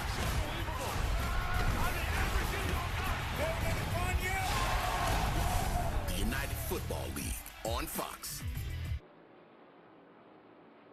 Here they come to the flag. 3 abreast. Photo finish. Unbelievable. 3-wide finish. Have you ever seen anything like that? 3 by 3 in the line. Johnson. I have never seen anything like that. They touch. Craig. All right. What a finish. Coming to the line. Clash together. I believe Busher. Hold on. It's Larson. Holy cow. What a finish, boys. 4 great finishes, a total of 8 1/1000ths of a second. Well, he's total caught margin him. of victory. He's caught him, Kevin. Now he's in his draft. He's really inching in closer and closer. Off of 2, getting into 3 is his strong suit. Yeah, but I do not like the fact that Chris Buescher is driving in so low into turn 1. Tyler Reddick's got that big wide entry. He needs to maintain. I'm talking of Reddick. He needs to maintain on this end. They're both running the same line, but watch when they go into turn 1. If Chris Buescher doesn't adjust to something into turn 1, he's going to keep giving up some space. But down there, Reddick struggles because he's running the same line. But watch this. Well, he's moved up a little bit, but Reddick's still way higher, so he gets more air on the front of the car, and that arc is just different and allows him to exit different. Watch how much faster he gets into the corner, drives in deeper into 3 than Buescher, your leader. Yep, he just struggles. Look at that, making up any ground. Sails it and get into 3, but he got tighter in his wake. The closer he got to him, he got tight. Buescher got back away from him a little bit. Now, most of the top 9 are all running very similar lap times. Quickest car that lap was Ty Gibbs in 4th place. But the way this race has gone, the longer this run goes, the more it favors Brad Keselowski, who's got a long run car, sitting in 3rd, 0.8 of a second off the lead. Yeah, you can really see all the options that you have on the entry to the corner. Y'all wind up in the same spot on the exit. But Tyler Reddick this race is not over. Regan? Well, Kevin, the last lap that came around, Chris Buescher ran a little bit quicker, but more importantly, the spotter on the radio told him, good lap, perfect change. Keep in mind, he's looking out the back mirror as well, trying to figure out exactly where he needs to be. He had the race get away from him last week in turns 3 and 4. Surely he must have learned the air blocking just a little bit better at this point. Well, he did the last lap good. He didn't do that one as good because Reddick, Buescher went back low and Reddick went high again. So now it's that cat and mouse game, Clint, that we talked about at Kansas. Where's that car behind me going to go? And Reddick, the lap before into turn 1, it looked like Buescher might have scrubbed the wall right there, Clint. Yeah, but as Reddick had to turn down off the wall, try something different. Look, that car got a lot smaller in his rear view. Moved up a little bit higher. Right there, it took the line away from him. That's what I like about Buescher, moving around, not giving him the same option twice. Yeah, if I was on his radio, that line that he ran this lap in the entry to turn 1 takes away that top momentum. Chris Buescher had only led 1 lap here in 13 starts before today. He's been out front for the last 17. This 6 car's catching him quick. Yeah, and as we get closer to the end of this run, the 6 car was definitely way better than both of these cars. So it wouldn't surprise me if we see big chunks of time start to be, well, you can see it right there. Brad Keselowski is driving to the back bumper of the 45 car. A 3-wide finish would not surprise me. Not you know what we've seen. I've learned that nothing surprises me up here anymore. Right. These boys are giving it. Oh, there's Reddick in the wall again. Well, we've seen in the commercial breaks, we've seen a bunch of those cars bounce off the wall. So 4 of the top 7 are Fords. Fords had 6 runner-up finishes this year, including last week, but still looking for their first victory. 3 of the first 7 are Toyotas, and the first Chevrolet, William Byron, back in 8th. Yeah, we see Chris Buescher, Brad Keselowski 1st and 3rd. Josh Berry having a great day in that 4 car running 5th. Chase Briscoe in 7th. So Fords have definitely showed up with more speed over the last few weeks. Look at that difference in top 5s. 26 for Chevrolet, 21 yeah, and those top 5s, that to me is the sign of who has the speed. Yep. Keep an eye on this line getting into 1. There he goes. See, there's the difference Kevin's talking about. Buescher to the bottom. Look how he rotates. Buescher has to move up. Now he has to rotate again, allowing Reddick to drive right to his bumper. Now he's got him in the mirror, and he's going to drive it in really hard and try to put the pressure on it, getting into 3. Yeah, and what you here comes the dive bomb. He's going to try to slide him. He's going to try to slide him. Buescher got loose. Buescher got in the wall. Watch for the 6 car coming. Oh, Brad just wished he was close enough. Loose, and he's looking. He's mad. He's not happy. I think something's wrong. They're both in trouble. Reddick's in trouble. He's got a right rear flat. 10 to go. And Reddick fences it again. No caution yet. Yeah, he's still going around there. I'm not so sure that 17 car's not got an issue as well. Yeah, he's slowing down. 17's pitting. The 6 back to the lead. Oh my gosh. Brad Keselowski, the Keezer, out front here with 8.5 to go. Let's make sure Reddick gets on pit road here. Buescher's on. Reddick's on. Barely made it. Just made it. Inside of the commit box. Okay, both those cars are off. How about this? Brad Keselowski carrying the 1995 to 2000 Castrol Tom's Super GT car paint scheme. He's going to try to bring it to victory lane over Ty Gibbs. Yeah, we talked about how the complexion of this race could change in a heartbeat, and we've seen it twice now. So we've got Keselowski 1st, Gibbs 2nd, Josh Berry running 3rd. What a result for Berry over Hamlin and Briscoe. SHR with 2 of the top 5 now. Man, Reddick sent it. He sent it, boys. Well, I think what he did was he anticipated clearing him. I think he sent it in there to do a slide job and then was a little bit short. So, you know, you see Buescher down the racetrack right here, and Reddick's like, I got to go, and tries to dive it in there. And I think he wanted to slide up in front of him, but you see Buescher bounce off the wall, and he knew he needed to pinch him, just like Brad Keselowski pinched him earlier. The reason he bounced off the wall, he throttled back up and tried to stay in position, knowing he had to hit the wall. Man, both cars have right rear flats. Unbelievable. Laid it right back in Brad Keselowski's hands. 110 races it's been since he's last won. Remember when the stat guys told us the stage 2 winner with this next gen car had never finished better than 25th here? It bit Reddick. Yes, it did. Stat guys rule. Matt McCall, Brad Keselowski. I think all of that was set up by how hard Brad Keselowski ran the 45 on that last restart. Well, I think it. Look, the 6 and the 45, they got together and made that same mistake, and they got away with it without having flat tires. And then you see, the 17 and the 45 make contact, and they both wound up with flat right rear tires. So, the 6 and the 45 got lucky, but it worked out for Brad. Now, more bad news for Tyler Reddick. You have to have all 4 tires completely inside the commit box to have a legal pit stop. He did not. So commitment line violation, had to do a pass-through penalty. Well, we were watching it as he pitted there, and it looked close out the window. Yep. Unfortunately, he didn't. You could hear yesterday after qualifying Brad Keselowski's just unbridled desire to win and know how close they are.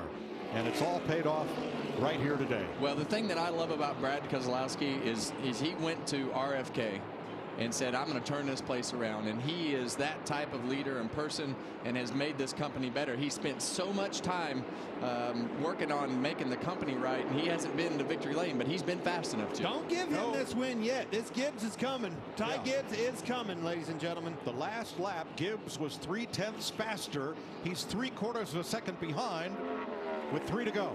Well, I'm bad at math, Mike.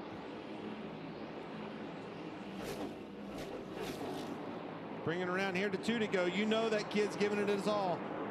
Ty Gibbs trying to become the first-time winner at Darlington since Regan Smith. Clean track ahead, no lap traffic. Stay out of this fence. Get you a good, solid, comfortable lap. This is a huge win. 5 times a bridesmaid, 110 races. Got to get around here to be official. This last lap is a lap Brad Keselowski's been waiting 3 years to run. And you're right. He came over here, big gamble, put it on his shoulders and did it. Left a championship contending team and organization. White flag, 1 lap to go, sponsored by Credit One Bank. Well, Brad Keselowski is 4 corners away from getting back into victory lane. He has done a fantastic job. We knew that this was a style of racetrack, and we knew he had a good car yesterday. He qualified well, and that put him in position to do exactly what he's done today. RFK, they're here. They're back. Both of those cars were a factor, and it's Brad Keselowski. So happy for this guy. 3 years of trying. Since Talladega, April 21, Brad Keselowski wins the Goodyear 400. 36th career win. Ford's first win, too, by the way. Well, they have definitely made a whole bunch of ground from where they were 10 weeks ago. Appreciate it. Hell of an effort today. A lot of drama at the end. Way to get through it, TJ. Appreciate your help. Love to have an American flag down there if you got one. Matt McCall, the winning crew chief, and I think we'll see an American flag. There's one handy there on the pit box. Josh Berry right there, top 5, a 3rd place finish for him. Fantastic day for those guys. Chase Briscoe, nice rebound for this part of the season in 5th. Justin Haley, 9th place. Phenomenal day out of Ty Gibbs. It's a hard place to get around. Proved his work behind the wheel, did a great job all day. This is the 2nd win for Keselowski at Darlington.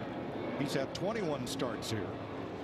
And he becomes the first driver to win for the team that he co-owns since Tony Stewart at Sonoma in 2016.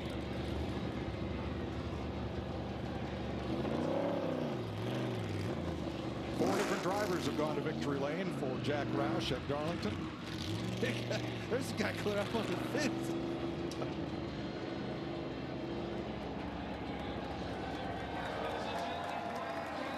This will be a popular win for everybody in the garage area. There'll be a lot of emotion there, Brad. And Keselowski carries the American flag in a Polish victory lap and waves to the fans in the front stretch grandstand. Brad Keselowski is just he's just a phenomenal asset when it comes to building a race team because of his knowledge. He's obviously talented enough to win races and do the things that he needs to do inside the race car. But what a turnaround for this whole organization over the last 2 years. Well, to borrow a line from Horatio Alger, Brad Keselowski is NASCAR's Mr. Strive and Succeed. Hard work pays off. Look at this. Buescher mad at Reddick.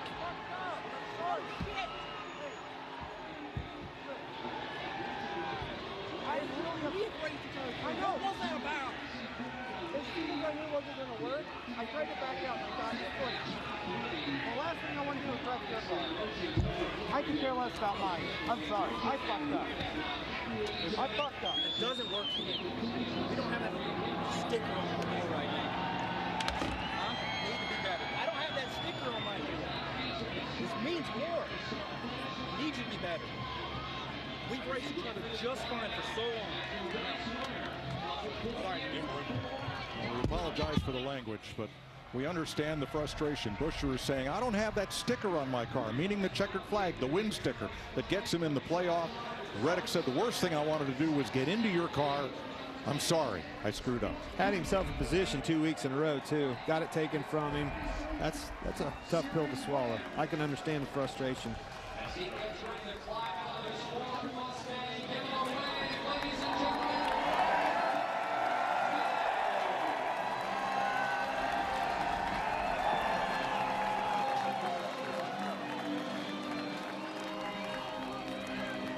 A moment that Brad Keselowski has waited 3 years for, that Ford and Ford fans have waited all season for.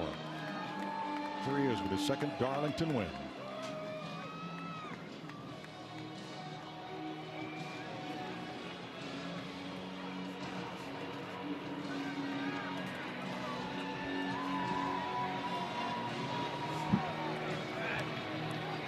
Riley.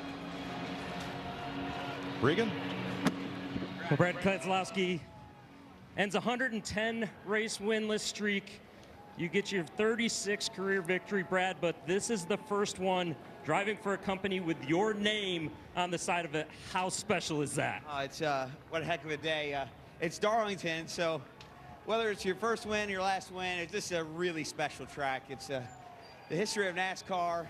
It's as tough as it gets, and then that battle at the end with my teammate Tyler Reddick and I, we're just all laid it all out on the line. It was freaking awesome. I thought I couldn't get much better in Kansas. It did today. That was awesome. I'm so glad you guys got to see that. That was incredible. Thanks for being here. We did it. Just really great. 34 laps to go, Brad. You mentioned that battle with Tyler Reddick. You lost control of the race at that moment. Did you think it was all over with at that point? I mean, it wasn't good. But I knew that I'd have another shot at it. My car was really good on the long runs. And when Tyler got underneath Chris, I knew I had another shot at it. When they made contact and I couldn't get by, I'm like, oh. And I must have got a flat tire. I don't know what happened. And we caught a break. You know, we've caught enough bad breaks over the last, year or two. It's nice to catch a good one. Brad Keselowski wins on Mother's Day weekend in Darlington.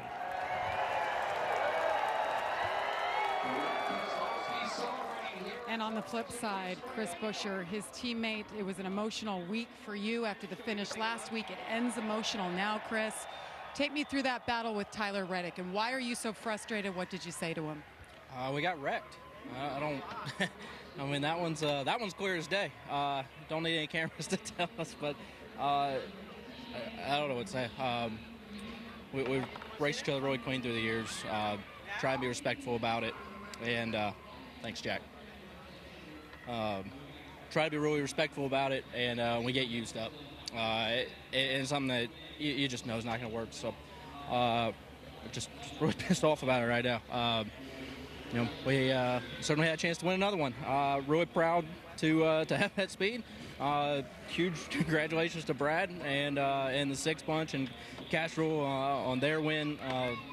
That's awesome. But man, I wanted it for our Fifth Third Bank group right here, and I just felt like we got used up, and he knows he messed up. He said it, but it doesn't change anything for us. I told him he's got a win sticker on the door, and we're still trying to find ours, and we get used up like that, take away those opportunities. It's tough. That's 2 weeks in a row we've had a shot to win races, and one I'm going to live in my head forever on what I would have done different, and this one here, I need someone else to be more mature about it. Heartbreak 2 weeks in a row for Chris Buescher. Let's hear from the other side of that story. We'll go back here and find Tyler Reddick. Of course, everybody hearing his side of the story will step right on in here. Talking to the radio right now. Dominated this race, led the most laps. Heck of a battle at the end. And Tyler, we saw the emotion. It was your race to lose. We saw the battle with Chris Buescher. He came up and got in your face. Take me through your side of things and what transpired. Yeah, I completely understand where he's coming from. He's running the top, run his own race, run his own line, keep me at bay. And yeah, I made a really aggressive move and was hoping I was going to clear him. And when I realized I wasn't going to, I tried to check up and not slide up into him. But yeah, I wish I wouldn't have done that. Unfortunately, I completely understand why he's that mad. I mean, he did nothing wrong, and just trying to win the race. And you know, to take myself out, that's one thing. Like, I can live with that. I'm just disappointed it played out the way it did and took him out of the race as well. That was not the goal there. You know, if I was going to go for it, I was hoping I was going to clear him. If I hit the wall, pop a tire, you know, I take myself out. I can live with that, right? It's tough to walk away knowing I, you know, used someone up and took someone out of took their chance away from winning the race. That's raced me really cleanly since it came to the Cup Series. So just have to work on that and, I don't know, try and make some better decisions going forward. Thanks, Tyler. Let's go back to Regan. Well, Ty Gibbs comes home in second place today. Ty, looked like after all the chaos that was ensuing up front there, you were coming at the end. Did you just need a few more laps? Yeah, I think I just honestly need a track position. That'd be great. And getting out front before those guys started racing. It was really, really hard to pass today. And that middle is super, super slick and really, honestly, really gummy and slick. So it's just really hard to pass. And it's just really important to keep track position. But you know, overall, we had a great heat. Gets us Toyota Camry, and my 54 group did a great job. Thank you to Monster Energy. All glory to man above, and we'll keep rolling. All right, good run. Thanks, Ty.